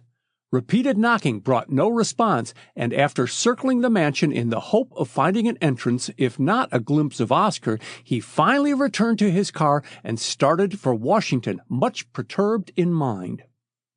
On reaching Washington, Rogers ran the car toward Pennsylvania Avenue, stopping en route to purchase a can of mobile oil. It did not take him long to drive to a garage in an alley to the south of the avenue. At his hail, the owner of the small shop came out. "Howdy, Mr. Rogers," he exclaimed, touching his soiled cap. "How's the car going?" "All right, but I want the oil drained out, Sam," handing, as he spoke, the can of mobile oil to the mechanic. "How is business?" "Oh, so-so." Sam glanced about the wide alley. "Pull up to this side, sir. I can get at the car better here." Leaving the car after he had complied with Sam's request, Rogers stood watching him for a few minutes, but his thought would stray back to Kitty Baird, and he lost interest in both the car and the mechanic. Lighting a cigarette, he strolled down the alley to where it opened into Pennsylvania Avenue. The sight of hurrying pedestrians and swift-moving vehicles proved only a brief diversion as his mind again returned to Kitty and the unsolved problem of her aunt's mysterious death. Oscar's conduct was a puzzle which he wanted time to think out. That the old man knew more of the circumstances of Miss Susan Baird's death than he was willing to divulge was self-evident. Rogers was thoroughly convinced that Oscar was devoted to Kitty. What then did he mean to infer by saying that he, Rogers, must find Kitty's red coat before the police secured it? In what possible way was the coat connected with Miss Baird's death? The blare of a motor horn almost in his ear caused Rogers to jump to one side as an army truck drove out of the valley and turned into Pennsylvania Avenue. Not having time to look where he was going, Rogers collided with a dummy figure placed in front of a second-hand clothes store. As Rogers picked up the figure, he found that its wax face had come in contact with the pavement and was decidedly damaged. With an impatient sigh, he entered the store and was met by the proprietor. "I knocked over your dummy," he explained, drawing out his leather wallet. "It got a bit damaged. How much?" And he opened a roll of treasury bills. "Wait, I'll go see the dummy first," and the proprietor bustled out of the shop. As Rogers turned to accompany him, his eyes fell upon a red coat lying on the counter. He had the faculty of carrying a color in his mind's eye, also of noticing minute details. The coat looked like Kitty's. With a single stride, he was at the counter. The coat was Kitty's. It was a stylish cut garment of a rough finish cloth, with large patch pockets and a scarf-like collar with fringe on the ends. To make assurance doubly sure, Rogers examined the black and gold buttons of Japanese handiwork. He had admired them too often to be mistaken. How came Kitty's coat in that store? A voice at his elbow caused him to wheel about. "The face is kind of mussed up," announced the proprietor. $5 will cover it." $5, fumed Rogers, then paused. "Oh, all right," handing him the money. "How much is this coat?" $20. The proprietor had caught sight of Rogers' generous roll of greenbacks. "It's a nice coat, good as new, except for the torn lining and a few faded spots. It's just what any lady would want. She could reline—" "I'll take it," cut in Rogers, and the proprietor accepted his money with a wry face. Why had he not asked more? It was not often that so biddable a purchaser wandered into a shop. "By the way," Rogers paused in the doorway, "how long have you had this coat?" 2, no, 3 days. The proprietor paused to consider. "The woman came early in the morning, and somehow the coat got misplaced in my stock. I was putting it in the window on display just as you arrived." "Was the woman known to you?" asked Rogers. Both men were on the sidewalk by that time. "No, she never laid eyes on her before, and wouldn't know her again if I was to see her." The proprietor was in a happy mood. Not often had he taken in $25 so easily. "Well, I hope your lady likes the coat. So long," and he nodded affably as Rogers turned into the alley. There was still 5 minutes' work to be done on the car, and Rogers spent them in hurrying Sam into completing the job without further waste of time, and it was with a feeling of satisfaction that he laid the coat on the seat and took his place behind the steering wheel. He had to slow up for traffic as he started out of the alley into Pennsylvania Avenue. A hail close at hand caused him to look around, and he recognized the proprietor of the second-hand clothes store approaching. "Hey, just a minute," called the latter, and Rogers pulled up at the curb and waited for him.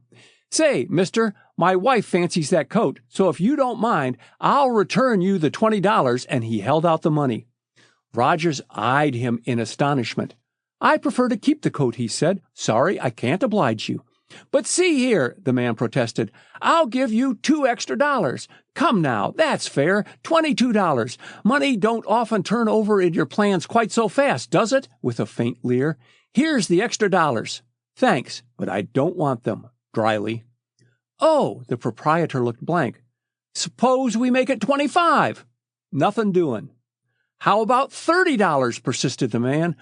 "Oh, I'm no piker," observing Rogers' expression. "When I want a thing, I'm willing to pay for it." "And just why do you want this coat so particularly?" asked Rogers, his suspicion aroused. "I told you, my wife wants that coat." "Well, she can't have it." Rogers released the clutch, and the car shot down the avenue, leaving the dealer in second-hand clothes standing with mouth agape, gesticulating wildly after him. It was but a short distance to the bachelor where he had an apartment, and Rogers paid small regard to traffic regulations until he reached there. He wasted some valuable moments in finding parking space near the building, and he was in no amiable frame of mind when he finally hurried through the swing door of the front entrance. The elevator boy was nowhere visible, and Rogers collected his letters from his mailbox. Then, tucking the red coat under his arm, he went over to the staircase and mounted it 2 steps at a time until he reached the 3rd floor. As he turned his latchkey and threw open the door of his apartment, he heard his name called and whirled about. Ben Potter was walking toward him from the direction of the elevator shaft. "Glad I caught you, Ted," he remarked, ignoring Rogers' curt manner. Not waiting for an invitation, he stepped into the apartment and walked through the short hall into the large room which served Rogers as a combination living and dining room. "I came to apologize for my surly behavior in Craig's office this morning, old man." "Your apology is due to Miss Baird rather than to me," replied Rogers stiffly. "I spoke in haste, without thought," Potter admitted amiably. "Let's drop the matter, Ted. Can you dine with us tonight? I'll get Kitty to come also." "I have an engagement tonight, thanks."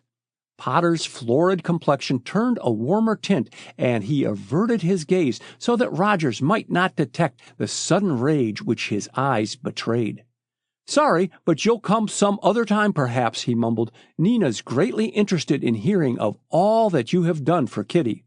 "I? Done for her?" Rogers turned and eyed his companion sharply. Potter had perched himself on the end of the lounge, and, with evident intention of remaining, was leisurely rolling a cigarette. "Sure. You have accomplished a great deal for Kitty, Potter affirmed with emphasis. You found the will which gave her a fortune. To put it poetically, the beggar maid is now an heiress and a prey to fortune hunters. Roger's eyes blazed. Your remarks are offensive, he exclaimed. Potter straightened up. Are you trying to fasten a quarrel on me? He demanded hotly. I intend to make you speak more respectfully of Miss Baird, retorted Rogers, his anger at white heat. If that means a fight, well, I'm ready. And he tossed the red coat on the nearest chair to have his hands free. Potter's big frame relaxed against the cushioned back of the lounge as he forced a laugh. You are too damned quick to take offense, he protested. Why, Kitty's my cousin. I'd be the first to take her part. And yet you insinuate— Nothing, with a patience meant to exasperate. What are you doing with Kitty's red coat? Rogers met the unexpected question with unmoved countenance. You are mistaken, he said. It is not Miss Baird's coat. It isn't? Potter's rising inflection expressed doubt. Let me see it, and he reached forward a grasping hand. With a quick movement, Rogers pulled the coat beyond Potter's reach. The next second, he was staggering backward from a crashing blow delivered as Potter, who had gathered himself for a spring, swung forward upon his feet. Rage at the treacherous attack was a stimulant to Rogers, and he met Potter's second onslaught with a swift right-hander. The scientist was no easy antagonist, and for the moment he had the better of the rough-and-tumble fight. Then as the second man got his second wind, he gave back, and Rogers pinned him against the wall. You yellow dog! Rogers half-sobbed the words in his rage as he shifted his grip to the man's throat. The movement gave Potter his opportunity. Wrenching his right hand free, he jerked a revolver from his coat pocket and brought the butt against Rogers' temple with stunning force. Rogers sagged backward, then regained his balance as Potter's revolver again descended on his head. With a low moan, he sank back, overturning a chair in his fall. As Potter bent over the half-conscious man, a resounding knock at the apartment door caused him to start upright. One hasty glance about the room showed him that the window overlooking the fire escape was open. Potter's eyes sought the red coat. It lay on the floor, half hidden under Rogers. Stooping over, he seized one of the sleeves and tugged at it. The action aroused Rogers from his stupor, and, with such strength as remained, he grasped the sleeve also. It was an unequal tug-of-war. Potter's cry of triumph was drowned by repeated knocking on the door and the sound of raised voices demanding admittance. Not daring to remain longer, he released his hold on the coat sleeve and bolted through the window and down the fire escape as an agile elevator boy climbed through the pantry window from an adjoining balcony and popped into the living room. He stopped aghast at the sight of Rogers, torn and bleeding, and the chaotic condition of the overturned furniture. "My Lord, what's been a-happening?" he gasped. "We heard runctions, and I got the police." "Police?" The last word penetrated Rogers' reeling senses, and his eyes sought the red coat sleeve, which he still grasped. "Yes, they at the door now," as renewed pounding echoed through the place. "Go and let them in," commanded Rogers. Then, as the boy dashed down the hall, he staggered to his feet over to the small dumbwaiter shaft, which was used to carry garbage cans, milk bottles, and packages to the apartment. But one idea was uppermost. The police must not get Kitty's red coat. He had just time to open the door and thrust the red coat down the chute and close the door again before two policemen appeared in the room. Stars were dancing before Roger's eyes, and he brushed his hand across his forehead. He must think. Think. Should he have Potter arrested? No, he would settle the score between them without police aid. His hands clenched at the thought, and he straightened up in spite of the increasing sense of faintness which caused his knees to sag under him. "What happened?" demanded the foremost policeman. "Who attacked you?" "A burglar, evidently," replied Rogers, sinking down in the nearest chair. "I walked in on him. He went that way," indicating the fire escape. "Chase down and see if you can catch him, Mike," ordered the first speaker. "I'll search the apartment for any clues. Here," observing Roger's half-fainting condition. "Good Lord, he's keeled over." An hour later, Rogers, his cuts treated by Dr. McLean, and finally left alone by a too solicitous policeman, went down into the basement of the apartment house. He had no difficulty in locating the opening to the dumbwaiter shaft. Looking inside, he found it empty. "What is it, Mr. Rogers?" inquired the janitor's wife, a young colored girl who acted as laundress for the tenants. "I'm looking for a red coat which I accidentally dropped down the chute, Cora," Rogers explained. "Mercy, sir, I wished I'd known it was yours," she exclaimed. "It was on top of a pile of trash and was so raggedy that I just put the whole business in the furnace." Rogers stared at her aghast. Then, collecting his wits, he dashed by her into the furnace room. The light from a hot fire half blinded him as he flung open the furnace door. Lying on the flagging close to the opening was a portion of the red coat. The rest was ashes. Rogers jerked out the piece of red cloth and, flinging it on the cement floor, stamped out the smoldering flames. Paying no attention to Cora's lamentations, he hurried upstairs, the precious piece in his hand. Once more in his apartment, and with the door safely locked, he dropped down on the lounge and regarded all that remained of the coat, as his thoughts returned to Oscar and his fervid request that he find Miss Kitty's red coat. In what way was the red coat involved in the mystery of Miss Baird's death? Why had the dealer in second-hand clothes wished so ardently to buy it back? How had it gotten into his hands in the first place? Above all, why did Ben Potter wish to gain possession of it? Roger's head swam with the effort to find an answer to the enigma. Sinking back against the cushions, he ran his hand over the piece of red cloth. It was the front breadth of the coat and its patch pocket that had remained intact. As Roger's fingers strayed inside the pocket, his thoughts turned to Kitty Baird. Beautiful Kitty Baird, his best beloved. His restless fingers closed over a small wad of paper pressed deep in the coat pocket. A second later, he had smoothed out the paper and, carrying it to the light, strove to read the writing upon it.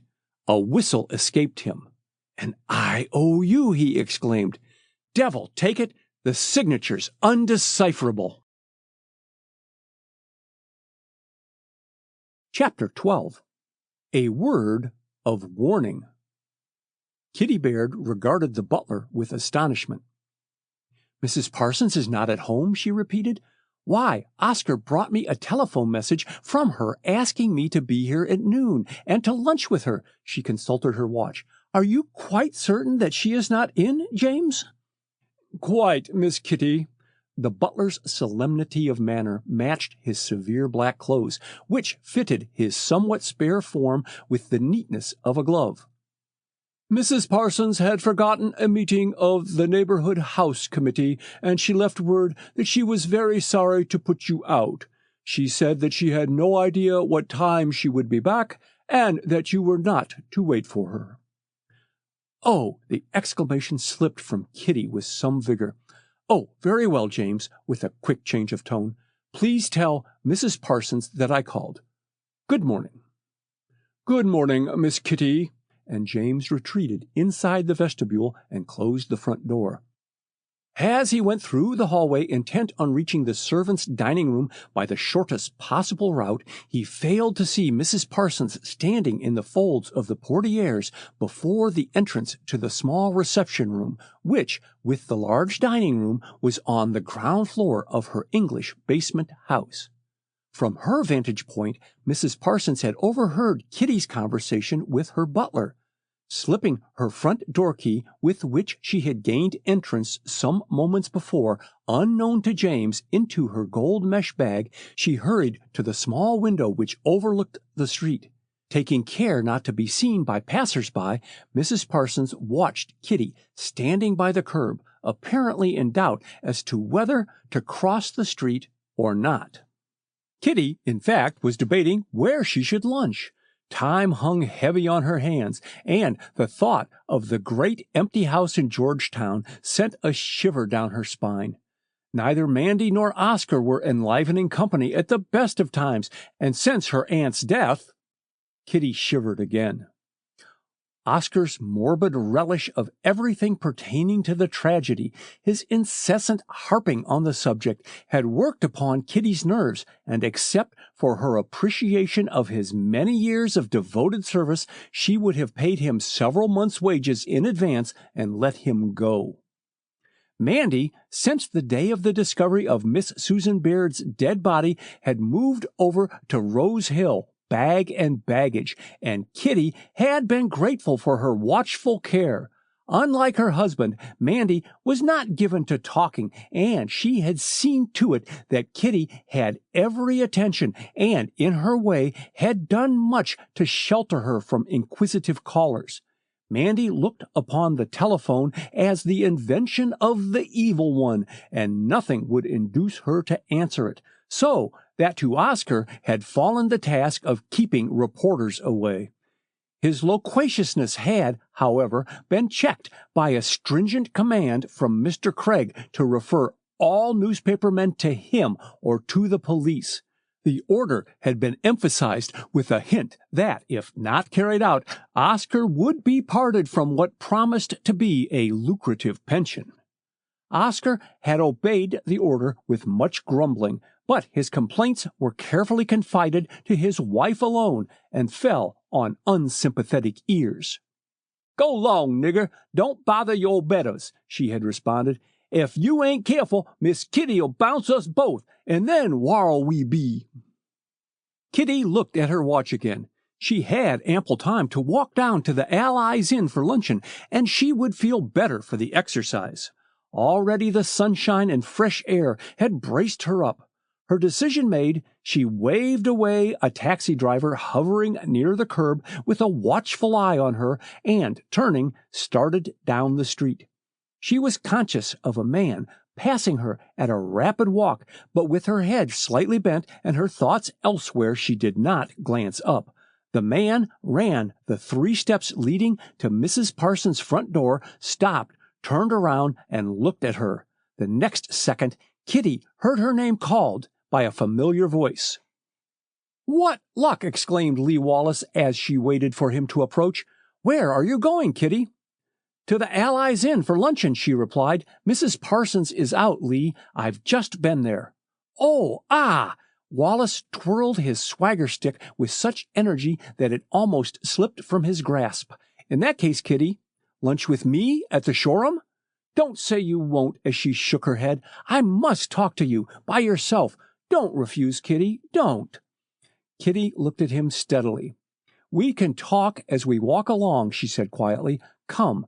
And her decided tone left Wallace nothing to do but match his footstep to hers as she sauntered along. From her sheltered nook in the window, Mrs. Parsons saw Major Wallace's rapid approach to her front door, observed his belated recognition of Kitty, heard his hail, and watched their leisurely walk down the street. An odd smile crossed her lips as she dropped the window curtain into place and went quietly to her bedroom. "Frances," she said as her confidential maid rose on her entrance and laid down some sewing, "tell James that I will lunch alone today. Major Wallace is unexpectedly detained and has canceled his engagement with me."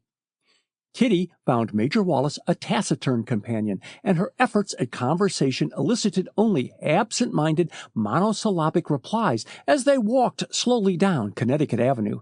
It was not until they reached H Street that Wallace awoke from his abstraction. "The Shoreham is down this way," he expostulated as Kitty continued walking straight ahead. "You must lunch with me, Kitty. You promised." "I did nothing of the sort," she retorted. "You said that you wished to talk to me, and you have had every opportunity to do so, instead of which you have been silent to the verge of rudeness. Frankly," and her voice was decidedly chilly, "you owe me an explanation." "That is just it," he broke in. "Why have you avoided me?" "I avoided you?" The scorn in Kitty's voice caused him to color warmly. "I have done nothing of the sort." "You sent word that you begged to be excused when I called to see you," Wallace reminded her bitterly. "The words were of Oscar's choosing, not mine," she explained. "You came the night of the inquest, and by Dr. McLean's orders I denied myself to all callers." "But you saw Ted Rogers?" "Well, why not?" Her color deepened, but her eyes did not fall before his angry gaze. "It is not your right to dictate to me about anything. And besides," not giving him a chance to interrupt her, "you have had ample time to call since then." "I've been ill. Oh, hang it," as a hurried pedestrian collided against him. "We can't talk here. There's no fun in being jostled about by idiots," casting a vindictive glance at the offender, who had just made the streetcar he had been running to catch. Kitty eyed Wallace sharply. Never before had she known him so upset in speech and manner. As she observed the careworn lines in his face and the mute appeal in his deep-set eyes, her anger cooled. "I will lunch with you, Lee," she said, "but why make such a point of it?" What answer Wallace would have made remained unspoken, as a mutual acquaintance swooped down upon them and, utterly ignoring their lack of cordiality, insisted on accompanying them to the showroom. Once inside the hotel restaurant, Wallace lost no time in securing a table in a secluded corner, and an attentive waiter took his order for luncheon.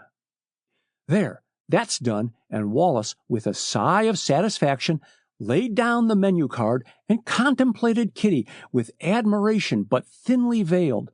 Her mourning was extremely becoming to her blonde beauty.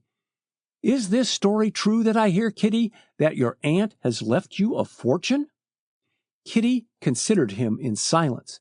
The question had been asked so often by friends and acquaintances that it had lost its novelty. Coming from him, it surprised her. "Mr. Craig assures me that I am no longer a pauper," she answered, and her tone was dry. Wallace flushed. "The papers said that you were wealthy, very wealthy," he persisted. "It depends on how you compute wealth," she said, "and how much faith you put in newspapers." A faint mocking smile touched her lips and vanished. "Why this interest in my fortune, Lee?" "Because," he spoke with unconcealed bitterness, "it puts another barrier between us. Your aunt's hatred, and now this. Please stop." Kitty raised her hand slightly. "Why keep up the farce longer?" "Farce?" "Flirtation, if you like it better," she sighed involuntarily. "Just an idle flirtation." "Idle nothing! You'd have married me if you hadn't met Ted Rogers," he blurted out. "Stop!" Her tone, though low, was imperative. "Here is luncheon. Suppose we discuss another topic. When does Nina Potter return from New York?" "I have no idea," shortly. "Have a muffin, do." And he extended the bread plate toward her, then relapsed into abstracted silence. Kitty's healthy young appetite, sharpened by her walk, did full justice to the luncheon, and, not feeling inclined for conversation, she was content to watch the groups of people seated at nearby tables. One pair, obviously a bride and groom, especially attracted her, and she turned for another look at them as they left the restaurant. When she faced around toward Wallace again, she saw their waiter slip a note into his hand. It was deftly done, and only Kitty's keen eyes detected the act. Wallace, his face devoid of expression, laid the lunch check and a banknote on the silver salver. "Never mind the change," he said to the waiter, and rising, helped Kitty put on her coat and adjust her furs. "I am sorry my car is in the paint shop, but we will get a taxi at the door." "We'll do nothing of the sort," objected Kitty. "I don't propose to put you to all that trouble, Lee." Without answering, Wallace led the way down the corridor to the H Street entrance. "Call a taxi," he directed the doorman, then turned to Kitty. "Don't scold," he begged. "I am going to Fort Myer, and it will not take me out of my way to leave you at Rose Hill. Here's the car." And before Kitty could protest further, she was bundled inside the taxi. Wallace gave a few hurried directions to the chauffeur and then sprang in beside her. The chauffeur was evidently a novice, for he started the car with such a jerk that Kitty was half thrown from her seat. With a muttered word which strongly resembled a curse, Wallace picked up her bag and muff and laid them in her lap. "The fool!" His face was red with anger. "Sorry, Kitty, I have no use for incompetence." Kitty watched him in wondering silence. In place of a sunny temperament, she found uncontrolled irritability. Instead of the steady gaze she was familiar with, she became aware of ever-shifting eyes. What had changed her cheery companion of the past into the nervous, unhappy man by her side? Kitty sighed involuntarily. She had met Lee Wallace 4 months before, shortly after he was admitted as a patient at Walter Reed Hospital, at a birthday party for the Walter Reed boys at the Theodorus Bailey Myers Mason House, and they had become great friends. Her aunt's dislike was so general, so far as her friends were concerned, that Kitty had not taken seriously her objections to the gay and handsome army officer. When she finally realized that Miss Susan Baird had conceived what appeared to be an actual hatred of Lee Wallace, Kitty had tried to reason with her, but to no avail. When Miss Susan Baird had once acquired an idea, the Rock of Gibraltar was as jelly to her. Kitty had inherited some of the Baird obstinacy, and it was that trait more than anything else which had fanned her liking into a violent flirtation with Wallace. She considered her aunt unjust in her treatment of him and resented her incivility. Her sympathies aroused, she had almost persuaded herself that she was in love with him, and then Kitty's face flamed at the recollection. Then she had met Edward Rogers. Time had had no place in the development of their friendship. He had been drawn to her with the same irresistible attraction which the North Pole has for the magnetic needle. No word of love had ever passed his lips, but his eyes, they had pleaded his suit more eloquently than any words. Absorbed in her thoughts, Kitty was actually startled when the taxi stopped in front of Rose Hill. "Won't you come in?" she asked as Wallace helped her out of the car. "No, thanks. I haven't time." Wallace looked up at the fine old mansion and hesitated a moment. "I'll try and get in tonight or tomorrow. Say, Kitty, why don't you go to a hotel?" "Do what?" Kitty's astonishment was obvious. "Close up your house," with hurried emphasis. "You ought not to live there alone. What is Craig thinking of to let you do it?" "But I am not alone," she pointed out. "Oscar and Mandy are living with me now. Besides," it was her turn to hesitate, "the police wish the house kept open." "They do, eh?" Wallace turned and scowled at the mansion. "Have you heard anything, Kitty? Any new theories about your aunt's death?" She shook her head. "I only know those published in the newspapers," she answered. "The police do not make a confidant of me. Won't you change your mind, Lee, and come into the house?" "I really can't." Wallace walked with her up the terraced steps to the front door and laid an impatient hand on the old-fashioned bell pull. "Don't ring," exclaimed Kitty. "Both of the servants are out. I have my latchkey to the side door. Don't wait any longer, Lee, if you are in a hurry." "Sure you can get in?" Kitty nodded an affirmative. Wallace wavered a moment, glanced at the bunch of keys which Kitty produced from her muff, then cast a fleeting look at the walk which skirted the mansion. "Kitty," he stepped closer to her side, his hands fumbling awkwardly with his hat. "Did you and your aunt really quarrel about me on Sunday?" Kitty stepped back as if shot. "What an egotistical question," she stammered with a brave attempt at a laugh. "On the contrary, Lee, Aunt Susan and I had words over a matter of no importance, as was our habit. Goodbye." "Goodbye." Wallace echoed her words mechanically and, without a further glance at her, ran down the steps. Kitty watched the taxi and its solitary passenger disappear up Q Street before turning toward the brick walk which circled the house and led to the large garden in the rear. She dreaded entering the house alone. It was a feeling which she had not been able to conquer, and she had, on the few occasions when she had gone out, always arranged to have one of the servants in the house upon her return. Mandy had asked for the afternoon off, and Oscar, not being at home when Kitty left to go to Mrs. Parsons, had probably not gotten back in time to be told by Mandy before her departure that he was to await Kitty's return. Kitty shook herself. It was not yet 4 o'clock in the afternoon. It was foolish to give way to nerves, but before turning into the walk, Kitty took one final look down the terraced steps, hoping for a sight of Mandy's substantial form or old Oscar's halting walk. Neither was visible. As her glance swept upward, she saw a piece of crumpled paper lying on the step just below her. Stooping over, she picked it up and, observing writing upon it, smoothed out the paper. She had read the few words it bore several times before she took in their meaning. "Lee, you are watched." Kitty turned the paper over. It was the one she had seen the waiter at the showroom slip surreptitiously into Lee Wallace's hand. She recognized the delicate mauve shade of the paper. She also recognized the handwriting. Why had Mrs. Parsons written such a warning to Lee Wallace? With her ideas in a whirl, Kitty walked slowly around the mansion and to the side door. It gave entrance to the library. There was a perceptible pause before Kitty unlocked the door and entered the house. She had grown to loathe the library.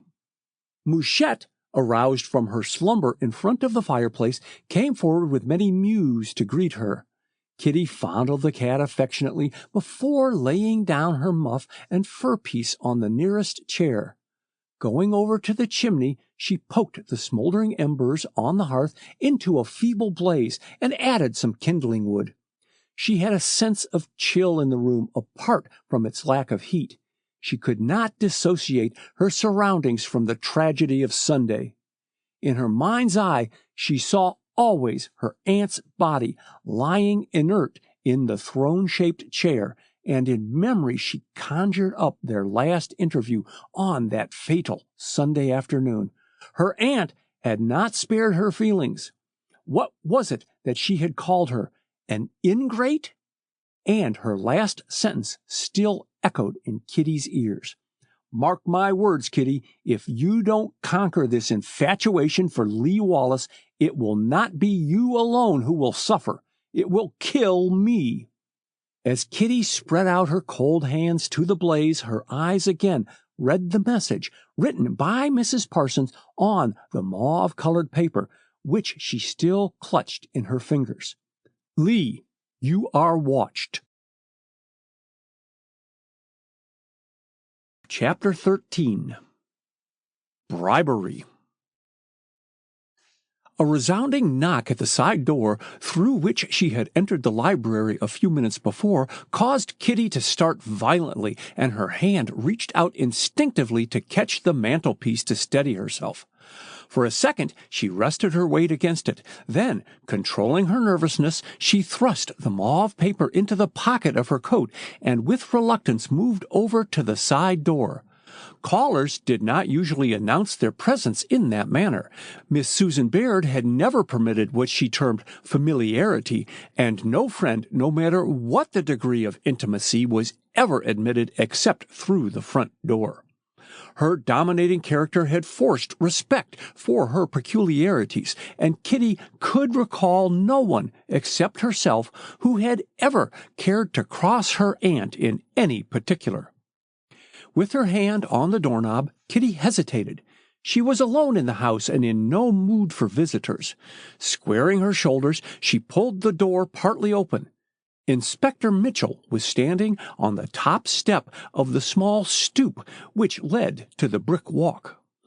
"Good afternoon, Miss Baird," he said, bowing affably. "Can you spare me a few minutes of your time?"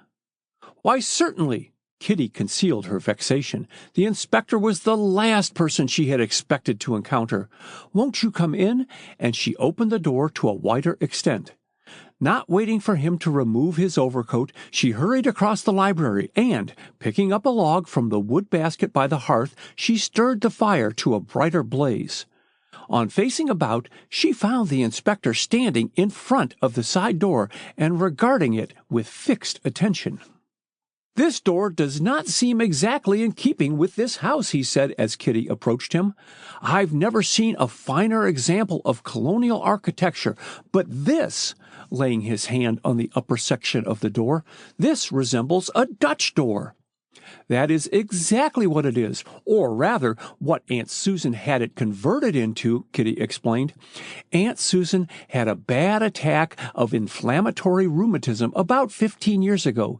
She could not leave the house and sat chiefly in this room. She was devoted to her garden and had this side door cut in half so that she could see outside without having to open the entire door." "And this panel in the upper half of the door," Mitchell laid his hand on it as he spoke, "does it open?" "Yes, it is a sliding panel." Kitty stifled a yawn. "The builder's idea of ornamentation, I presume. A door within a door," she smiled. "And rusty with disuse. Oscar has an objection to cleaning brass, or anything, in fact, that requires elbow grease." "The latch is discolored," Mitchell amended. With a quick motion of his hand, he released the catch and pushed the panel backward. "But there is no sign of rust in the hinges. Judging from the way this panel moves, Miss Bayard, it is well oiled. See for yourself." Kitty glanced at him in surprise before moving the panel back and forth. Inspector Mitchell was right. It moved with ease and totally without noise. When pushed to the farthest, the panel left an opening about 8 inches square. "What do you think of that, Miss Bayard?" inquired Mitchell. "I'm sure I don't know." Kitty's eyebrows drew together in a perplexed frown. "We never touched that panel, never had occasion to use it. This," laying her hand on the upper part of the Dutch door, "we frequently kept open in the summer as we get the southwestern breeze through it. We never use this door as a means of exit except to go into the garden." "You entered by it today upon your return," Mitchell remarked, and Kitty favored him with a blank stare. "Were you watching me?" she asked with a touch of coldness. "I was waiting in the summer house," Mitchell explained, ignoring her manner. "No one answered the front bell, and, as I wished very much to see you, I killed time by strolling through the garden. Then you don't generally use this entrance to the house?" "No." Kitty regarded him inquiringly, puzzled by his persistent questions on a trivial subject. "Only since Aunt Susan's death. The lock on this door is modern, and the key a reasonable size to carry in my handbag. Perhaps you recall the key to the front door?" She could not restrain a smile. "It is old-fashioned." Mitchell nodded. "I recollect its size," he remarked dryly. "I found it in the keyhole of the front door on Monday morning, just before we discovered your aunt lying dead in this room. Haven't any idea how the key got there then, have you?" Kitty turned pale. "At the coroner's inquest, I told all that I know of the circumstances surrounding my aunt's death." She faced him quickly. "Have you made no discoveries bearing on the crime?" "Only those brought out at the inquest," he replied, with non-committal brevity. "Come, Miss Baird, suppose we talk over some of the aspects of the case. I won't detain you very long." Taking her consent for granted, Inspector Mitchell wheeled forward an armchair and selected another for himself. Mouchette watched them both, then, rising stiffly, deserted her favorite spot near the hearth and perched herself in Kitty's lap, her loud purr testifying to her contentment as Kitty passed her hands over the soft gray fur. Kitty did not care to break the pause that followed. She was content to remain silent and await developments. Mitchell did not leave her long in doubt as to the direction his thoughts were tending. "Mr. Craig tells me you have inherited a pretty fortune," he began. "A very pretty fortune, to be exact. Now, your aunt, if you'll excuse my directness, lived in, he hesitated, say, genteel poverty." Kitty nodded somberly. Would people never stop harping on her suddenly acquired wealth? "Where did your aunt get this money she left you?" "I have no idea," she replied. "I am as ignorant on the subject as you are." Mitchell eyed her intently. Was it candor which prompted the direct denial, or duplicity? She appeared unconscious of his steady gaze, her attention apparently centered on the flickering fire, and her hands, clasped together, rested idly in her lap. Mitchell's profession had made him a close student of human nature, and as he studied her face, partly turned from him, he concluded that Kitty did not lack strength of character and willpower, whatever her faults might be. Was her air of relaxation, of almost dumb inertia, a cloak to hide high-strung, quivering nerves? If he could but shake her composure, he might gain some key to the mystery of her aunt's murder. Mitchell cleared his throat as he unobtrusively hitched his chair around to obtain a more favorable angle from which to gauge her expression. "Had your aunt a large correspondence?" he asked. Kitty shook her head. "Aunt Susan abominated letter-writing," she replied. "My godfather, Mr. Craig, attended to her few business correspondence, and I answered any invitations that came to us." "Had you any relations living outside of Washington?" he asked. "A few very distant cousins," she shrugged her shoulders. "My aunt did not encourage intercourse with them." "Their names, please." Mitchell pulled out a pencil and notebook and thumbed its pages until he found a blank space. A.J. Beekman of Detroit. Kitty watched him in some amusement. "Then there was a rather large family of Smiths in Georgia. I'm sorry I can't be more definite. Aunt Susan, as I said before, never cultivated her relatives." "Did she actively dislike them?" Kitty straightened up and regarded him. "I don't catch your meaning." "My meaning is clear," Mitchell spoke slowly, deliberately. "Did your aunt actively dislike Major Lee Wallace because of his relationship?" "His relationship?" echoed Kitty in bewilderment. "He is no relation." "I beg pardon," with a sarcastic smile. "I happen to know that Lee Wallace is your cousin." "Then your knowledge is greater than mine." Kitty curbed her quick temper with an effort and added more quietly, "Whoever told you that was misinformed." "I think not." Mitchell consulted his notebook before continuing. "Colonel Marcus Holt of San Francisco was your uncle, was he not?" "Yes. My mother, Louise Holt, was his sister." Kitty slipped her arms out of her coat, which she had kept on for warmth. The fire was drawing nicely, and for the first time she was conscious of the heat it generated. "What prompts your interest in old Colonel Holt? I assure you he died long before Aunt Susan." There was a touch of mockery in her voice, and Mitchell smiled grimly. "I am coming to my point," he said. "Holt's nephew is Major Lee Wallace." Kitty sat bolt upright with such suddenness that Mouchette nearly lost her balance. With an offended air, the cat jumped to the floor and crept under the nearest chair. "What?" exclaimed Kitty. "Are you sure?" "And therefore," went on Mitchell, paying no attention to her interruption, "Lee Wallace must be a relation of yours." "I suppose so," Kitty admitted thoughtfully. "But why had Lee never told me that we are related? He has never spoken of being a nephew of Uncle Marcus." "Nor of inheriting the old colonel's fortune?" "Fortune?" Kitty looked blank. "Why, I have always understood that Major Wallace had only his pay. I never knew that he was wealthy." "His fortune disappeared the way fortunes have when dissipated away." Mitchell was watching her like a lynx, but her expression of friendly interest conveyed that and nothing more. The mention of Lee Wallace's name had not produced the result he had hoped for. Kitty's composure had not been shaken. Could it be that she was not in love with him, as rumor reported? Mitchell frowned. He was not making headway. "Have you ever heard of the Holt will contest in San Francisco?" he asked after a brief pause. "Only in a general way. Aunt Susan spoke of it once or twice." Kitty settled back in her chair again. She never evinced any particular interest in Uncle Marcus, and he, on his part, ignored our existence. To go back to ancient history, Kitty's smile was a trifle mischievous. Keeping Inspector Mitchell discussing harmless topics would prevent his harping upon her aunt's death and perhaps would hasten his departure. Uncle Marcus objected to my mother marrying my father, and naturally Aunt Susan resented the fact that her brother was unwelcome to his wife's family. So she nursed a grudge against them, did she?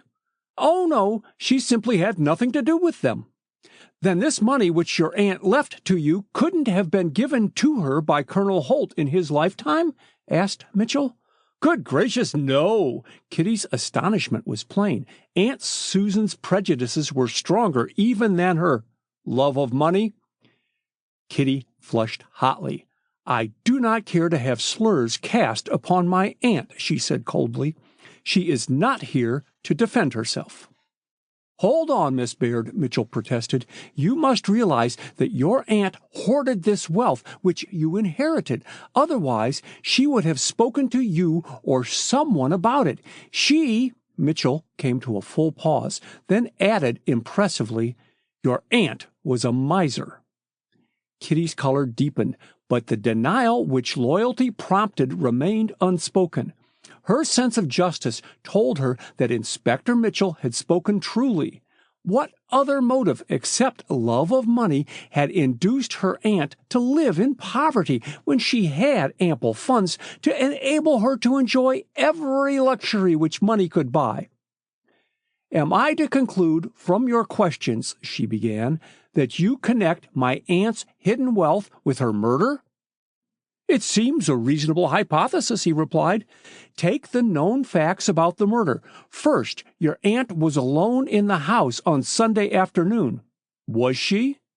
Do you know anything to the contrary? Quickly. No, but, she hesitated, someone must have been inside the house as well as my aunt. And that someone murdered my aunt, looking him calmly in the eyes. She never committed suicide. Mitchell regarded her steadfastly. Can you give me no hint of the identity of your aunt's caller? He asked. Think carefully, Miss Baird. Have you no suspicion who might have murdered your aunt? Kitty did not reply at once. Instead, her hand slipped inside her coat pocket, and her fingers closed about the small slip of mauve-colored paper tucked underneath her handkerchief. While the message it bore recurred to her, Lee, you are watched. To what did Mrs. Parsons' warning allude? To what could it allude? And why did Inspector Mitchell invariably drag Lee Wallace's name into their conversation? And what had inspired her aunt's hatred of Lee? Could it have been fear? Fear of what? Death? Kitty shuddered, then pulled herself together. She must not let fancies run away with her. I know of no one who could have had a motive for killing poor Aunt Susan, she said. It must have been the work of someone afflicted with homicidal tendencies. I'll stake my reputation that it was no maniac, declared Mitchell. The crime was deliberately planned and by someone with nerves absolutely under control. Look at the manner in which the poison was administered. Placed on one side of the knife blade, so that the prussic acid only touched the piece of peach given to your aunt, and the murderer ate his half in perfect safety. It was neat, devilishly neat. Have you found out where the peaches came from? Asked Kitty. No, worse luck, Mitchell frowned. Very few fruit stores make deliveries on Sunday, and those few deny sending any fruit here. How about the Italian fruit stands? Have you questioned the dealers? Mitchell smiled wryly. Not many fruit dealers carry peaches at this season. Our operatives have been pretty thorough in their investigations. He paused before adding, according to their reports, no one, man, woman, or child, purchased peaches on Sunday last. Kitty hesitated. They may have come from a distance, she suggested, by parcel post or express. Have you thought of that? Yes, and we found that no package was left here by the express company or post office employees. Mitchell paused to replace his notebook and pencil in his pocket. No, Miss Baird, the murderer brought those peaches with him. It would seem so, agreed Kitty thoughtfully. And it must have been someone who knew that your aunt liked peaches, went on Mitchell. Were her tastes generally known among your friends?" Kitty caught her breath sharply. The question recalled an incident forgotten in the rush of events. Lee Wallace, on the few occasions when he had been invited to tea with them, had invariably preceded his visit with a basket of fruit, and each basket had contained peaches. "I suppose our friends knew that Aunt Susan liked peaches," she said. Her hesitation, slight as it was not lost on Mitchell. "I never gave the matter a thought." "Indeed," Mitchell did not try to conceal his unbelief. "Do you see much of Mr. Edward Rogers?" Kitty actually jumped at the abruptness of the question and its nature.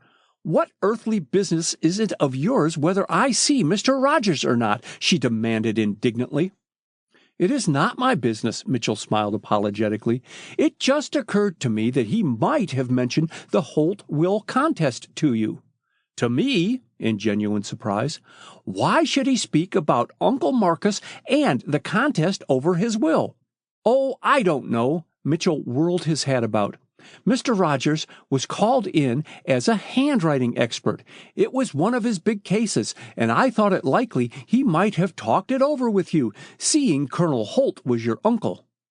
"I doubt if Mr. Rogers knows that we were related.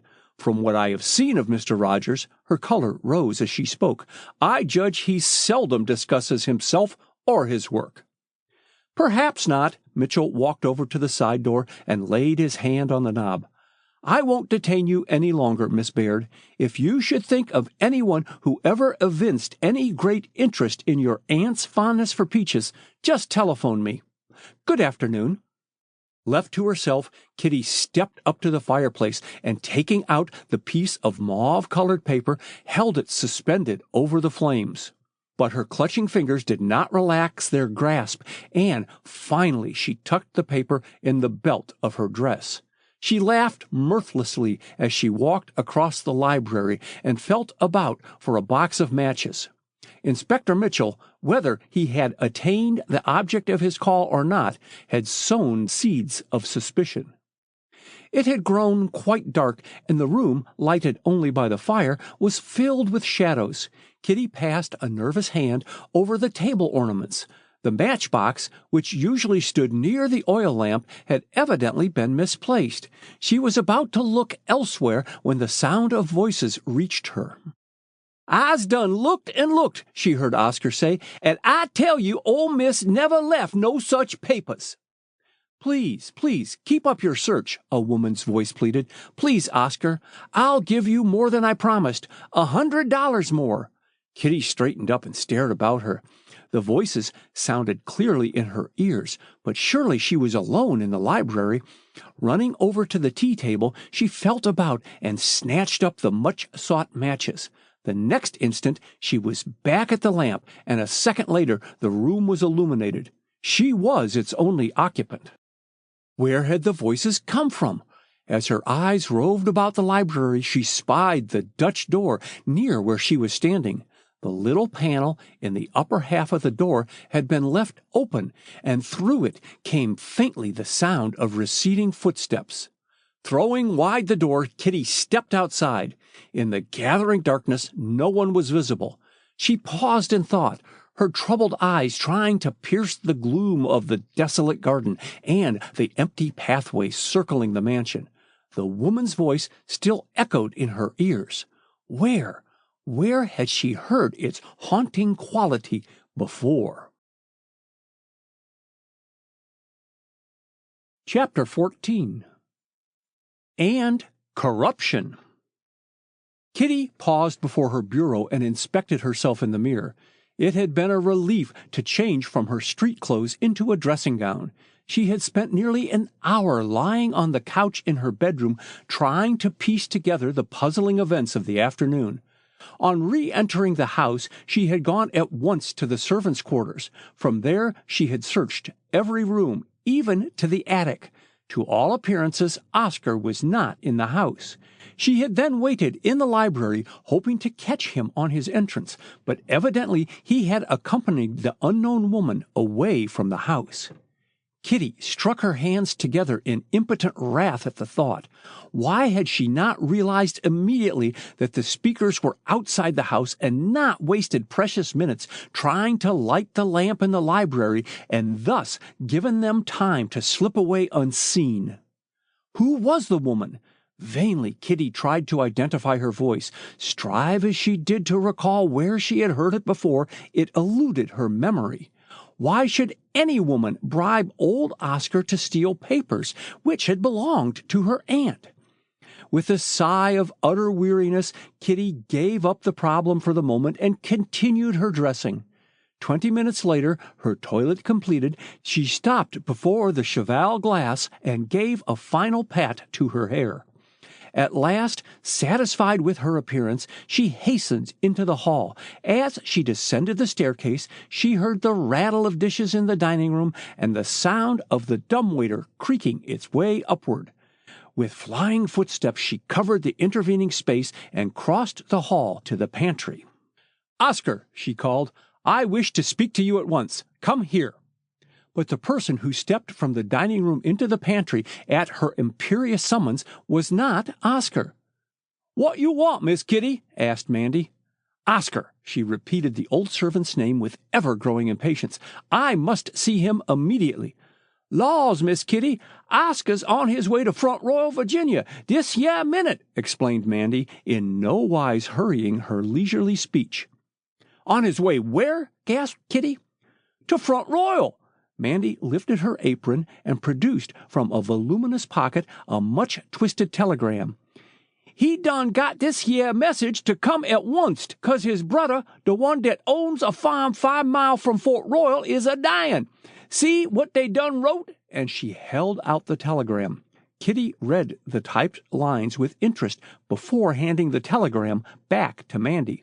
"Why didn't you tell me of this?" she demanded. "Oscar had no business to leave without first speaking to me."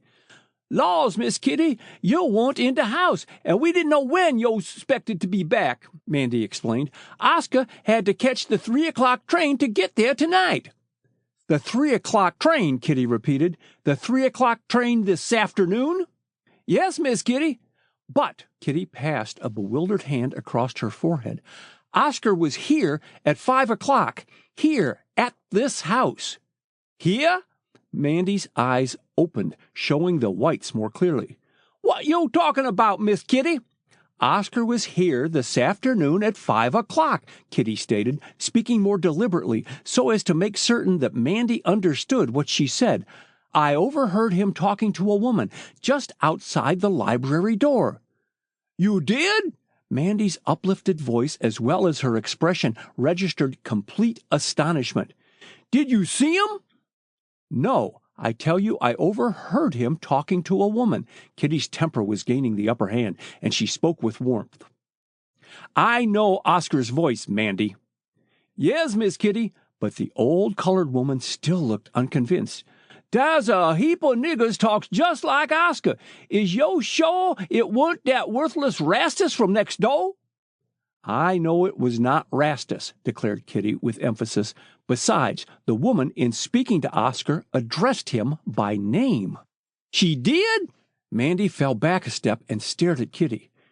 "Oh, go away, Miss Kitty. You been dreaming. Why, 'tweren't possible. I went to de depot with Oscar my own self and saw Oscar get on dat train, and it done pull out for Front Royal at 3 o'clock this afternoon." It was Kitty's turn to stare at Mandy. The old woman's beady black eyes did not shift their gaze. A full minute passed before Kitty broke the silence. "When did you return, Mandy?" she asked. "'Bout 6 or a few minutes after," Mandy said.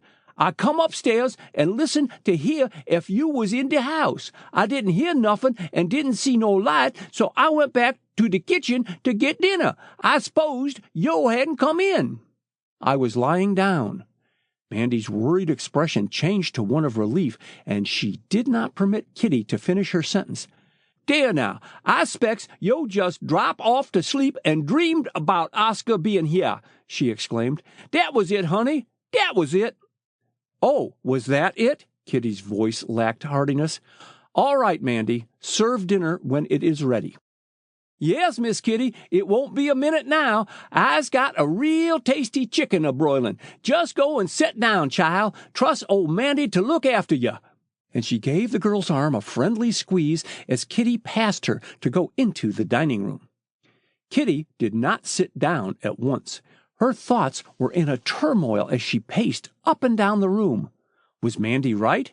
Had she dreamed overhearing an unknown woman offer Oscar a bribe to steal papers which had belonged to her aunt? Her aimless footsteps carried her into the library and to the Dutch door. The small panel stood open. Kitty's eyes strayed from it to the telephone. On impulse, she crossed to the instrument and took up the telephone directory. It took her but a moment to find the number she wished. Then she paused.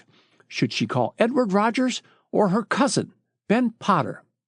She had seen or heard nothing from either Ben or his wife since late Tuesday afternoon after the inquest, when they had stopped for a brief moment to tell her of their contemplated trip to New York and to suggest that she accompany them. She had been tempted to accept their invitation, a longing to run away from the mansion which she had called home from her earliest recollection, to separate herself from the tragedy of her aunt's murder had almost overpowered her.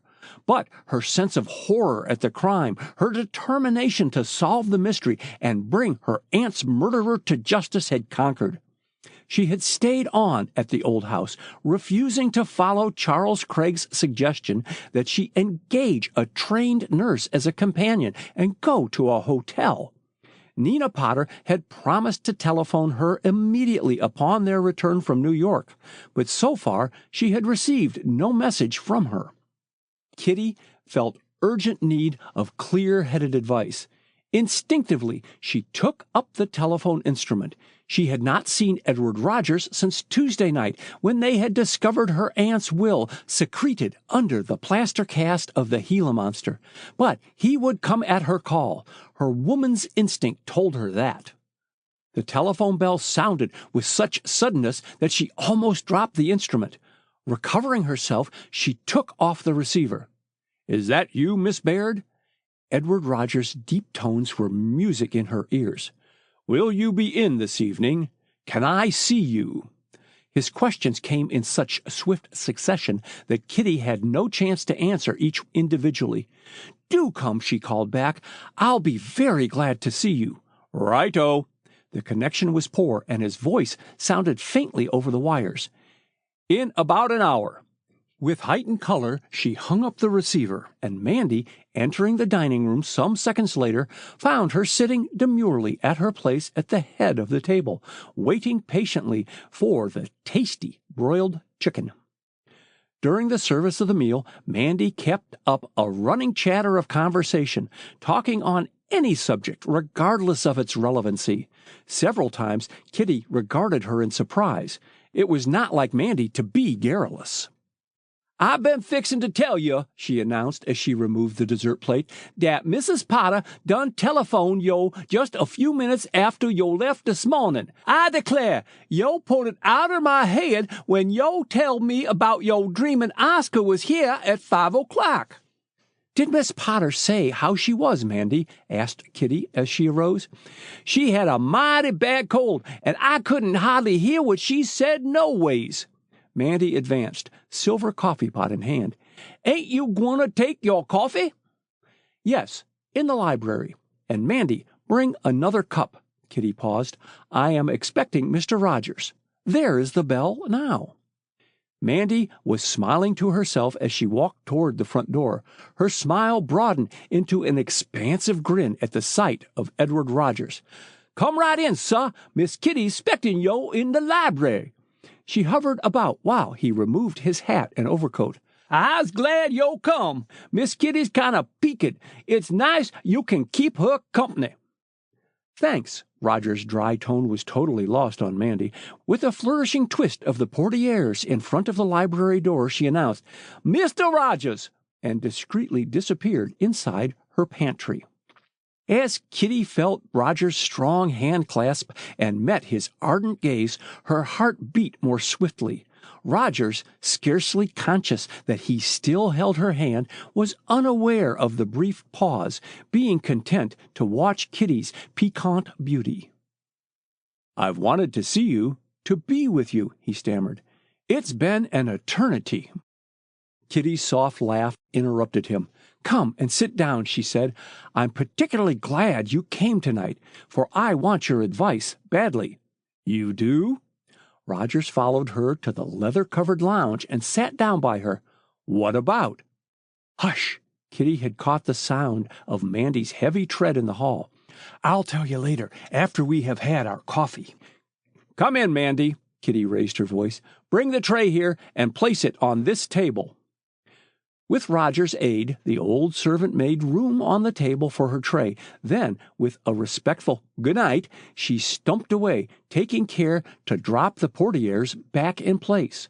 As Rogers bent to pick up a napkin which he had inadvertently dropped, Kitty caught sight of the cuts on his head, partially covered by a dressing. "Good gracious, what have you done to yourself?" she cried. "Ran headfirst into a door," replied Rogers. "Are you sure you are not badly hurt?" she asked gravely, noting the pallor of his usually ruddy cheeks. At the solicitude in her voice, Rogers colored, and his eyes shone. "Quite sure," he said, then made haste to change the subject. "Have you seen Ben Potter today?" "No. Nina telephoned to me this morning while I was out." She handed him her empty coffee cup to put down. "I haven't seen Ben since the day of the inquest." Rogers hesitated a moment. "Forgive the question, but are you and he great friends?" Kitty regarded him gravely. "Not great friends. We sometimes have spats," she admitted. A mischievous smile brought out her pretty dimples. "Our last dispute was on the subject of deportment and dress. I do not see how Nina stands his puritanical ideas." "Doesn't he approve of gay colors?" "Gay colors?" Kitty laughed outright. "I should say not. Why, he nearly had a fit whenever I appeared in my red coat." "He is a man of queer ideas," Rogers commented dryly. "The red coat was most becoming to you. By the way, I haven't seen you wear it lately." "I am having the coat dyed." Seeing his surprised expression, she added, "Not because Ben disliked the color, but it was too faded." "Did you take the coat to be dyed?" asked Rogers, and she wondered at the persistency of his gaze. "No, I gave it to Aunt Susan one day last week." Kitty sat bolt upright. "Dear me, I wonder at which cleaning establishment she left the coat." "You have no idea where it is?" "Not the faintest idea in this world. Aunt Susan never dealt long at any one shop." Kitty shook her head. "The events of the past few days put the coat entirely out of my mind."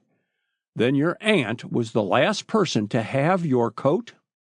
"She was certainly the last person in this household to handle it," she answered. "You speak as if the coat was of some consequence," with a quick, surprised glance at him. Rogers paused as Oscar's warning recurred to him. "She mustn't know nothin'." Whatever the old Negro's reasons might be for asking him not to discuss the red coat with Kitty, whether important or unimportant, he would keep faith with the old Negro and not tell her of the incidents of the morning. "I always liked the coat," he declared. "Suppose you don't get it back." "Oh, the cleaners, whoever they are, will probably send it back when it is dyed so as to get paid," she answered carelessly. "It is a small loss anyway, for the coat was about worn out." She sighed involuntarily, and Rogers looked at her intently. "Isn't this house getting on your nerves?" he asked, observing the deep shadows under her eyes, which told their story of wakeful nights and frayed nerves. "Not so much the house as the mystery," she admitted with a slight shiver. "Have you discovered any clues?" Rogers touched a small I.O.U. paper safely tucked inside his vest pocket. "Nothing of any consequence," he confessed. "I tried to see Inspector Mitchell this afternoon, but he never returned to headquarters." "He was here," Kitty paused and considered her companion. The mention of Inspector Mitchell brought back his questions about the Holt will contest. By the way, the inspector asked if you had ever told me about the lawsuit over Colonel Holt's will. Rogers laid down his cigarette case unopened. The Holt will case, he exclaimed. Of what possible interest could that be to you? Colonel Holt was my uncle. Observing his surprised expression, she added, the inspector suggested that perhaps the fortune Aunt Susan left to me was given to her by Colonel Holt. I told him the idea was preposterous. Why, Aunt Susan would have nothing to do with Uncle Marcus. To my knowledge, she never saw him. I doubt if he even knew of my existence. Rogers selected a cigarette. May I smoke? He asked, and for answer she handed him a box of matches. I wish you and Colonel Holt had known each other. He was a fine old man, looked like a soldier of the French Empire. Was he a friend of yours? I knew him slightly in a business way. Rogers puffed at his cigarette until he had it drawing nicely. How did Mitchell come to know that you were related? I don't know, Kitty laughed a trifle vexedly. The inspector evidently informed himself as to my relations. He even told me that Lee Wallace and I are cousins. Rogers favored the grandfather clock across the library with a prolonged stare. Kitty was commencing to wonder at his silence when he turned and addressed her. So you and Lee are cousins, he said. I had not realized that before. How near is the relationship? We are first cousins, if what Inspector Mitchell said is true. My mother was Louise Holt, and I suppose her half-sister, Anne, was Lee's mother. Odd, is it not, that Lee never spoke of being related to me? She added after a slight pause. Roger's gaze was transferred from the clock to Kitty.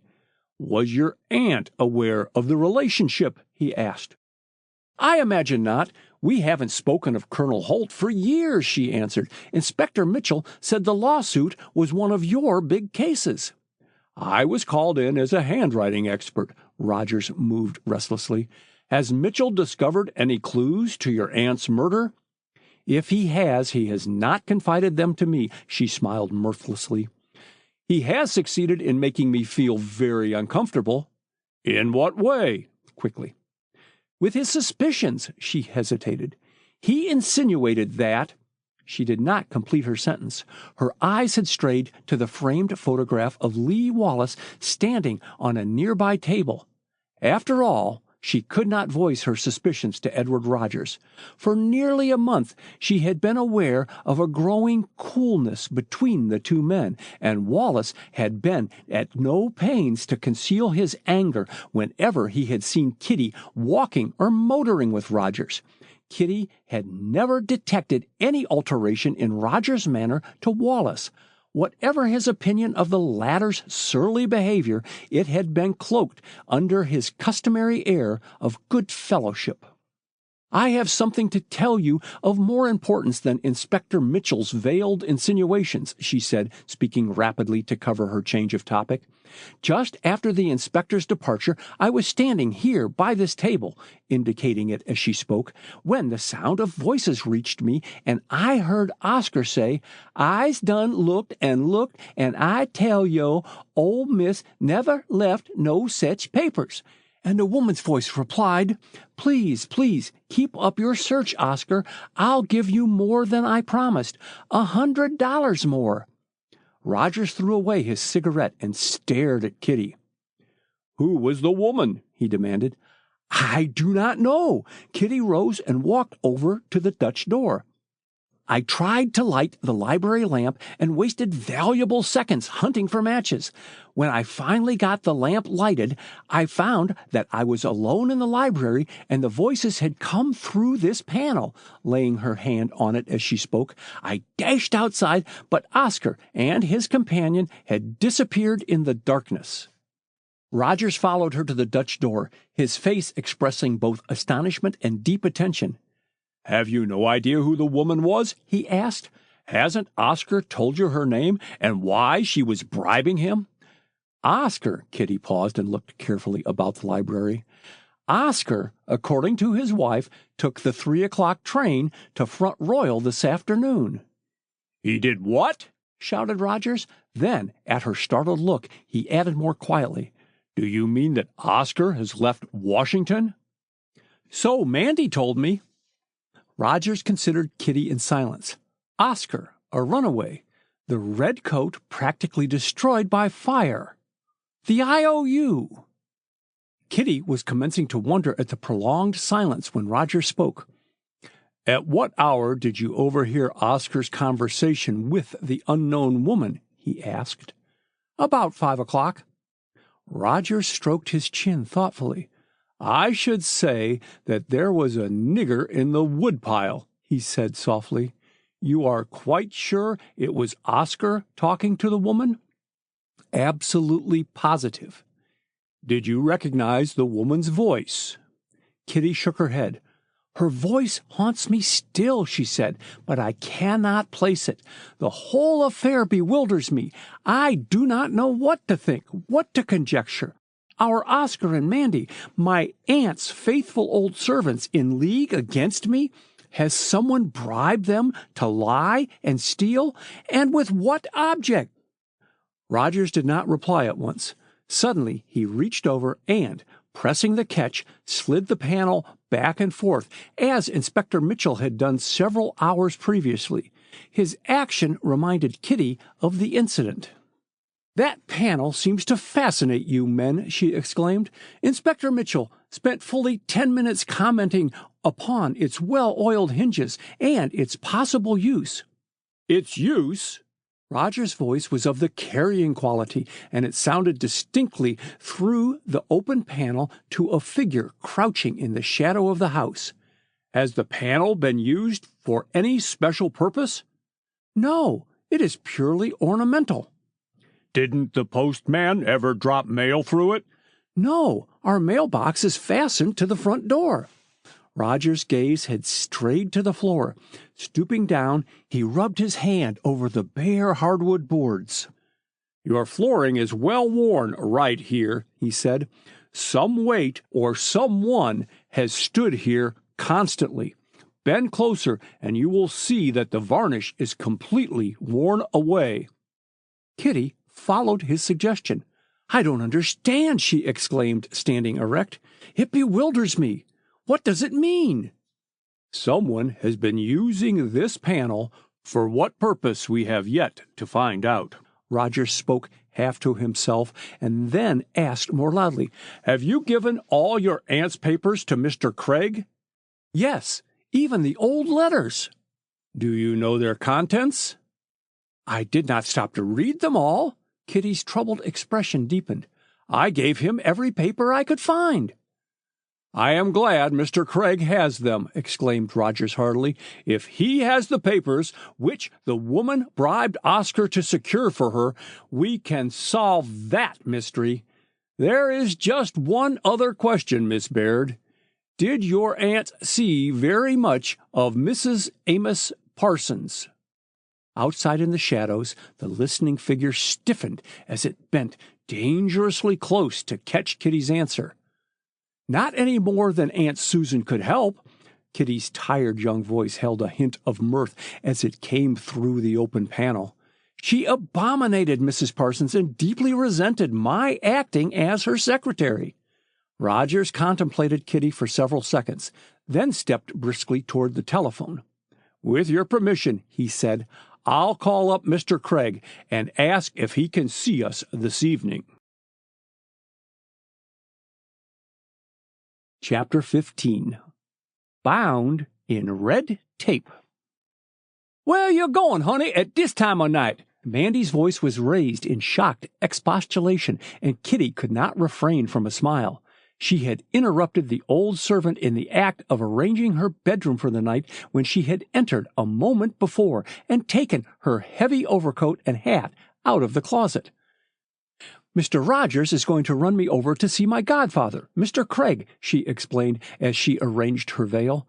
Don't wait up for me, Mandy. I have the key of the side door and can let myself in. You are not afraid to stay here alone, are you? "No'm," but Mandy spoke with no enthusiasm. "I ain't scared exactly, but yo' won't be very late, will yo?" "Oh, no." Kitty glanced at the clock on her dressing table. "It is only 9:15, Mandy. I'll be back within the hour. Sit down before the fire," pointing to the grate where Mandy, with solicitous forethought, had built a coal fire for her young mistress to enjoy when undressing, "and make yourself comfortable. Don't stay in a cold kitchen."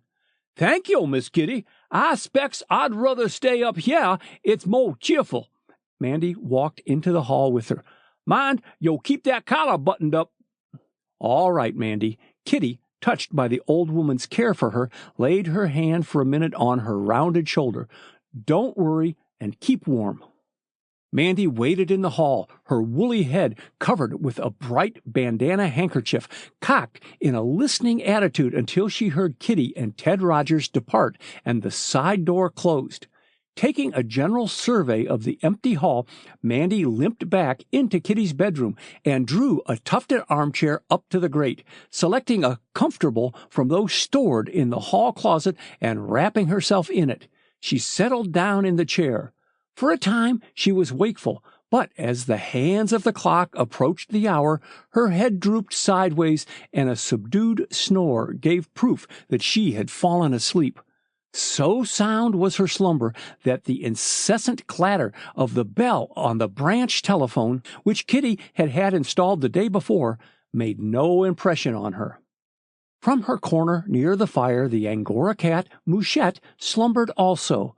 A shower of sparks, as a piece of burning cannel coal dropped through the grate, singed her fur and woke her just as a figure crept through the partly open bedroom door and into the room. Its objective seemed to be an old-fashioned secretary in the southeast corner of the room. At sight of Mandy asleep in the chair, the intruder paused, listened attentively to her regular breathing, then, reassured, moved onward across the room, followed by Mouchette's large yellow eyes. The cat licked her singed fur, then, with a faint meow, started in the direction of the secretary. A second later, a graceful leap had landed her on the chair beside it, and she purred contentedly as the intruder turned and gently stroked her head. In her chair by the fire, old Mandy snored peacefully, oblivious alike of the rustle of papers being removed from the secretary and the antics of the cat. Kitty was relieved to find Ted Rogers a silent companion as they drove out to Chevy Chase, for she was in no mood for small talk. The rush of the cold air against her hot cheeks and the steady throb of the motor as the car raced up one hill and down another brought a sense of relaxation and rest to her tired nerves. A restless longing to get out of the house, away from her thoughts, had pursued her all day. The big, silent man by her side and his air of protection were a tonic in themselves, and she forgot her sorrows and perplexities in the enjoyment of the unexpected trip to Chevy Chase, Washington's fashionable suburb. Nearly a year before, Charles Craig had purchased from one of his clients a cottage in Chevy Chase and had moved his Larrys and Penates from his bachelor apartment in the Hadley. His English butler, Lambert, and the latter's wife, Mildred, ran his house for him, as they had his apartment. Invitations to his hospitable entertainments were eagerly sought, for he was a born host, and nothing gave him more delight than to have his friends about him. Mothers with marriageable daughters and widows never lost hope of catching so worthwhile a parti, and Craig had been reported engaged upon numerous occasions. Kitty had always entertained a genuine affection for her godfather, to whose kind offices she had owed many attentions upon her debut in Washington society. It was he who had introduced her to Mrs. Parsons, and, through his suggestion, the gay widow had secured Kitty as her social secretary. In what seemed an incredibly short time to Kitty, Ted Rogers drove his roadster under the porte-cochere of Hideaway. Lambert came immediately in answer to Kitty's ring, and his usually solemn manner thawed at the sight of her. "The master will be here in a moment," he explained. helping them off with their wraps. "Just step into the living room, Miss Kitty. I have a fresh fire laid there. Mr. Craig told me you were expected." The living room always aroused Ted Rogers' admiration, for it represented his idea of comfort combined with good taste. Craig had a love of art and an appreciation of the beautiful and ample means to gratify both. In furnishing his house, he had spared no expense. "Aunt Susan was very fond of this room," Kitty said as she wandered about examining the paintings on the walls. She and Mr. Craig were great cronies, in fact, and Kitty's smile showed each pretty dimple. He was about the only man she approved of. "So she told me." Roger's smile was fleeting. "I wasn't in her good graces." He stooped to pick up the fire tongs, which Lambert had inadvertently left lying on the floor before the brass fender went hurrying to answer the front doorbell. "Your aunt gave me to understand at our last interview that I was persona non grata. Had she lived," Rogers paused and looked at Kitty, "I imagine she would have tried to turn you against me." Kitty blushed. "It wasn't you in particular," she began impulsively. "Aunt Susan was frequently discourteous to my friends. There were none she liked when they found that they liked me." She laughed to cover her confusion. "They wished to marry you, as I do." The words caught her unawares. "Kitty, my darling," he pleaded, "don't turn from me. Give me a chance. I've loved you so silently, so deeply." His voice shook with feeling. "You have grown to be my life, my religion." "Hush!" "No, you must hear me, Kitty." He was pale with the intensity of his emotion. "I thought that I could be content just to see you, to be with you. But it has gone beyond that. I must know if there is a chance for me. Is there, my dearest? I know that I am unworthy." Kitty's heart was beating to suffocation as she turned bravely and faced him. She had flirted many a time before and had turned aside a proposal with light-hearted banter, but her coquetry had deserted her utterly. "Ted," she whispered. "Kitty." In an instant his arms were about her. "Kitty," his voice deepened, "my best beloved." And as she raised her head to look into his eyes, their lips met in the first kiss of love. Forgetful of all else save each other, the lovers were brought back to the everyday world and their surroundings by a determined cough.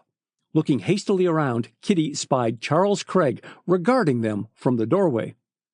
"Sorry to interrupt," he said dryly. Then, as Kitty ran to him, her eyes like twin stars and the rich color mantling her cheeks, his manner altered and his tone grew tender. "Dear child, in so far as I may, I give you a father's blessing. Rogers, you are to be congratulated."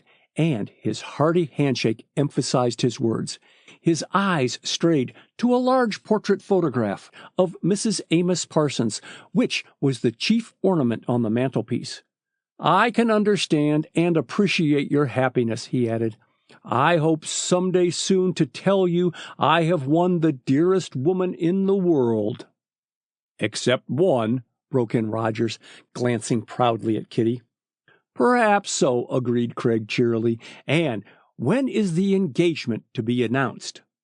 "Oh, don't say a word about it, please," Kitty begged. Then, with a quick, shy glance at Rogers, "We must keep the secret until the mystery surrounding Aunt Susan's death is solved." "It makes a double incentive to clear up the case," declared Rogers. "Come, Kitty, sit by the fire, and I'll explain to Craig the errand which brought us to see him tonight." Obediently, Kitty curled herself up on the big sofa which stood facing the huge open fireplace. Her unhappy restlessness had deserted her. In its stead, a feeling of peace, of renewed courage, and unutterable happiness encompassed her. She was content to sit idly by and watch the two men. As they stood with their backs to the fire, she was struck by their distinguished appearance. Craig, with his iron-gray hair and dark mustache, was the handsomer of the two, but Kitty decided that Roger's more rugged features, offset by the deep dimple, almost a cleft in his chin, indicated the more determined character. His dark hair was inclined to curl in spite of every effort on his part to keep it straight, and Kitty liked its wavy appearance better than the severe style which Craig preferred. As Craig held a match to Roger's cigar, she was surprised by their similarity in height. Had anyone asked her, she would have said that Roger's was the heavier and the taller by 1/4 of an inch. This afternoon, Rogers had waited to commence his explanation of their call until his cigar was drawing nicely.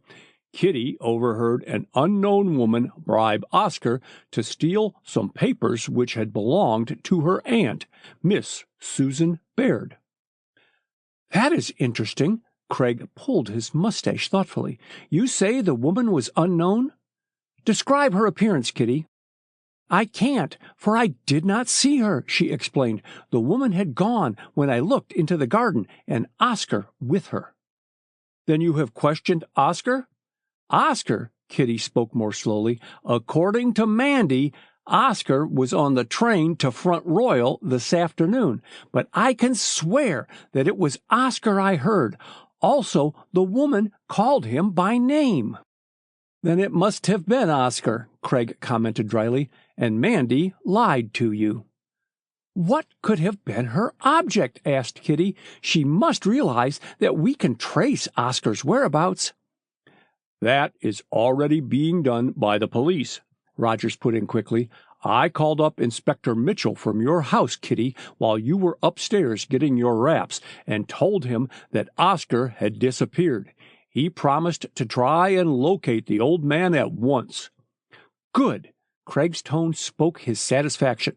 "Now, as to the woman, did her voice give you no clue to her identity, Kitty?" "No, I could not place it." Kitty hesitated, "but I am convinced that I have heard her voice before." "Very likely," agreed Craig. "It must have been someone who knew your aunt, and therefore is probably acquainted with you also. Now, what papers could she have wanted?" "That is the question which has brought us to see you," Kitty explained. "Yesterday I gave you the contents of Aunt Susan's desk. Her papers are here." As he spoke, Craig went over to a table and, pulling out one of the drawers, carried it back to the sofa and put it down by Kitty. "Hereafter I will keep all Susan's papers in my office vault, now that I know someone is vitally interested in gaining possession of them." "Have you looked them over?" questioned Rogers. Craig nodded assent. "They are receipted bills for taxes, marketing, and so forth. See, Kitty?" holding up a bundle neatly tied with red tape. "Your aunt was very methodical." "She was indeed," Kitty sighed as she untied one of the bundles. "Suppose we each take a package and run through it." Silence prevailed while the packages were being opened and gone over with a thoroughness which omitted nothing. Kitty's nimble fingers made quicker work of the knotted red tape, and therefore to her fell the last bundle in the drawer. As she turned over the commonplace receipted bills, most of them for groceries and coal, she thought bitterly of the frugality which she and her aunt had needlessly practiced, and of the years she had spent in denying herself pleasures which the average American girl accepts, not as luxuries, but as necessities. Expert bank officials had estimated the negotiable securities and money left by her aunt as totaling over $800,000, nearly $1 million, and her aunt had lived a life of genteel poverty during all the years that Kitty could remember.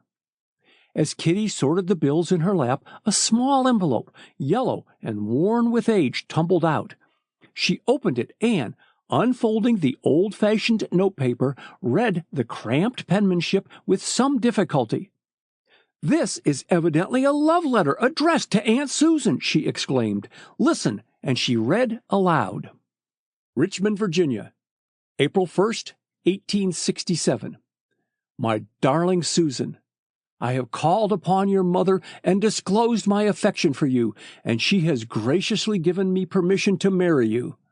I hope that I may never meet with your disapprobation. Transported with joy and expectation I am, your fond lover, James Lee Wallace. Kitty looked at her companions in wide-eyed astonishment. James Lee Wallace, she repeated. Who could that be? Lee Wallace's father, Rogers replied. I knew the old man, but, he paused, that James Lee Wallace married Colonel Holt's sister, Anne Holt. Craig completed his examination of old receipts and retied the bundle. Do you suppose, Kitty, that your aunt could have been secretly married? He asked. For answer, Kitty held up a small object and a newspaper clipping, which she had taken a second before from the envelope containing the love letter. It is a withered rose, she said softly, holding it out in the palm of her hand, and this, she opened the clipping, the notice of the marriage in San Francisco of Anne Holt to James Lee Wallace on April 1st, 1869. She looked up in wonder. See, here at the bottom of the clipping is written one word in Aunt Susan's handwriting. Jilted. Craig was the first to speak. It is not surprising that Miss Susan Baird hated young Lee Wallace, he remarked quietly. She was not the type of woman to forgive an injury or forget an insult. Chapter 16. A Startling Encounter. Ted Rogers ran down the 3 steps leading to the porte cochere of Hideaway and opened the door of his car. Wouldn't you like to drive? He asked, turning to Kitty standing in the doorway with Charles Craig. Kitty's hesitation was brief. Indeed I would, she exclaimed. I feel all keyed up. Craig smiled indulgently. Get as much pleasure as you can, he advised. You deserve the good things of life, Kitty. Now, put your aunt's tragic death out of your mind, for tonight at least. Observing her sober expression, I will see you tomorrow, and we will make a further search among your aunt's belongings for the papers wanted so mysteriously. Rogers, take good care of her, and he waved his hand in farewell as Kitty started the car down the driveway. Craig's picturesque cottage, Hideaway, concealed from its neighbors by tall box hedges, was located on a street near Chevy Chase Circle, and as their car made the turn around it, Rogers bent closer to Kitty.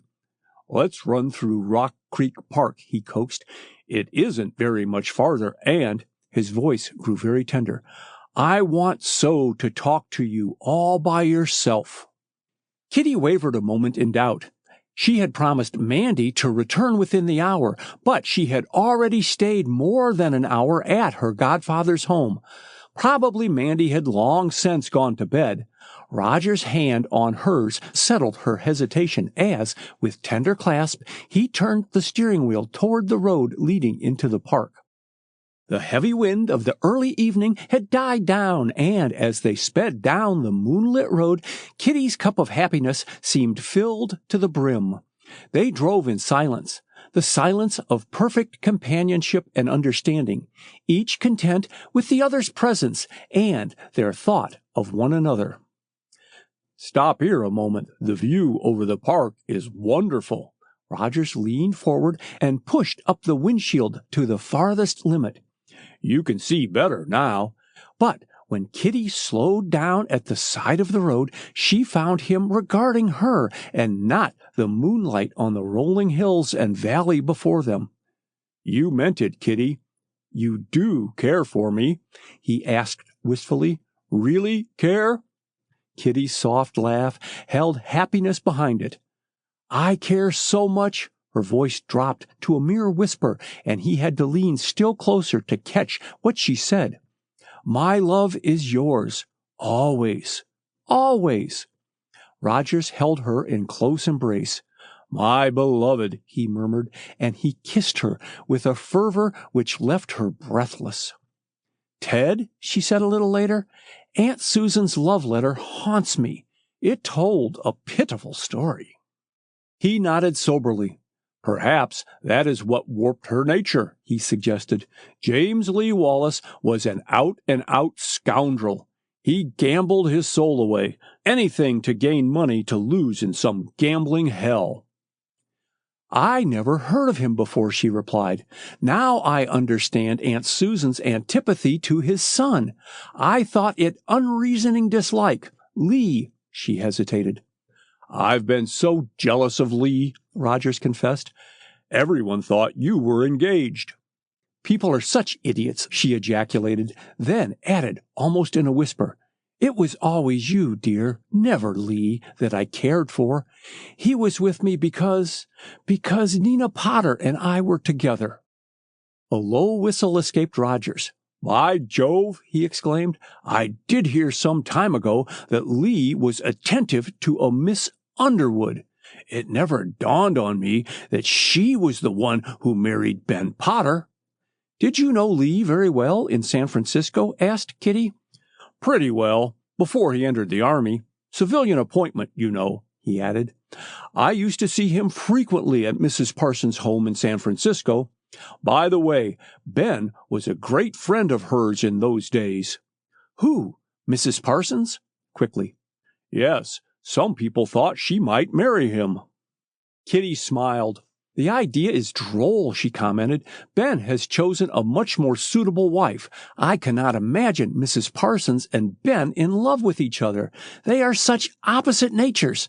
But, dear, turning troubled eyes towards him, you say Mrs. Parsons and Lee were good friends? There's something I must tell you, just vague suspicions. She hesitated. I cannot bear to be disloyal, to harbor suspicions against a man I have called my friend, but she took from her pocket a piece of mauve-colored paper. I lunched with Lee today at the Shoreham, and our waiter slipped this paper into his hand. Lee carelessly dropped it on my doorstep, and not realizing what I was doing, I read it. Rogers took the paper and, holding it under the dashlight, peered at the writing. Lee, you are watched. He read the words aloud, then reversed the paper. There is nothing else on it, Kitty explained, but the message is in Mrs. Parsons' handwriting. In the darkness, Kitty failed to see Roger's odd expression. After waiting vainly for some comment, she added, Do you suppose that Mrs. Parsons suspects Lee is in some way responsible for Aunt Susan's death? That might be inferred. Rogers folded the paper and placed it carefully in his leather wallet. With your permission, I'll keep this. Certainly, Ted. Kitty put her foot on the self-starter. I am only too thankful to give it to you and to have you, dear, to confide in. He returned her warm hand clasp with a grip that hurt. But, Ted, how is it that Mrs. Parsons knows that the police are watching Lee? The police? Echoed Rogers. Oh, yes. Perhaps she has had another call from Inspector Mitchell. I saw him coming away from there yesterday. But why in the world should he confide in Mrs. Parsons? I don't know. Rogers was frowning in the darkness, and Kitty, intent on starting the car, did not notice the alteration in his voice. I do not know why anyone puts trust in Mrs. Parsons. Why, Ted, Kitty looked at him in surprise. I never knew you disliked Mrs. Parsons. I have no use for her, he admitted. I never did like cats, even your Mouchette. Imagine putting Mrs. Parsons in a class with Mouchette. Kitty chuckled, then grew grave. Ted, you don't really suppose, that Lee could have killed Aunt Susan, a defenseless old lady? With a serpent's tongue. The words were no sooner spoken than Rogers regretted them. Forgive me, darling. I know poor Aunt Susan was not loved. A sigh escaped Kitty. Can it be that Aunt Susan quarreled with Lee over his father's treatment of her? It might be. Roger's tone was grave. But so far, we do not even know that Lee was at your house on Sunday afternoon. Don't brood over the tragedy, Kitty. Forget it, for tonight at least. Here's a clear stretch of road ahead. Step on the gas. Instinctively, Kitty followed his suggestion, and the car shot ahead. The wind fanned their cheeks through the opened windshield, and Kitty was conscious of a feeling of exhilaration as they tore onward, gathering speed with each throb of the powerful engine. In the distance, Kitty descried a car approaching and dimmed her headlights. The courtesy was not returned. Instead, a spotlight swung directly on them, and Kitty, blinded by the glare, swerved to the right as the oncoming car swept up. She heard a deafening report. Something swished by her, and the car raced up the road they had just traversed. Checking the speed of her own car, Kitty swung it back into the center of the road and turned white-lipped to Rogers. "How dare they drive like that?" she gasped. "They must be drunk or Her voice failed her at the sight of Rogers, sitting huddled back in the car. There was something unnatural in his pose, which chilled the blood in her veins. "Ted!" Her call met with no response. Slowly, she put out her hand and touched his shoulder. Then her hand crept upward to his face and forehead. What she touched felt moist and sticky. She jerked her hand downward so that the light from the dash lamp fell upon it. It was covered with blood. There was a sound of 1,000 Niagaras roaring in her ears as she brought the roadster to a standstill and turned to Rogers. Bending down, she pressed her ear over his heart. Its feeble beat reassured her. He was still alive. Kitty searched frantically for her handkerchief and for his. Tying them together, she bound his wound as best she could. Then, with compressed lips and in breathless haste, she started the car headlong for Washington. As they tore madly down the road, one question only throbbed through her aching head. Who had shot her lover? Chapter 17. K.B. Inspector Mitchell looked at the policeman standing in front of his desk with approval. "You have done well, Donovan," he exclaimed. "Exactly at what hour was Major Lee Wallace seen leaving Rose Hill on Sunday afternoon?" "Mrs. Murray claims that it was about 5 o'clock or a little after," Donovan replied, consulting his notes. "And why hasn't she reported this before?" "She has been ill with the grippe, and all news of the murder was kept from her," the policeman answered. "She told her boy today, after learning about Miss Baird's death, to watch for me when I was on my beat. I went over to see her the moment my relief came. It wasn't an hour ago," looking at the office clock, which registered 9:30. "Mrs. Murray said she would be glad to talk to you tomorrow, but tonight she feels too weak." "Which is her house?" "The one next to the Baird mansion on the east, this way." Donovan moved his hands about to demonstrate his sense of direction. "It is the house you have to pass to return to Washington." "Was Major Wallace in his car on Sunday afternoon?" "No, sir. He was walking." Donovan waited a moment before adding, "Mrs. Murray swears she knows Major Wallace well by sight, that she's seen him too often waiting for Miss Kitty Baird to be mistaken. She was just stepping into her front walk when the Major brushed by her in such a devil of a hurry that he nearly knocked her down."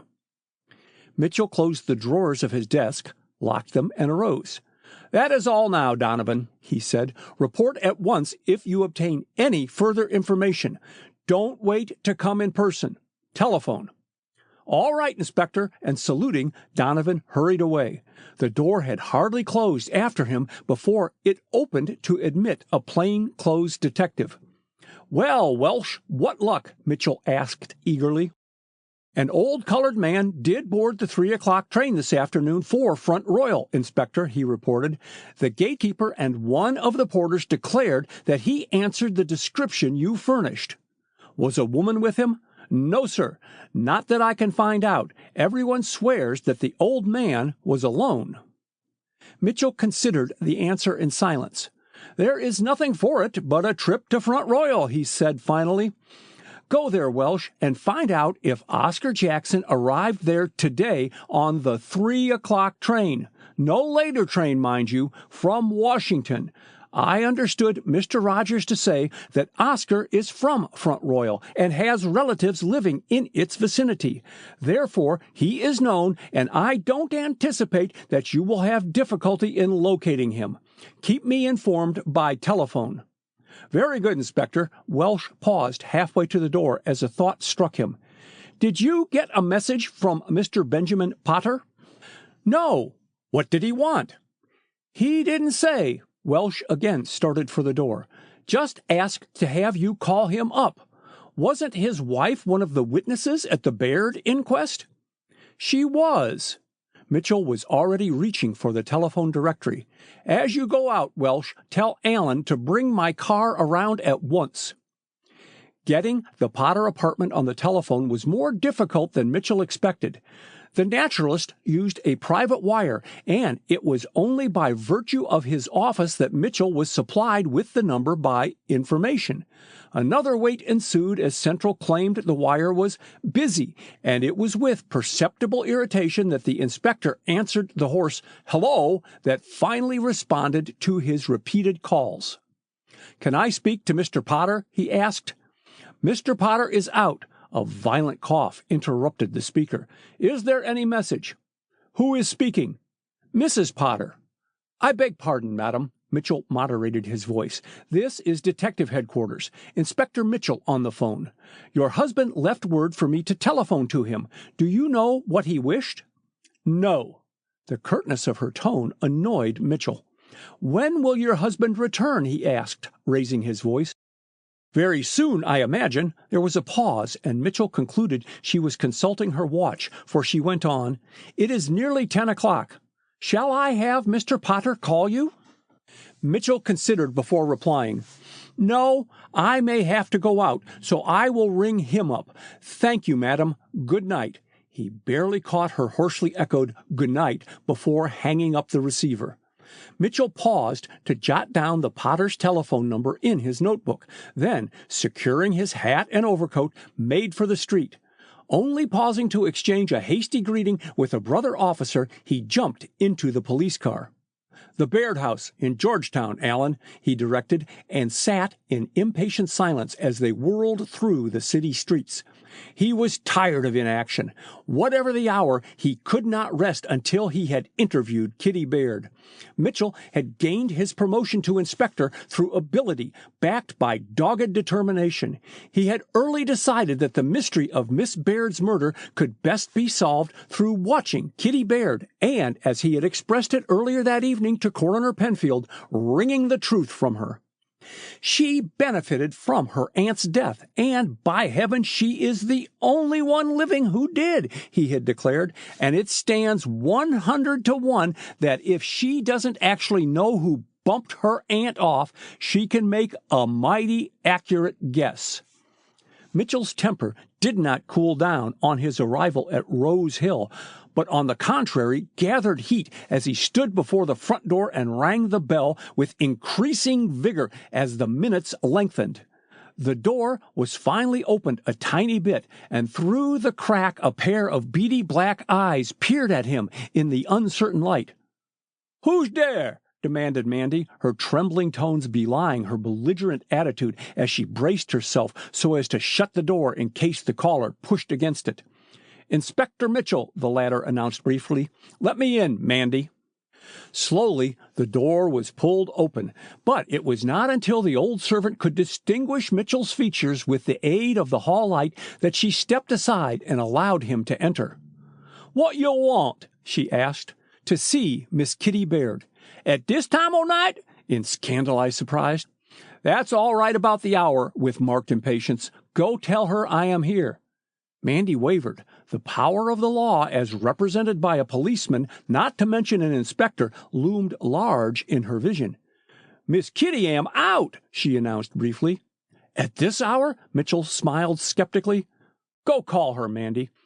"'Deed, I's tellin' you the truth," she protested. "She went out with Mr. Edward Rogers early in the evening, and she ain't come back, 'cause I been a-waitin' up for her." Mitchell stared at Mandy, then, putting out his hand, shut the front door. "Go to bed," he said, not unkindly. "I'll wait here and let Miss Baird in when she returns." But Mandy did not budge. "Yo means well," she said, somewhat mollified, "but I can't go to bed till Miss Kitty gets in. If yo care to set a while, come right into de library." Mitchell stopped her as she turned to go down the hall. "Let me stay in the parlor," he said. "I can see Miss Baird and Mr. Rogers when they drive up. I wish to speak to Mr. Rogers as well as Miss Baird, and he may leave without entering the house." Mandy retraced her steps to a closed door. "De parlor's been kept shut up so long, I spects you'll freeze," she said. "Dey ain't much heat comes in here from de furnace." "That's all right. I'll keep on my overcoat." Mitchell stepped briskly into the room. "Let me light the gas, Mandy," as the old servant fumbled with the gas fixture, stiffened from lack of use. "Run along now." "Yes, sir," but Mandy lingered by the door. "I'll be up in Miss Kitty's bedroom. Just fetch a yell if you needs me, Mr. Inspector." As he listened to Mandy's halting footsteps growing fainter and fainter as she climbed wearily upstairs, Mitchell contemplated the large square room filled with period furniture. The old brocades were shabby and the rugs worn, but there was an indefinable atmosphere of the refinement of a bygone generation which time and neglect had not destroyed. Mitchell raised the shades in the windows overlooking Q Street and peered outside. No automobile except his own, waiting at the curb, was in sight. Satisfied on that point, he opened the window ever so slightly that he might be sure and hear a car drive up to the door, and then, to occupy his time, he wandered about the room and examined the many pieces of bric-a-brac on the mantel and in cabinets. One cabinet in particular attracted his attention. It was a fine piece of Florentine workmanship and remarkably well preserved. The floor of the cabinet held miniatures of, presumably, ancestors of Miss Susan Baird, and after a cursory glance at them, Mitchell scanned the articles on the glass shelves. A set of carved ivory chessmen awoke his admiration, and observing that the key was in the door of the cabinet, he opened it. After examining the little chessmen, he turned his attention to the ivory checkers and then to the 2 ivory cups for holding dice. The carving on them was very fine, and to see them better, Mitchell carried them to the gaslight. Glancing at the red dice cup, he was surprised to find cotton stuffed inside it. Setting down the other cup, Mitchell pulled out the layer of cotton and found a small bottle standing upright. It was held in the center of the cup by cotton packed around it. Drawing out the bottle, he held it up to the light. It was almost empty. Mitchell pulled out the glass stopper and sniffed at the contents. A distinct smell of bitter almonds caused him to draw his breath sharply. "Prussic acid," he muttered. "By God, and Miss Susan Baird was poisoned with a dose of it." There was no label on the small phial. Taking out his handkerchief, Mitchell replaced the glass stopper and wrapped his handkerchief about the phial. Putting it carefully in his pocket, he paused for a moment to take another look at the dice cups, then replaced them in the cabinet. He and 2 of his assistants had made a complete and searching examination of the parlor immediately after the discovery of the crime. Mitchell was willing to swear that neither cotton nor phial had been in the dice cup then. Who had hidden the incriminating evidence there? Who had had the opportunity to do so? Kitty Baird. Mitchell frowned heavily as he ran over in his mind the list of callers at the Baird house since the tragedy became known. The house was under surveillance, and he felt confident no one had evaded the watchful eyes of his operatives. He dismissed the majority of callers, friends and acquaintances who had left cards and letters of condolence, and his thoughts centered on those whom old Oscar had admitted: Charles Craig, Mr. and Mrs. Benjamin Potter, Edward Rogers, and Major Lee Wallace. But to the best of his knowledge, the Major had not been inside the Baird house. He had seen Kitty and Wallace arrive that afternoon, but Wallace had departed without entering. Therefore, he could not have had an opportunity to secrete the bottle of poison in the ivory dice cup. But Mitchell's puzzled expression did not lighten. Instead, it deepened. He was wrong. Wallace had been in the house after the discovery of the murder, for he had accompanied Dr. Leonard McLean to the house on Monday morning. Could the young officer have slipped unseen into the parlor and concealed the bottle of poison while he, Mitchell, and Coroner Penfield were superintending the removal of Miss Baird's body from the library to her bedroom? Bah! The idea was absurd. A man would not return to the scene of a murder with incriminating evidence in his pocket when he had had hours in which to throw away the poison without arousing suspicion. But supposing Wallace had, in the horror of the moment, forgotten the bottle? Mitchell shook his head in disbelief. Whoever perpetrated so cold-blooded and premeditated a crime was not apt to overlook getting rid of the poison at the first opportunity. With Wallace eliminated, Mitchell turned his thoughts to Kitty's other callers. Ben Potter and his pretty wife, and Charles Craig, the brilliant lawyer and popular clubman. Mitchell smiled broadly. No possible motive linked them in any way, shape, or manner with the crime. Edward Rogers. Mitchell frowned as Mrs. Parsons' confidences recurred to him. Whatever his connection with the Holt-Will case, nothing had occurred to associate Rogers with the murder of Miss Baird. The fact that he was madly in love with her niece was patent to all, but it did not constitute evidence that he had a hand in murdering her aunt. An exhaust from an automobile broke the stillness, and Mitchell paused only long enough at the window to see that a car had stopped near his. The next second, he was hurrying down the terraced steps, his mind made up. Kitty had quarreled with her aunt on Sunday afternoon. She had inherited her wealth, and she had the greatest opportunity to slip the bottle of prussic acid into its hiding place unknown to anyone. There were questions which Kitty alone could answer, and she must answer them immediately. As Mitchell hurried to the side of the automobile, its owner stepped on the running board and faced him. "Mr. Potter!" exclaimed Mitchell. "Did they tell you at headquarters that I was here?" Potter peered at him in uncertainty for a second. "Oh, Inspector," he said, "I'm glad to see you, but I had no idea you were here. The fact is," lowering his voice as Allen, tired of waiting in Mitchell's car, climbed out on the sidewalk and drew near the two men, "my wife called up Miss Baird and couldn't get an answer. We both felt concerned about my cousin, and I ran over to see if anything was the matter. Why are you here?" "I wanted to talk to Miss Baird," Mitchell answered. "However, she is out." "Out? At this hour?" "Yes. Mandy told me that she was motoring with Mr. Rogers," explained Mitchell. "I decided to wait for her return, and when you drove up, I thought it was Mr. Rogers." Potter's expression hardened. "I don't approve of Kitty going out at night with Rogers without a chaperone," he grumbled. "Nor is it proper for her to live in this lonely house with only ignorant servants." He turned back to his car and lifted out a camera and several packages. "Kitty left these at our apartment on Saturday, and Nina asked me to bring them to her before the chemicals get mixed with mine." "Chemicals?" repeated Mitchell softly. "What kind of chemicals?" "For developing negatives." Potter started for the house, and Mitchell kept pace with him. "Kitty has quite a craze that way. She does good work for an amateur. Some of her animal studies are excellent, especially of her cat, Mouchette." "Seems to me there are quite a number of poisons used in developing films and negatives," Mitchell remarked thoughtfully. "Yes, get all you want at a Kodak shop. Kitty bought a new supply last Saturday," Potter replied carelessly. "Good Lord! What's that?"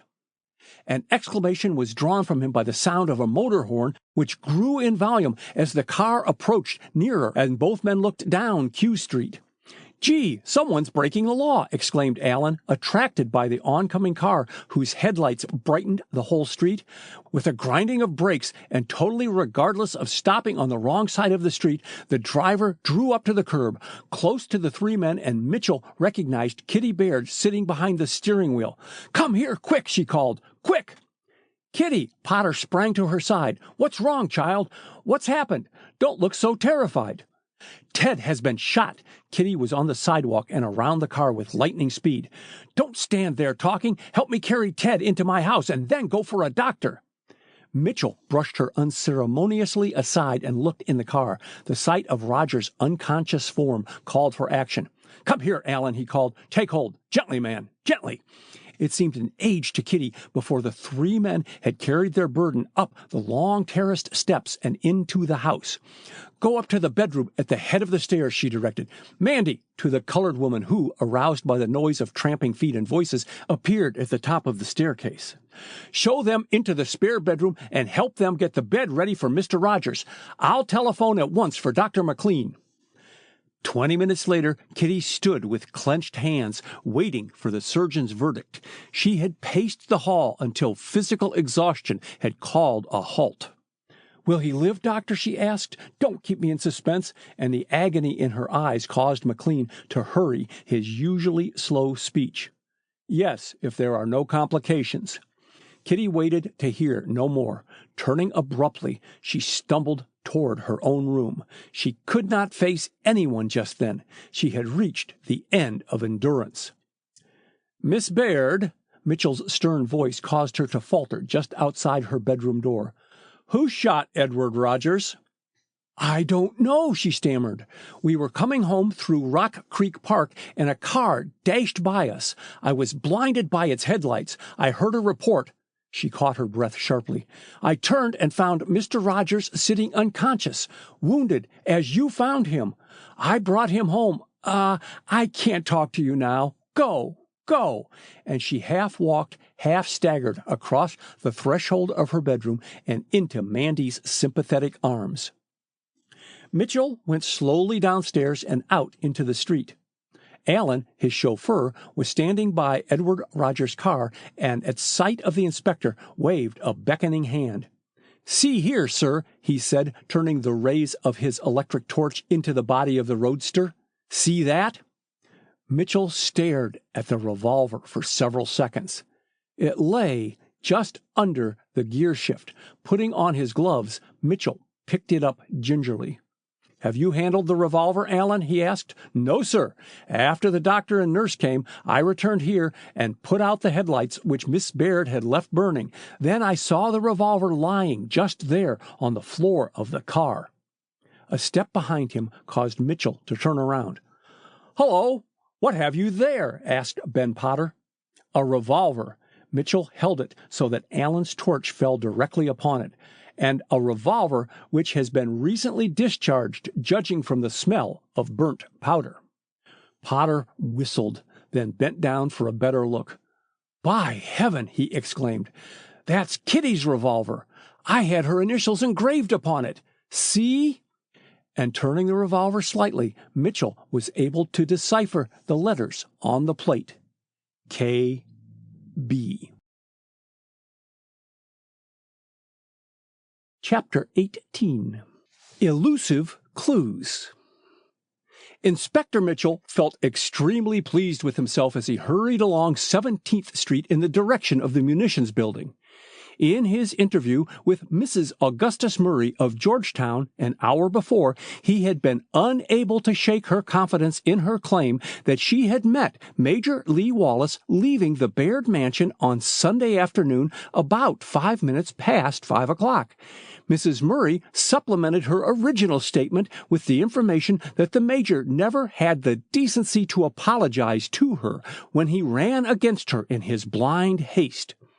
Upon leaving Mrs. Murray, Inspector Mitchell went at once to Major Wallace's boarding house, where he learned that he had missed the young officer by 10 minutes only. He's gone to the Army dispensary in the munitions building for treatment, Mrs. Harris, the landlady, informed him. Dear knows, I hope the treatment does him some good. The way he moans in his sleep is something awful. Ah, is Major Wallace troubled with insomnia? Asked Mitchell. I don't know what he's troubled with. Mrs. Harris was not blessed with an even temper, and when it was aroused, generally vented her ill humor on the first person encountered. His room is next to mine, and the partition is mighty thin. It makes my flesh crawl to hear him moan, and when he cries out, Kitty, and again, that damned cat, I just have to pound on the wall and wake him up. Perhaps he has an antipathy to cats, remarked Mitchell, restraining a smile. Maybe he has. Anyway, I can't say that I'm sorry he's going. Going where? Out west somewhere, vaguely. If you hurry, you may catch Major Wallace at the dispensary. He's usually there about 2 hours. And, taking the broad hint, Mitchell bowed himself out of the boarding house. Unable to secure a taxicab at the DuPont Circle stand in place of the police car, and Allen, whom he had sent on an errand earlier in the morning, Mitchell boarded a southbound streetcar and, standing on the forward platform, kept a sharp lookout for Major Wallace. He reached the corner of H Street, however, without catching up with him, and leaving the car, continued on down 17th Street. So absorbed was Inspector Mitchell in his own thoughts that he failed to return Mrs. Parsons' bow as her motor passed him on its way up the street. At a word from Mrs. Parsons, her chauffeur swung the touring car around and up to the curb just as Mitchell started to cross D Street. The sound of his name caused him to glance around, and he saw Mrs. Parsons beckoning to him. Can I give you a lift, Inspector? She asked as he approached. You appear to be in a hurry. Thanks. Mitchell wasted no superfluous words, but seated himself with alacrity by Mrs. Parsons' side. Where to, sir? Questioned the chauffeur, touching his cap as he closed the door. Munitions building. That is, and Mitchell turned inquiringly towards Mrs. Parsons, if it won't take you out of your way. Not at all. Mrs. Parsons' smile was most engaging. The car and I are at your service, Inspector. I have no engagements this morning. She paused to wave her hand to the occupants of a passing car, then turned once more to the silent inspector. Has anything new developed in the Baird murder mystery? Only what was in the morning newspapers, answered Mitchell guardedly. Mrs. Parsons' gay laugh interrupted him. I applaud your caution, she said. The morning newspapers contained no news whatever. Perhaps my question was overstepping etiquette, but how about the other matter about which I consulted you? I mean Edward Rogers and his erstwhile friend, Major Lee Wallace. What of them? Mitchell considered the pretty widow before replying. Her limpid brown eyes were raised to him with an appealing earnestness that was irresistible. I am on my way to see Major Wallace now, he said. I had hoped to overtake him before he reached the munitions building. Not by walking, surely, she laughed. Major Wallace is driving his car today, and he seldom keeps within the city's speed limit, and today was no exception, judging by the way he passed me on the way downtown. Indeed, he turned so that he could face her as they talked. His landlady informed me that Major Wallace plans to leave shortly for the West. Mrs. Parsons raised her eyebrows in polite surprise. So soon? She murmured. How odd! And, her voice gained in sharpness, does Edward Rogers also plan to leave Washington? I don't know what he had planned, with quiet emphasis, but he's not going anywhere just now. Why not? Because he was shot last night. Mrs. Parsons' convulsive jump almost precipitated her out of the car as the chauffeur made the turn into the street leading to the munitions building. What did you say? She stammered. I did not mean to startle you, Mitchell spoke contritely, alarmed by her pallor. I thought that you had heard the news. I have heard nothing. She spoke rapidly, clipping her words. There was nothing in the morning paper. No, we didn't give it out to the press. Then how did you expect me to know anything of the shooting? I thought Miss Kitty Baird might have telephoned you. Mitchell was watching her closely. She didn't, eh? No. Mrs. Parsons sat back more comfortably in her car. Was Mr. Rogers killed? Mitchell shook his head. Seriously injured, he said soberly. It's a bad business. How did the shooting occur? She asked. The car had stopped before the lower entrance to the munitions building, but Mrs. Parsons motioned to her chauffeur to wait as he started to open the car door. Oh, someone was skylarking in Rock Creek Park and shot Mr. Rogers as he and Miss Kitty Baird were motoring home last night, explained Mitchell. Another case of an innocent bystander. It was an accident, then. Mrs. Parsons raised her scented handkerchief and touched her lips. I thought it just occurred to me that he might have tried suicide. Mitchell regarded her fixedly for a second. You haven't a great admiration for Edward Rogers, he remarked dryly. No, it was not a case of suicide. He stepped to the sidewalk. Thanks very much, Mrs. Parsons, for bringing me down.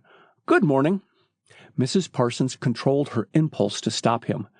Good morning, she answered, and her voice was honey-sweet, but her chauffeur, happening to meet her glance, quailed at the flash of rage which darkened her eyes and then was gone. Rose Hill, Perkins. The sharp command caused him to thank his stars that he had left his engine running.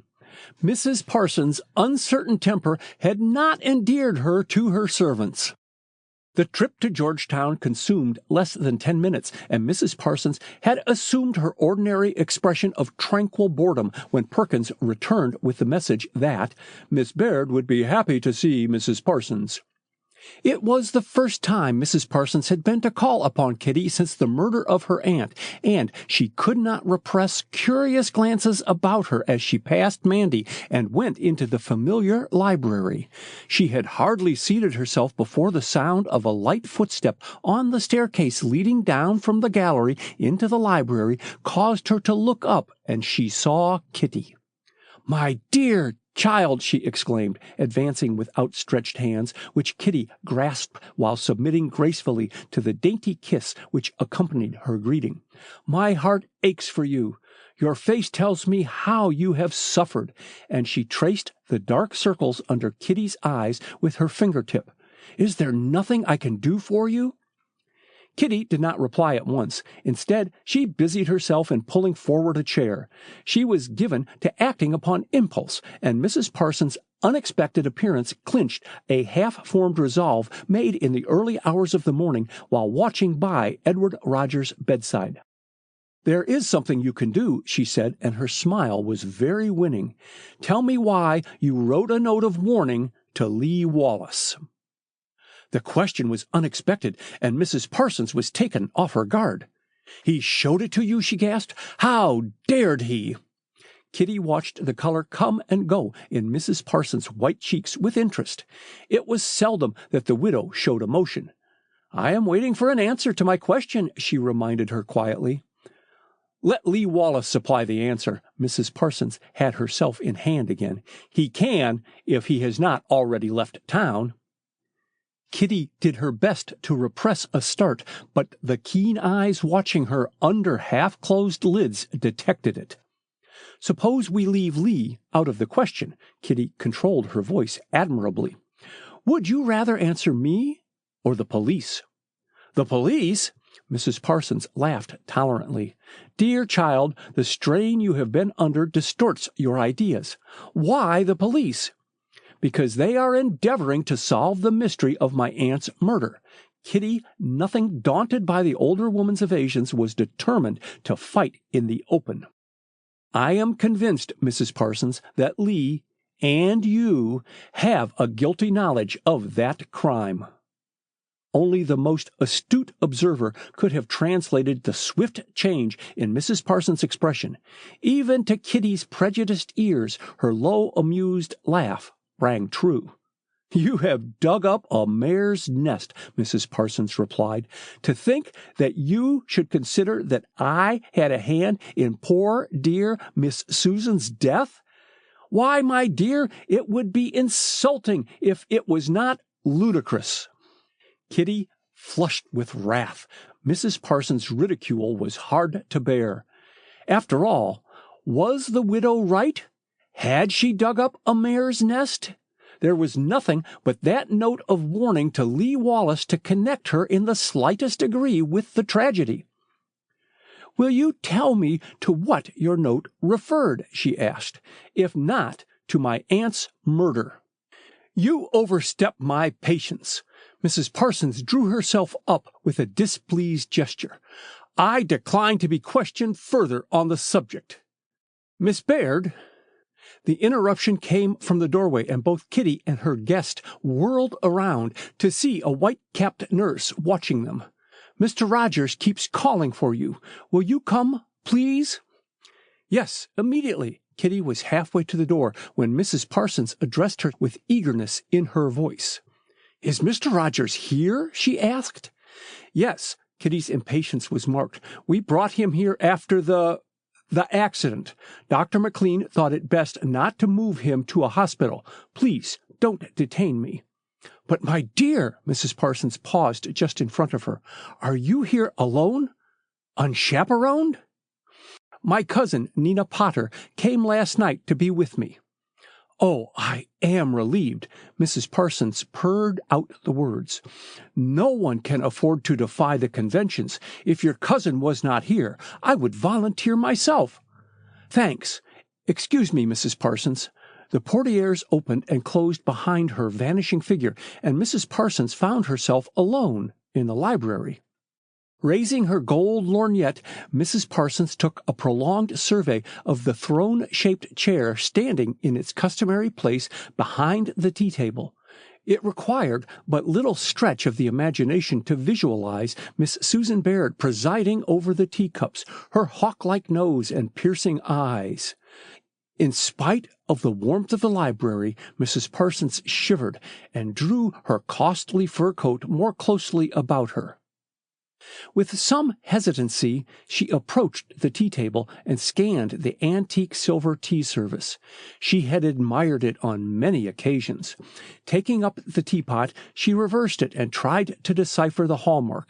Failing to do so, she examined first the cream pitcher and then the sugar bowl. As she lowered the bowl, she glanced across the tea-table and saw two large yellow eyes regarding her from the throne-shaped chair. Mouchette stood in the chair with her forepaws resting on the table, and her fluffy tail was lashing itself into a fury. It was the cat's evident intention to spring upon the table, and Mrs. Parsons retreated precipitously. She hated cats. As she passed the table, she dropped the sugar bowl on its polished surface. The bowl skidded, half righted itself, then fell to the floor, the heavy rug deadening the noise. With it went a small object, unseen by Mrs. Parsons, who, not stopping to pick up the bowl, proceeded into the hall. Mouchette, surprised by Mrs. Parsons' rapid retreat, stood where she was for an instant, then jumped lightly to the floor and sniffed at the sugar bowl. Going over to the small object lying by the bowl, she sniffed at that, stretched out an inquisitive paw, gave it a gentle pat, watched it roll a short distance, then, convinced that she had a plaything after her own heart, the cat proceeded to roll it hither and yon. Mrs. Parsons was making straight for the front door when she caught sight of someone in the parlor, the door of which stood ajar. With a quiet air of authority, she entered the room.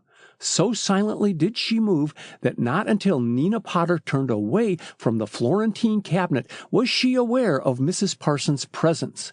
The ivory chessman which she held slipped from her fingers and shattered on the hardwood floor. "Oh, what a pity!" Mrs. Parsons' air of concern sat prettily upon her. "My dear Nina, did I startle you? I am so distressed." "You did," admitted Nina with a rueful smile. "The quinine I have taken for my cold has made me quite deaf. Does Kitty know that you are here?" "I have just seen her." Mrs. Parsons selected a chair and motioned Nina to one beside it. She did not propose to have her call cut short. She had found her source of information. Kitty had to go upstairs to be with Edward Rogers. "When did the shooting occur?"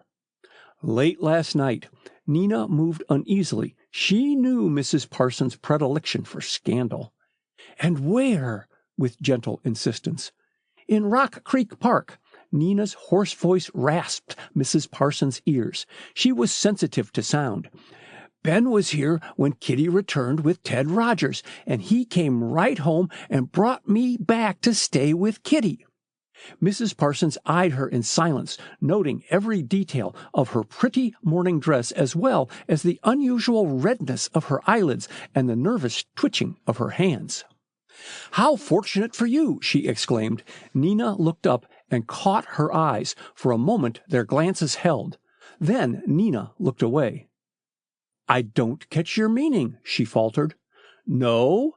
with a rising inflection which implied doubt, and Nina blushed painfully.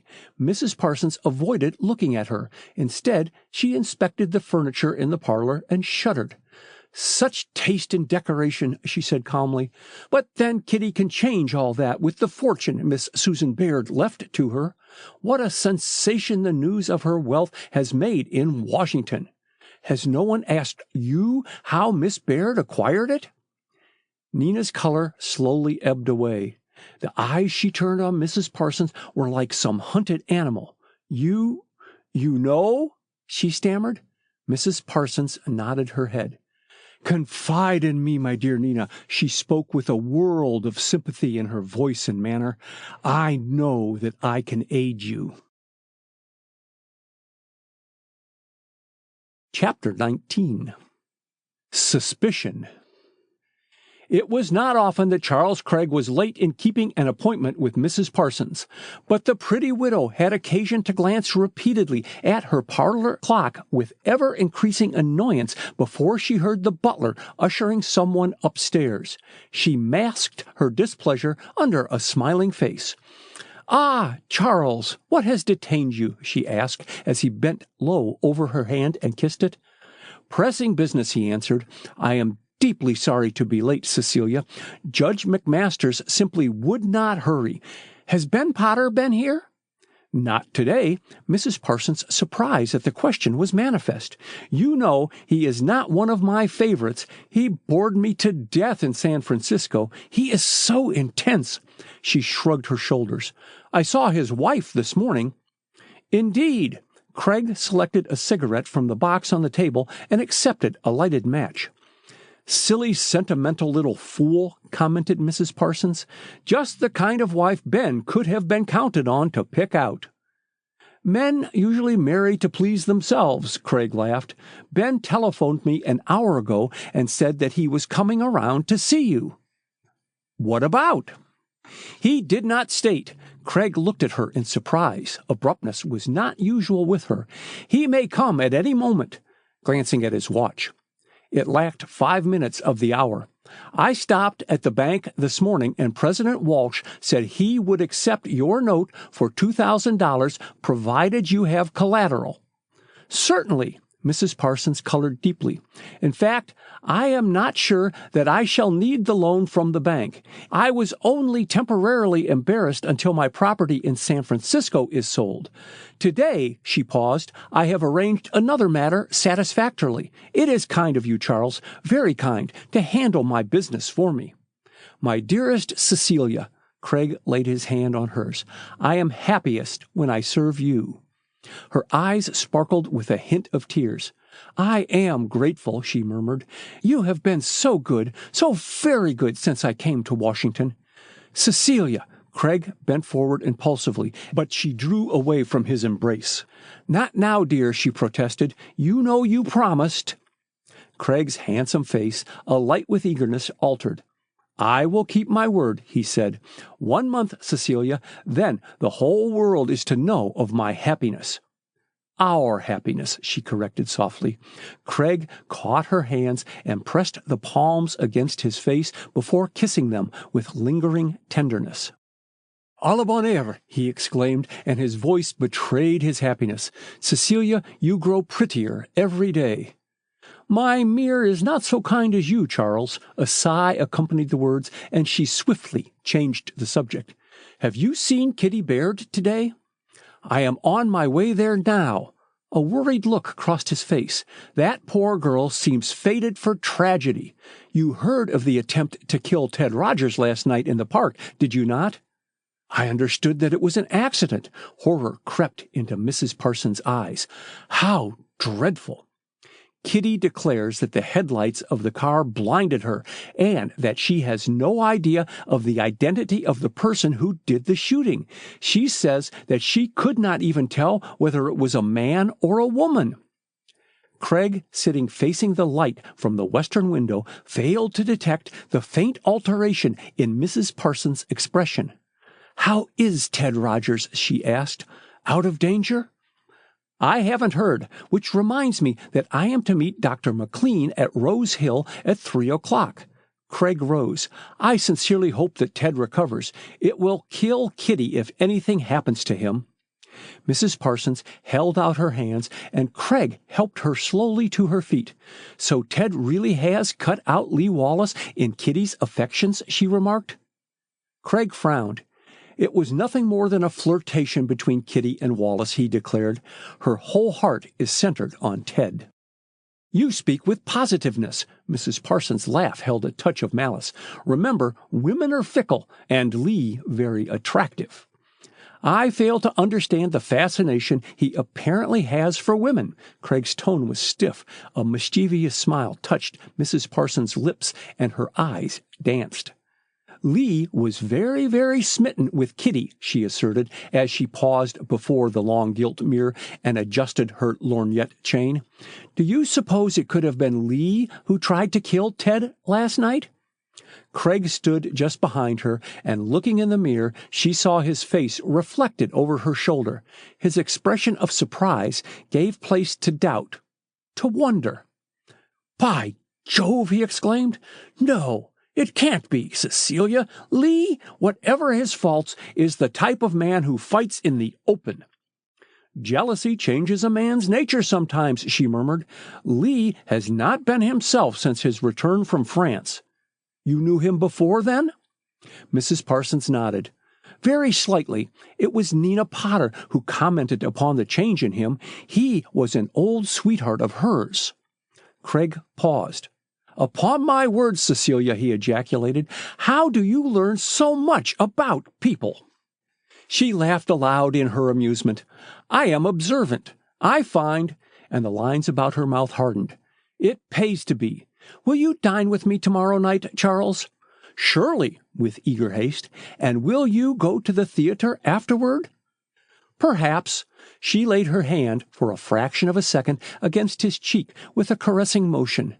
"Careful, dear. James is waiting to open the door for you," and Craig perforce contented himself with a formal handshake as the servant came forward to the foot of the short flight of steps with his overcoat and hat.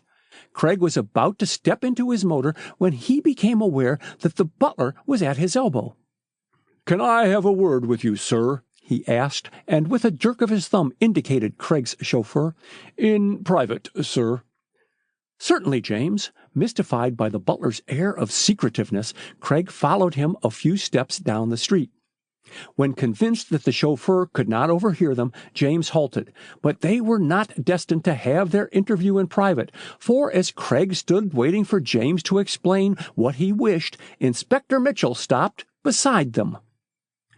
"Good afternoon, Mr. Craig," he said, as he nodded a greeting to the butler. "Glad to see you, sir. Now, James, why did you send for me?" James rubbed his hands together and cast an appealing look at Craig. "I had to," he began, addressing his remarks to him rather than to Mitchell. "My conscience couldn't rest easy, sir, after I read the newspapers about the inquest." "The inquest?" Mitchell's eyes snapped with excitement. "Go on, man. You mean the Baird inquest?" "Yes, Mr. Craig, sir. The newspaper said that Miss Baird was killed by poison put on a peach." He spoke in nervous haste, and Craig had some difficulty in catching what he said. "Nobody seemed to know where the peaches came from, according to the papers." "No more we did," prompted Mitchell. "Well, what then?"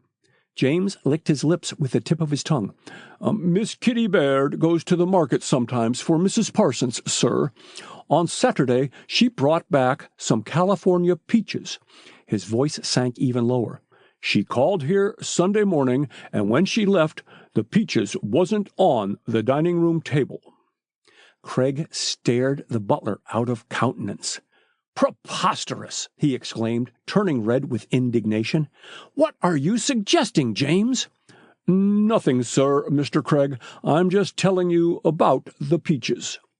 Craig's face was a study of wrath and bewilderment, the former predominating. With an effort, he checked an oath and instead drew out some loose silver. I am glad you spoke only to us, James, he said. Come with me, Mitchell, and paying no attention to the inspector's protest that he wished further word with the butler, he hurried him toward his car. So occupied were both men that neither caught James's furtive glance at the parlor window as he turned to re-enter Mrs. Parsons' house. Chapter 20. The Feat of the Furtive. Mandy was not happy in her mind. No matter how tempting the dishes she cooked, her beloved Miss Kitty failed to eat more than just scraps, as Mandy expressed it in her disgust. But Kitty's heart as well as her thoughts were centered in the sick room, and she did not linger elsewhere. Weakened through loss of blood and shock, Ted Rogers had lain, partly conscious, all through the morning, taking no interest in his surroundings and only rousing when Kitty spoke to him. But even to her he addressed no conversation, being content to hold her hand and gaze at her with his heart in his eyes. Go and lie down, Miss Baird. Miss Gray, the trained nurse, laid a sympathetic hand on Kitty's shoulder. I assure you Mr. Rogers is better, and I promise to call you the moment Dr. McLean gets here. Kitty stretched her cramped muscles and looked at Ted. Even to her inexperienced eyes, he appeared to be resting more comfortably, and his cheeks were a healthier color. She felt inexplicably weary. Her eyelids were heavy from lack of sleep, and her head ached unmercifully. Taking care not to arouse Rogers, Kitty moved away from the bedside. I'll be in the room, she told Miss Gray, lowering her voice, just across the hall, and I will leave my door open. If you want the slightest thing, just call me, and I will come at once. Kitty's desire for 40 winks, as her aunt had always termed her afternoon nap, was not to be gratified immediately, for as she stepped into the hall, Mandy came toiling up the stairs. Law, ma'am, Miss Kitty, she ejaculated, this here day gwine be the ruination of me. I wish that no-count nigger Oscar was here attending to his work. I wish so, too, echoed Kitty fervently. Have you had word from Oscar? No'm. Mandy had a habit of mumbling her words. Where's Mrs. Potter? I'm sure I don't know, Kitty yawned. In the library, probably. No, she ain't neither. Mandy's exasperation was gaining the upper hand.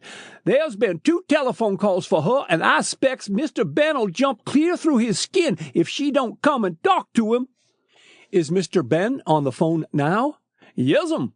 I'll talk to him on the branch phone. Kitty crossed the hall. You might see if Mrs. Potter is lying down in the boudoir. The telephone instrument was close by the door, and Kitty, who had earlier in the day deadened the sound of the bell by stuffing cotton about it so that its ring might not disturb Rogers, took off the receiver. No masculine voice answered her low hail, and finally, convinced that her cousin must have grown tired and rung off, she hung up the receiver. Going over to her bed, she threw herself fully dressed upon it, and in a few minutes her even breathing showed that she had fallen into the heavy slumber of utter exhaustion. Mandy, left to her own devices, wandered down the hall to the boudoir. It was located next to the bedroom which had belonged to Miss Susan Baird. The old colored woman cautiously poked her head inside the door, sufficiently to convince herself that the boudoir was empty, then withdrew. She stood for some seconds before the closed door leading into Miss Susan's bedroom, but her superstitious dread kept her from entering it. Had she done so, she would have found the object of her search. Nina Potter, her ear close to the keyhole of the door, heard Mandy stump heavily away and drew a long, long breath of relief. Getting up from her knees, she looked about the room. It had been left untouched since the funeral, Mandy not having found courage either to dust or sweep, or, for that matter, to enter it upon any occasion whatever, in spite of Kitty's directions to put the bedroom in order. It was a large room with high ceilings and diamond-paned windows. The shades were raised, and the afternoon sunshine fell full upon the carved four-post bedstead with its time-worn canopy and broad valance. Going over to the bureau, Nina tried the different drawers. They were all unlocked. Turning once again to convince herself that she really was alone in the room, she waited a second and then went through the bureau with neatness and dispatch. Her search was unproductive of result. Nothing daunted, she examined the old desk with equal thoroughness, and then turned her attention to the mahogany wardrobe which occupied one corner of the room. She found that it contained nothing but clothes which a generation before had been fashionable. They hung on the wooden pegs, rainbow-hued, beribboned, and musty. Nina hastily closed the doors and turned her back on the wardrobe. The action brought her face to face with the bedstead. It was the only piece of furniture in the room which she had not examined. With some hesitancy, she walked over to it. The sheets had been spread neatly over the mattress, but the bolster and pillows had evidently been tossed in place, for they had assumed grotesque shapes, and to her excited imagination it seemed as if some human form lay sprawling across the bed. Raising the sheets, she ran her hands back and forth over the mattress as far as she could reach. No rustle of papers, such as she had hoped to hear, resulted. Looking about, she spied the short wooden steps which Miss Susan Baird had used to mount into bed every night, and dragged them into place. Standing on the top step and resting her weight partly on the bed, Nina managed to feel the whole surface of the mattress. Finally, she straightened her aching figure and stood upright. She was conscious of a slight feeling of giddiness. The next instant she had lost her balance and rolled to the floor. As she descended, she threw out her hand and instinctively clutched the valance. It ripped away with a tearing sound, and when she sat up, bewildered, her eyes were on a level with the wooden springs of the bed. Between them and the mattress rested an oblong box. It was painted the color of mahogany and fitted snugly into its cleverly contrived hiding place. Nina's fingers trembled as she lifted out the box and tried to raise the cover. It was locked. Scrambling to her feet, she hurried to the bureau and selected a steel shoehorn. Slipping it under the box lid, she exerted all her strength. The lock resisted her efforts at first. Then the rotten wood gave with a slight splintering sound. In panting haste, she threw back the lid. The box appeared to be filled with papers of all sizes, but Nina lost no time in examining them. On top lay a package of letters bearing her name in a familiar handwriting.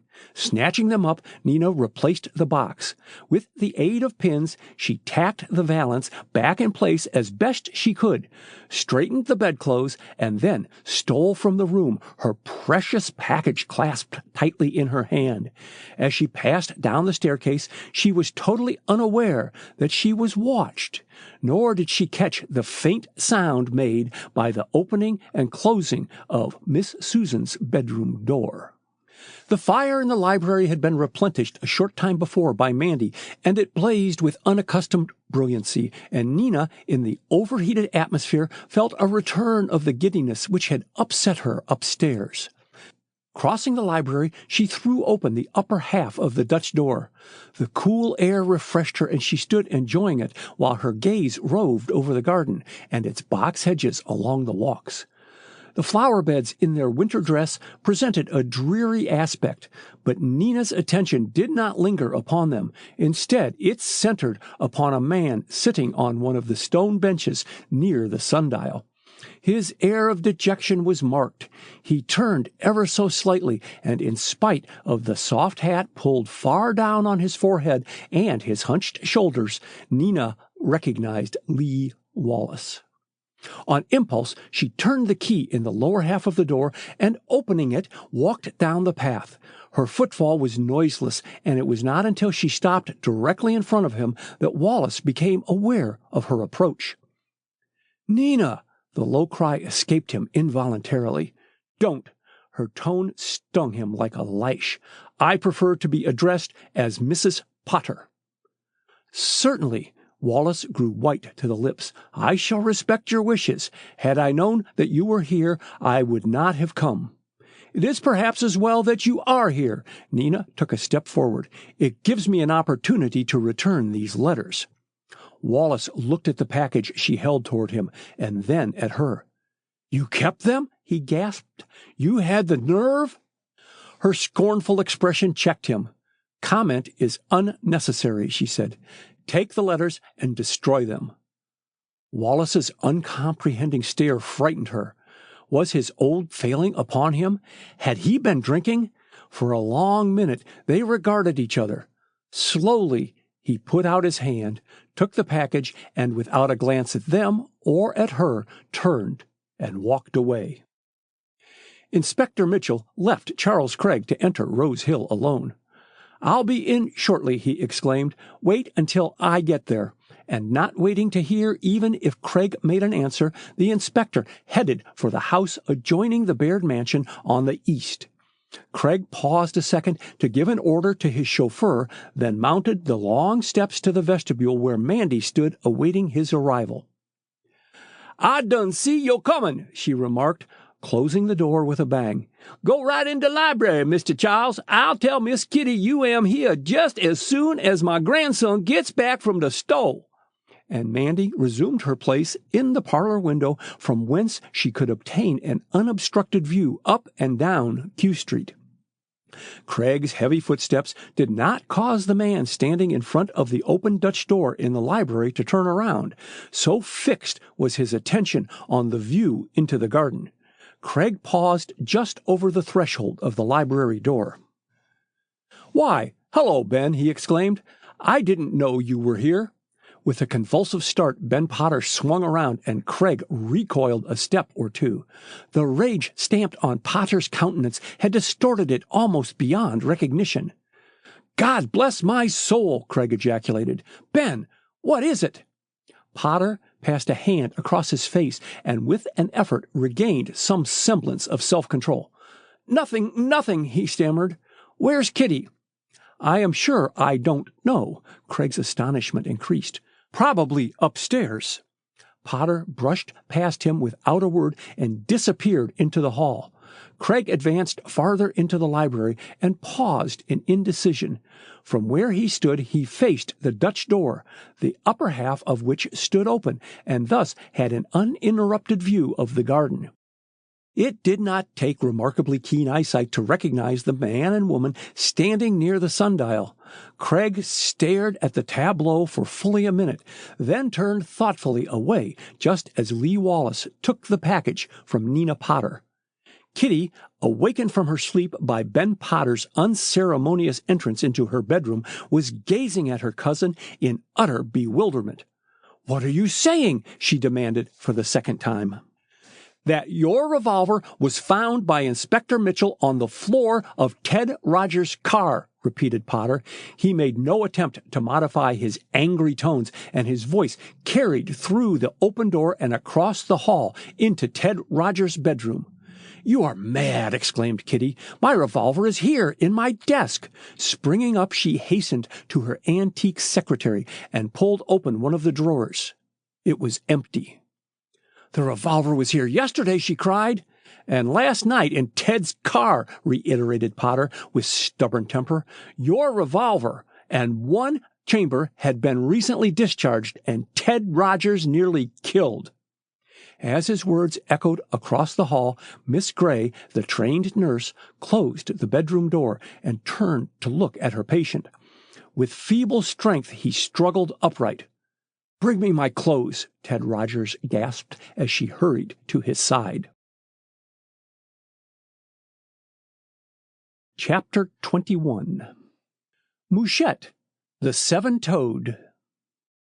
When Nina Potter re-entered the library a few minutes later, she found Charles Craig playing with the Angora cat, Mouchette. With a word of greeting, she moved over to the fire and held her hands out before the blaze. Craig, who had risen at the sight of her, observed her effort to avoid his gaze. "I feel chilled," she confessed, and a shiver shook her from head to foot. "You have a bad cold," Craig remarked. "Was it wise to linger in the garden?" Nina, intent on her own thoughts, never noticed the gravity of his manner. "Perhaps not," she admitted absently. "I should have remembered my coat. Where is Kitty?" "Upstairs, I imagine. Your husband went to find her." "Ben?" Nina whirled around. "Ben? Here?" "Look out, you will scorch yourself." Craig stepped hastily toward her. "Don't stand so near the fire." "I am in no danger," but Nina drew away from the fireplace with a paler face. "How long have you been in the library, Mr. Craig?" "About 10 minutes." "Was Ben here with you?" "I found him here when I arrived." "Do sit down, Mrs. Potter. You look utterly fagged," and Craig wheeled toward a chair. As she still remained standing, he started to remonstrate, but the words died on his lips as Kitty came into the room, followed by Ben Potter. "Thank heaven you are here," she cried, running to her godfather's side. "You will bring Ben to his senses." Potter walked up to them, his eyes ablaze with anger. "I've told her a few plain truths," he stated. His truculent manner made anything but an agreeable impression on Craig, who viewed him with contempt. He had no use for bullies. "Stop shouting, Ben," he remarked cuttingly. "You forget you are addressing your cousin and your wife." Nina moved slightly to one side and looked at her husband. Upon his entrance, she had shrunk behind Craig. The movement had been instinctive. "Why are you so excited, dear?" she asked timidly. Potter avoided her gaze and addressed Craig. "I'm tired of mysteries," he declared. "First, Cousin Susan is murdered, brutally murdered, poor old lady. Then my friend, Ted Rogers, is shot while driving in his own car with Kitty, and Kitty's revolver with one chamber discharged is found in the car. Damn it!" His teeth clenched together. "It's time the police took action." "We will. Never worry." Inspector Mitchell, who had been an interested spectator of the scene from the doorway, stepped inside the library, his face set and stern. "Allow me to conduct this investigation in my own way, Mr. Potter. Stand aside, sir." He turned to address someone in the hall. "Welsh, go tell Major Wallace that he will find Miss Baird here and not in the parlor." "Wallace?" Potter faced about. "Is he still hanging around here? Why don't you throw him out?" "Major Wallace has a perfect right to come here if he wishes to," Kitty spoke with warmth. "How dare you, Ben, dictate who shall call here and who shall not? This is my house."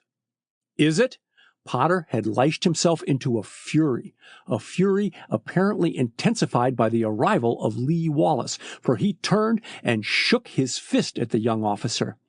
"As your nearest of kin, Kitty, I insist that your aunt's wishes be carried out and that you shall not receive Wallace again. She knew what character of man he is, and that knowledge was the cause of her death." Craig stepped forward.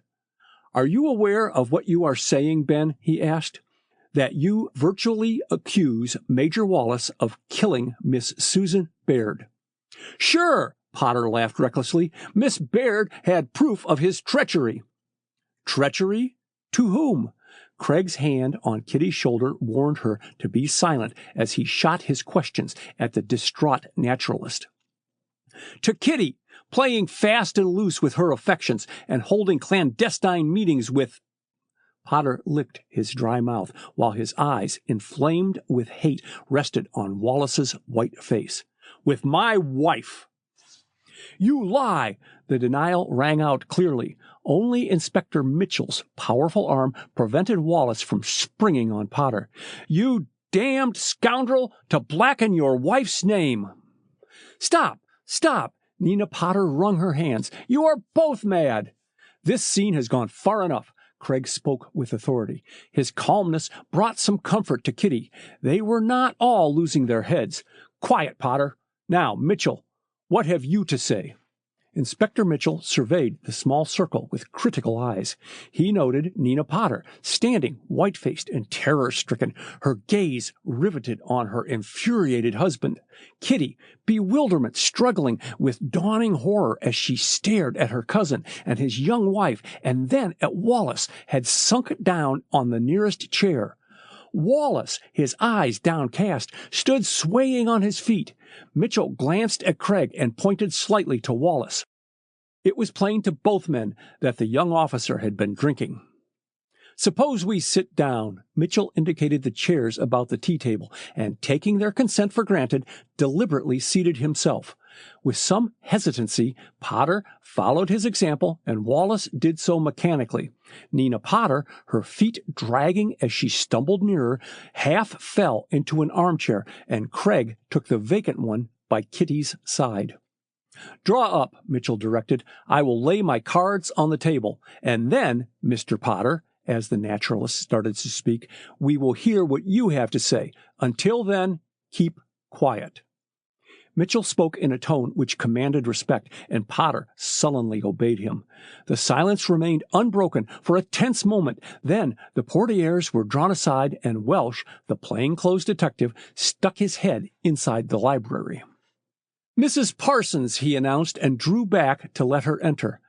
Halfway across the library, the pretty widow paused and inspected the company assembled around the tea table in astonishment.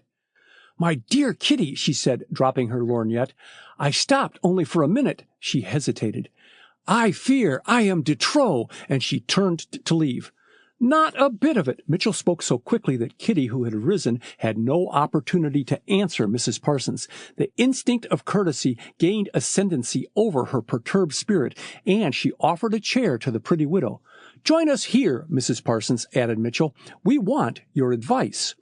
Mrs. Parsons' smile was charming, but her eyes were keenly alert as she moved forward, searching each face for a clue to the scene which she felt she had interrupted. Not observing where she was going, she stepped on something soft.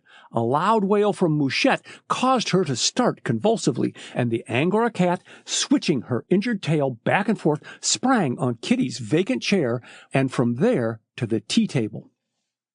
"That cat is always under my feet, horrid beast!" Mrs. Parsons, conscious of appearing ridiculous, for Wallace had not restrained a chuckle, spoke with irritation. "Let me help you," and Craig, who with the other men had risen on the widow's entrance, assisted her in removing her wrap. Mrs. Parsons presented an alluring picture in her chic crepe-de-chine calling costume, its soft folds showing her graceful figure to advantage.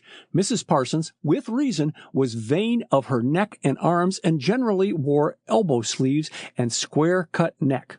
She was making a round of visits, and as she removed her long white gloves, she laid her gold card case and mesh bag before her on the tea table. Mouchette eyed them for a second and then put out an inquisitive paw. Mrs. Parsons promptly drew both the bag and card case out of the cat's reach. Craig, who missed nothing the widow either said or did, lifted Mouchette off the table and held her on his knee. He was aware of Mrs. Parsons' fear of cats. Mouchette submitted to his petting with good grace and much purring, and finally curled up in his lap, but her yellow eyes never ceased watching Mrs. Parsons.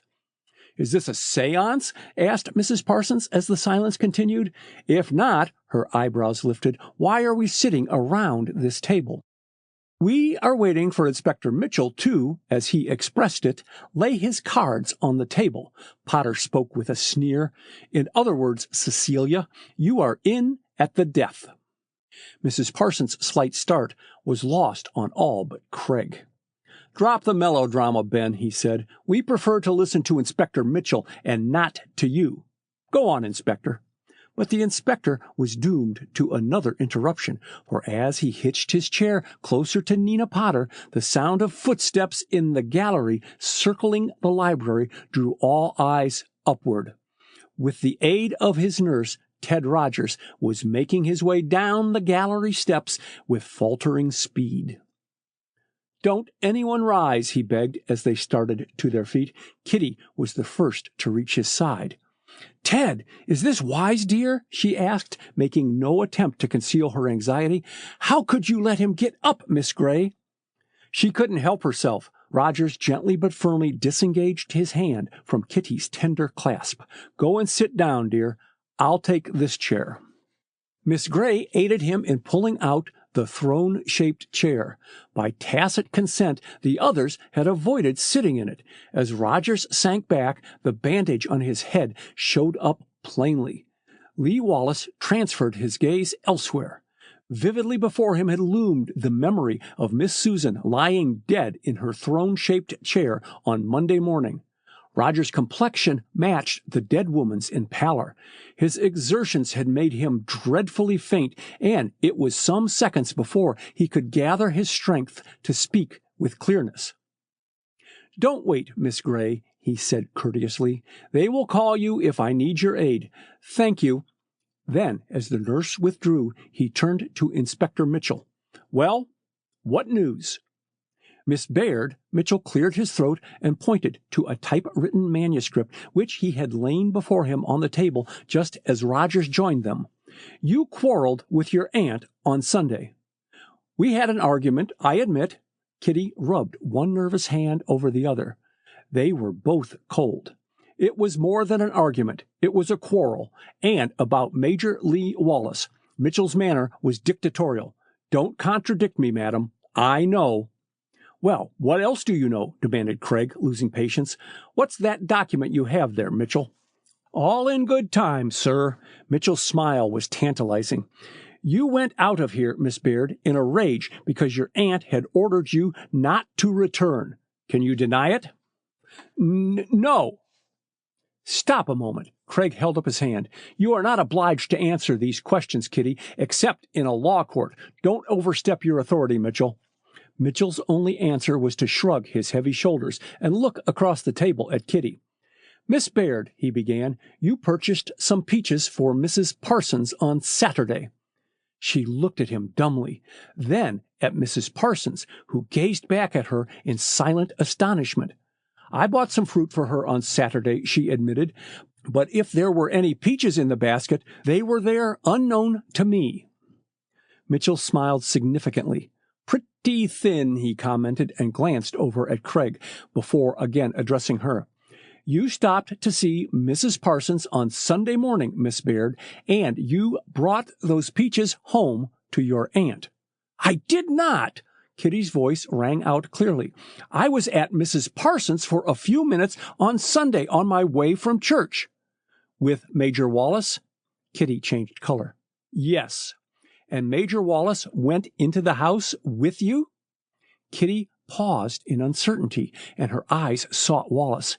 He sat lolling back in his chair, his air of indifference plainly assumed as his restless fingers played with the catch of Mrs. Parsons' gold mesh bag.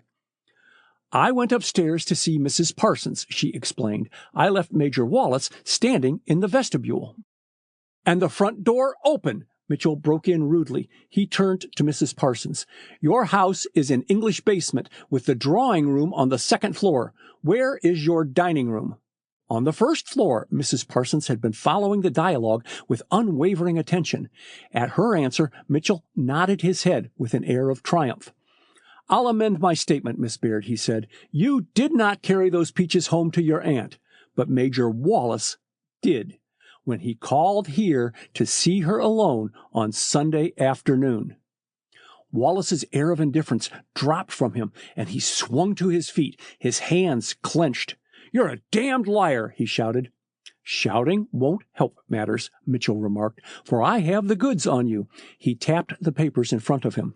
"Here is the sworn testimony of Mrs. Murray, who saw you enter this house on Sunday afternoon with a paper package under your arm, and when you left, you carried no package and were so agitated that you weren't even conscious of bumping into Mrs. Murray as you hurried down the street toward Washington."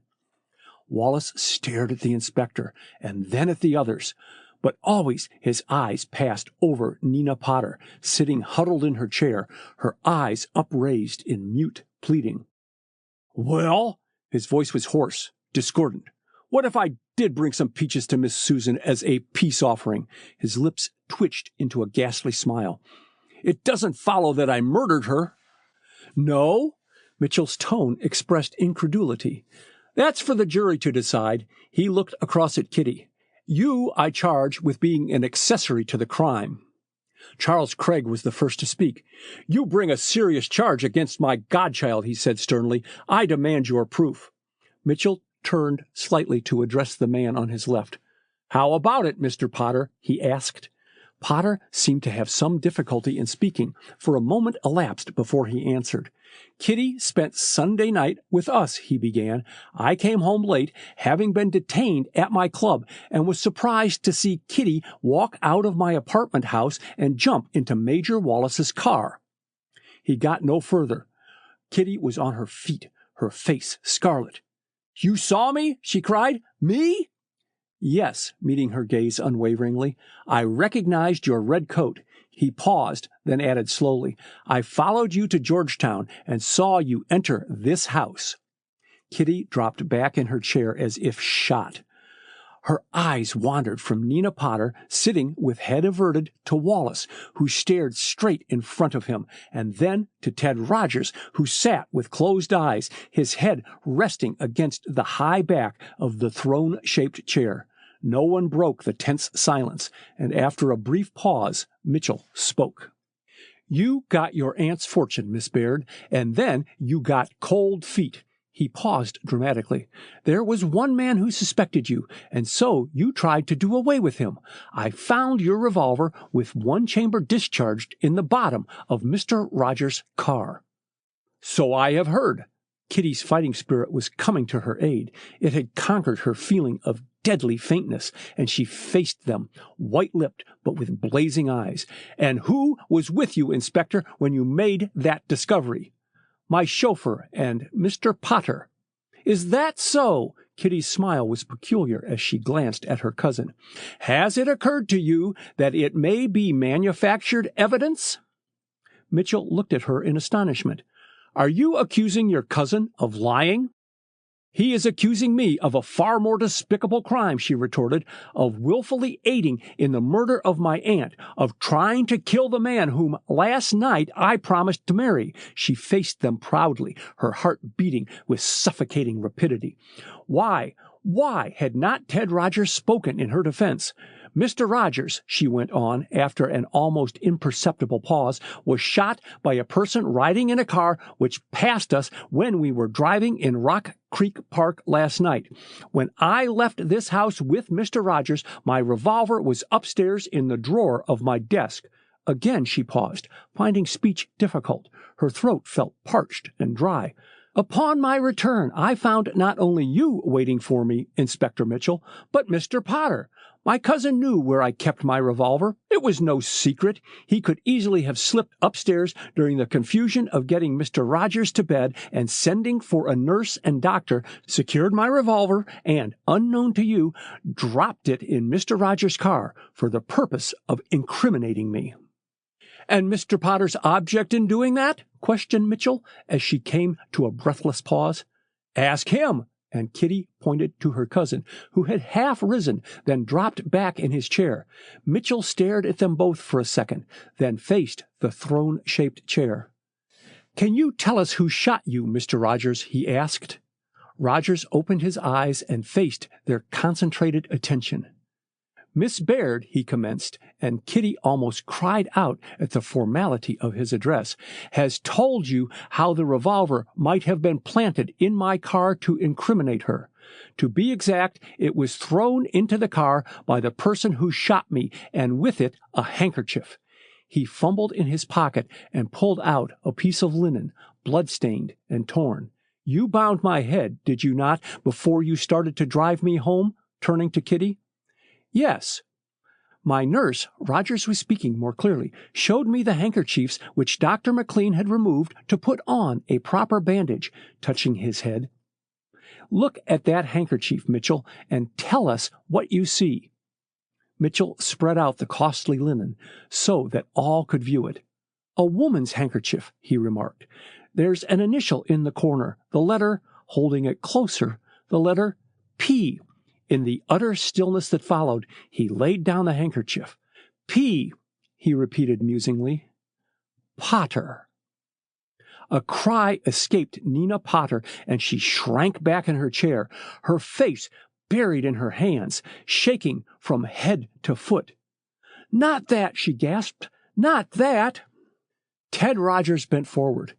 P stands as well for Parsons, he commented, and got no further. You's done said it, gasped a voice behind them, and Oscar, perspiration trickling down his black face, came forward, his arm tightly clutched by Welsh, the plainclothes detective. There's the woman who done up old Miss, shaking his fist in Mrs. Parsons' face. I seed her a-creepin' away from here on Monday morning, and— You, Oscar! Mrs. Parsons' voice rose and crackled, and again she tried to speak in her natural tones. Oscar! Kitty cried out. A chord of memory had been touched. It was you I heard trying to bribe Oscar, she exclaimed. You! Mrs. Parsons turned with a livid face to Charles Craig. Charles! She! Stop her! She reeled backward, and Craig, awakened from his stupor, flung Mouchette toward Kitty and reached forward to catch Mrs. Parsons as she swayed dangerously near the edge of her chair. The Angora cat, roused suddenly from her sleep, missed Kitty by a fraction of an inch and alighted in Mrs. Parsons' lap. As the terrified woman attempted to throw her down, the cat sank her claws into her bare arm, tearing the delicate flesh with gash after gash. The men sprang to Mrs. Parsons' aid, but too late. Her screams gave place to a gurgling cry, and she sank back a dead weight. Mitchell, kneeling by her side, stared at her convulsed features in horror as his hand went to her wrist.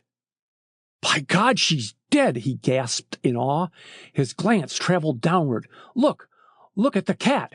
His shaking finger pointed to where Mouchette sat licking first one paw and then the other. A streak of blood was flowing from where she had gashed herself in her fury. Suddenly, they saw the cat stiffen, throw back her head convulsively, roll over, and lie still. A clicking sound caused Inspector Mitchell to whirl around in time to see a pair of handcuffs dangling from Charles Craig's wrists. What? He gasped. Charles Craig, murderer of Miss Susan Baird, explained Rogers. Don't move. And a revolver rested dangerously near Craig's heart. Open your hand. The command was accompanied by a threatening movement of the revolver. Slowly, very slowly, Craig did as he was told. A small rubber bulb syringe dropped to the floor. Don't touch it, Rogers cried sharply as Mitchell bent down. It's filled with the poison which Craig sprayed on the cat's paw and thus killed Cecilia Parsons, his fiancée. Chapter 22. Greed. Charles Craig sat staring into vacancy while beads of perspiration trickled down his ghastly face. Several drops slipped into his eyes and half blinded him. Raising his hands, he brushed them away. The action brought the handcuffs encircling his wrists into view. He regarded them apathetically. Then his uncomprehending gaze traveled over the horror-stricken men and women grouped about his chair. It was not until he saw Kitty Baird that the situation dawned upon him. Before the others suspected his intention, he sprang at her, his manacled hands upraised to strike. The blow was turned aside by Inspector Mitchell, who darted to Kitty's assistance. Hold him down in that chair, Welsh, he directed, as the detective came to his aid. Rogers, whose false strength had departed, dropped into the nearest chair, the revolver hanging useless in his grasp. His shot, as Craig sprang forward, had gone wild. Kitty was by his side in an instant. I'm all right, he panted as she bent over him. Don't worry, my darling. Now, Craig, what have you to say? Say? Craig was winded from his exertions and spoke with difficulty. Why should I say anything? Because the game's up, Mitchell stated, and stepped aside so that Craig had a clear view of Cecilia Parsons. Why did you kill that woman?" "I did not mean to kill Cecilia," Craig shouted. "God knows I did not." His bloodshot eyes again sought Kitty. "I threw the cat at you. Cecilia called me to stop you." "Ah, so Mrs. Parsons aided you in your murder of Miss Susan Baird," broke in Mitchell. "She did not." Craig, his tongue unloosened, spoke in desperate haste, his words tripping over one another. It seemed almost as if he gained courage from the sound of his own voice. "Miss Susan Baird was warned, but she would not listen to me." "Why did you kill my aunt?" demanded Kitty, indignation for the moment mastering her horror. "She was always kind to you. She trusted you." "Trust? It was greed which prompted her friendship," Craig laughed harshly, jeeringly. "It was by my aid that she made her fortune. Do you know what she was, your aristocratic aunt? A moneylender." Kitty stared at him, appalled. "It can't be," she cried, and turned appealingly to Ted Rogers. "Make him tell the truth." "I am speaking the truth," Craig retorted. "Many's the person I've brought over here when you, Kitty, were not around, and your aunt has admitted us at that side door. She charged high rates of interest, but no one gave her away. She was square with them." "Were you square with her?" asked Rogers quietly, and a dull red suffused Craig's white face. "When I had to borrow, she treated me like the others," he answered. "The fact that I helped her amass a fortune cut no ice. I got deeper and deeper in debt, and then," his voice changed, "I had to have money, so I told her I wanted to marry you." Kitty retreated, aghast. "Marry me? You?" "Yes," coolly. "I am only 54. There is not such a difference in our ages. I saw your aunt on Sunday about 6 o'clock. She laughed at me and refused to consent to our marriage." Beads of perspiration had again gathered on his forehead, but he went steadily on with his story, oblivious apparently to the abhorrence with which his companions were regarding him. "I had forged Miss Susan Baird's name in my desperation last week. I knew that if Kitty and I were married quickly, she would keep quiet about the forgery for her family's sake. When she laughed my plan to scorn, I realized there was only one thing to do: to kill her." "How did you go about it?" asked Mitchell. It was some seconds before Craig answered. "I went prepared for failure," he admitted. "I could not face ruin, perhaps the penitentiary for forgery. My father was a famous expert in toxicology, and," he moistened his lips, "I often worked in his laboratory," with a side glance at the bulb syringe still lying where it had fallen on the floor. "I at first planned to squeeze some poison in her teacup, but got no chance. Then Miss Baird asked me to peel a peach for her. I don't know where the peaches came from, but there were 3 in a dish on the table. Before cutting the peach in 2, I sprayed some hydrocyanic acid on the knife blade when Miss Baird was not looking, holding the knife just over the edge of the table and the bulb in my left hand, out of sight in my lap." "It was devilishly ingenious," commented Mitchell. "Well, did you steal the forged paper after killing the old lady?" "No." Craig looked at Kitty with a faint sneer. "It was among those canceled checks from the bank which you so obligingly left in your desk yesterday alongside your revolver. I stole them both last night." "Last night?" Kitty looked at him in astonishment. "Why, we found you at home last night, Ted and I. We telephoned you first that we were coming, and—" "I answered the phone. Quite so." Craig's smile was peculiar. "My butler, Lambert, is well trained and," with emphasis, "well paid. He is quick at recognizing the voices of my intimate friends. I happened to be in Washington in my, town apartment," with a sidelong look at Kitty. "From there, I have a direct wire to my switchboard in my house, and Lambert plugged in your call. You thought you were talking to me at Hideaway, Rogers, whereas I wasn't 6 blocks away from here. I told Lambert to take care of you until I got home, then hurried over here. I have a key to the side door. It took but an instant to slip upstairs to your room and go through your desk. Mandy never woke up, but that infernal cat," with a vindictive snarl, "I wish I had strangled her. When I got back to Hideaway, I found you and Kitty so engaged with each other that I knew you never realized the time I took to appear." "So that was it." Rogers drew a long breath. "And you followed us and tried to shoot me in the park."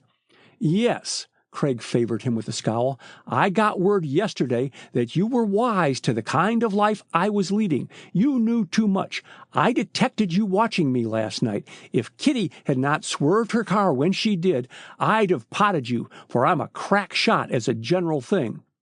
"And did you throw the revolver into the car as you dashed by?" asked Kitty. "Yes. I had tied the handkerchief loosely about the butt of the revolver so as not to leave fingerprints," Craig added. "It was clever of you, Rogers, to trace the handkerchief as you did. In my haste that night, I never noticed that I had one of Cecilia's handkerchiefs in my pocket, and none of my own." He paused. His voice had grown husky. "Well, that clears up the mystery." "All but Mrs. Parsons' part in it," broke in Rogers. "Where did she come in, Craig?" Craig's color mounted, then receded, leaving him deadly white. "She cut a big splurge here," he began, "and soon went through her money. She found out about Miss Baird and came here early Monday morning, knowing that Kitty was spending the night with her cousins, hoping to borrow from Susan. She found the front door open, so she told me, and walked in. When she discovered Miss Baird lying dead in the library, she bolted home and called up the police." "And why did she try to bribe Oscar?" demanded Kitty. "She wanted some papers to prove that your aunt was a moneylender." Craig twisted about, his growing uneasiness plainly indicated by his avoidance of their gaze. "In other words," cut in Mitchell, "Mrs. Parsons hoped to blackmail Miss Kitty Baird by threatening to expose her aunt's career." Craig nodded sullenly. "Something like that," he admitted. Rogers had not taken his eyes from him. "Did Mrs. Parsons know that you wished to marry Kitty?" he asked. Craig shifted his feet about. "No," he muttered. "Did she know that you killed Miss Susan Baird?" Rogers was persistent in his questioning. "I'm not sure." Craig glanced up at him quickly, then dropped his eyes. The sight of his handcuffs sent a shiver down his spine, and he again shifted his gaze. "Mrs. Parsons done picked up dat rubber ball before she left on Monday morning," volunteered Oscar. The old man had been a fascinated witness of all that transpired. His face, gray from fright at the death of Cecilia Parsons, had regained its normal hue somewhat, but his eyes still bulged from his head. "She did?" A startled look crept into Craig's ever-shifting eyes. "Why, I found the cat playing with the syringe when I first entered this room. I knew that I had dropped it on Sunday, probably when I re-entered the library after Susan Baird screamed." A shudder shook him in spite of his iron self-control. "Seeing it here this afternoon, I supposed it had rolled in some corner and been overlooked. I judged that the cat had selected it as a plaything." "It's a wonder the cat didn't poison herself," commented Mitchell. Craig's face was distorted into what he meant for a smile. "There wasn't a drop of poison left in the syringe," he said. "I considered finding it a direct act of providence, for I expected trouble of some kind and brought with me a small phial of a concentrated solution of crotellidi." "What's that?" asked Mitchell. "Snake venom, and deadly when introduced into the blood," explained Craig. "It's sometimes used in drugs given by homeopathists. During the few minutes I was alone in the library, I put the poison in the syringe." "But if Mrs. Parsons carried away the syringe on Monday morning, how did it get back in this library today?" asked Kitty. She probably guessed that it was used to kill Miss Susan Baird in some way and brought it back to incriminate Miss Kitty Baird, declared Mitchell. Mrs. Parsons was as clever as they make them, but she overreached herself when she tried to involve you, Mr. Rogers. I kept the wires to San Francisco hot until I found out that the papers she produced to prove that you were involved in the Holt will forgery were the ones found in Gentleman Jake's house when he and his confederates were trying to forge Holt's will. He turned to Craig. Did you put Mrs. Parsons up to that deviltry, Mr. Craig? Craig ignored the question, and Potter broke his long silence. I imagine he did, he said. Mrs. Parsons was the divorced wife of Gentleman Jake, and later she married Amos Parsons. He left some property, and she came east. She'd have lived straight, Craig, if it hadn't been for you. Craig, Mitchell's harsh voice made the lawyer turn with a nervous jump. Did you conceal that small bottle of prussic acid in the ivory dice cup? Yes, sullenly. Then, with a venomous glance at Kitty, I hoped to involve you. You yellow devil! Ted Rogers rose and stepped toward him, but Mitchell intervened. The law will deal with him, Mr. Rogers. Stand back, sir. Now, Craig, come on. And, at a sign, Welsh, the detective, took his place by the lawyer. Twice Craig tried to get upon his feet, only to sway back into his seat. He had aged in the past hour, and when he finally stood upright, his shoulders sagged forward, and his trembling knees seemed unable to support him. Catch him on the other side, Welsh, Mitchell directed. Mr. Potter, please telephone to Coroner Penfield. With a jerk of his head, he indicated the prone figure behind them. Mrs. Parsons cannot be moved until he gets here. Come, Craig. Craig moved forward a few hesitating steps and then halted. An irresistible attraction which he could not conquer drew his eyes toward Cecilia Parsons. Whatever emotion he felt, he controlled admirably. He stood for a moment motionless, then, without glancing to right or left, he squared his shoulders and, swinging around, strode arrogantly from the library, the two men on either side walking rapidly to keep up with him. The silence in the library grew oppressive, and Kitty was conscious of a feeling almost of nausea when Nina Potter came toward her. Kitty, she said brokenly, I did you a very great wrong when I wore your red coat to come here on Sunday night with Lee. Did you not do your husband a greater wrong? Kitty asked swiftly. No, Nina flushed scarlet. I am a coward, but I am a loyal wife. I am entirely to blame. Lee Wallace turned and addressed Potter directly. I was once engaged to your wife. We quarreled, and she broke it off. I never saw or heard from her again until we met this winter. Nina would not let me pay her any attention, so forgive me, Kitty. I went with you because I could be with Nina without arousing talk, he hesitated. No one spoke, and after an instant's pause, Wallace continued. On Saturday night, Oscar brought me a note from Miss Susan Baird asking me to come here on Sunday at 5 o'clock. I did take the peaches from Mrs. Parsons' table on a silly impulse, for I knew Miss Baird was fond of them and thought that I could placate her with a gift. When I got here, she told me how my father had jilted her and of her hatred of me. She declared that she had secured, through bribing one of Nina's servants, some old love letters of mine. They were undated, and she proposed showing them to Ben Potter. I tried in every way to induce her to return them to me, even offering a large sum of money. She ordered me out of the house. He paused. Then I went to Nina and asked her to see Miss Baird and try and get her to give up the letters. So I came over here with Lee on Sunday night, Nina Potter took up the story.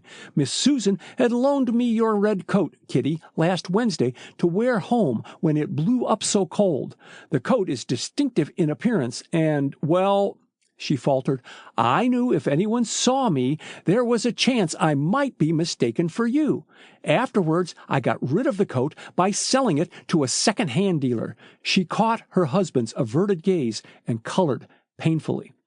Lee left me at the side door of Rose Hill, she added. I entered the library, saw Miss Susan sitting there, dead. She covered her eyes with her hand as if to shut out some terrifying vision, and a shudder shook her.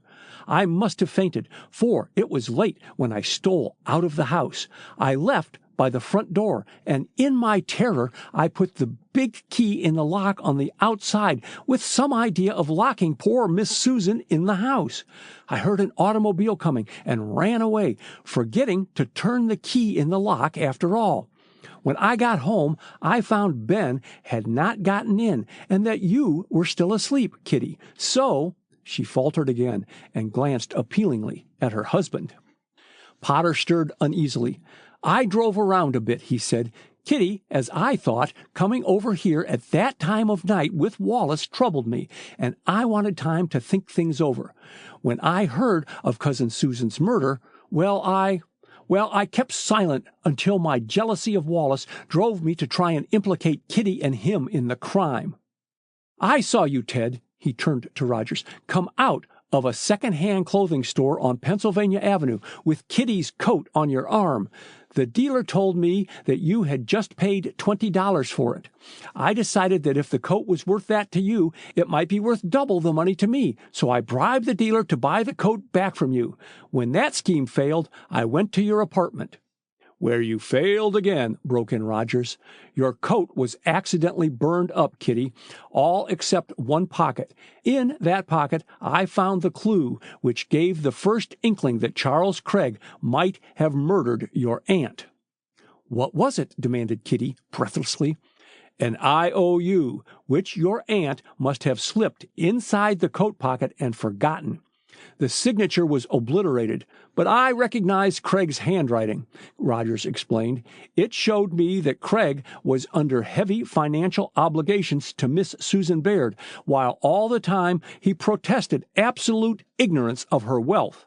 I immediately started to investigate Craig's career, and it was that investigation, as he said a few minutes ago, which forced his hand last night. And he nearly killed you. Kitty's eyes were shining as she faced her lover.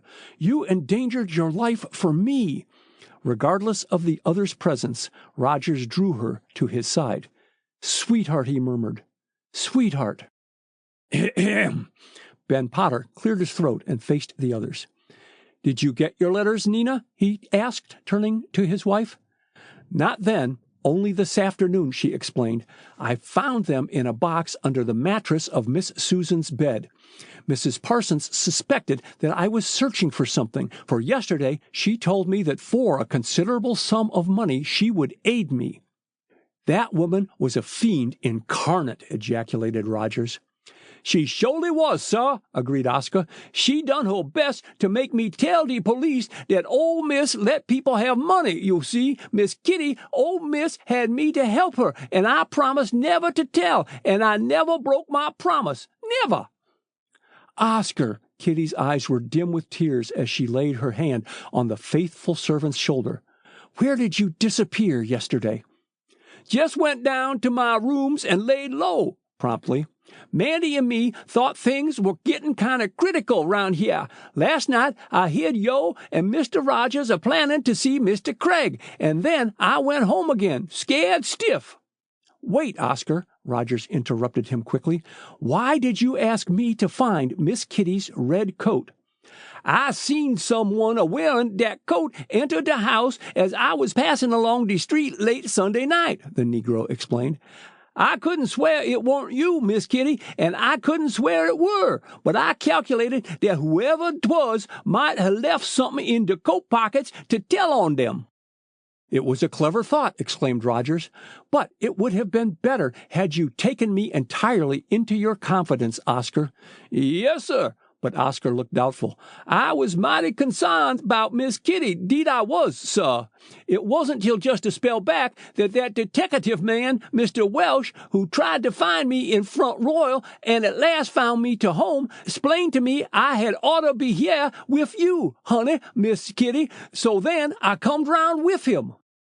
Lee Wallace heard the old man to the end, then stared moodily across the library. He started for the doorway and turned around. "I've destroyed your letters, Nina," he said. Forgive me, I feared that you had killed Miss Susan Baird on Sunday night. That was why I was so overcome when the crime was discovered. Mr. Potter," he spoke with deep feeling, "your wife loves you devotedly. I am but a forgotten incident in her life. I received my orders for foreign service today. Goodbye." He clicked his heels together, and with a bow that included all in the library, turned and strode from the room. At the sound of the front door closing, Potter stepped forward. He was oblivious to anyone's presence but his wife. "Nina, can you forgive me?" he asked humbly. "I have acted the part of a jealous fool." Nina's answer was not in words. With a face in which joy obliterated the shadow of the past few days, she slipped her arm within his, and he led her from the room. "Don't yo' wait hyah, Miss Kitty." Oscar came forward a pace. "Jes' you and Mr. Rogers go right along. I'll stay with dis—" and he nodded significantly at Rogers. The latter turned to take a last survey of the library. Not far from Cecilia Parsons lay a small, furry body. Both were rigid in death. "Come, sweetheart." Rogers slipped his arm around Kitty, and they walked toward the drawing room. Once there, Kitty gave way to the grief consuming her. "Poor Aunt Susan! How could Charles Craig have the heart to kill her?" she exclaimed. "He was her trusted friend." "He was a man of masks," Rogers said gravely. "A man of character, well-educated, a social favorite, and a brilliant lawyer, but heredity proved too strong for him." And as Kitty looked at him in question, he added, "Were you not aware that his father died insane?" Kitty shook her head. "I never knew it," she said. "How dreadful! The whole affair. Aunt Susan's death. Her life. Oh, Ted! Her life!" "Hush!" Rogers laid his finger gently on her lips. "Let us forget the tragedy in our happiness." Glancing shyly upward, Kitty read the worship in his eyes, and her rapidly beating heart sang a glad response.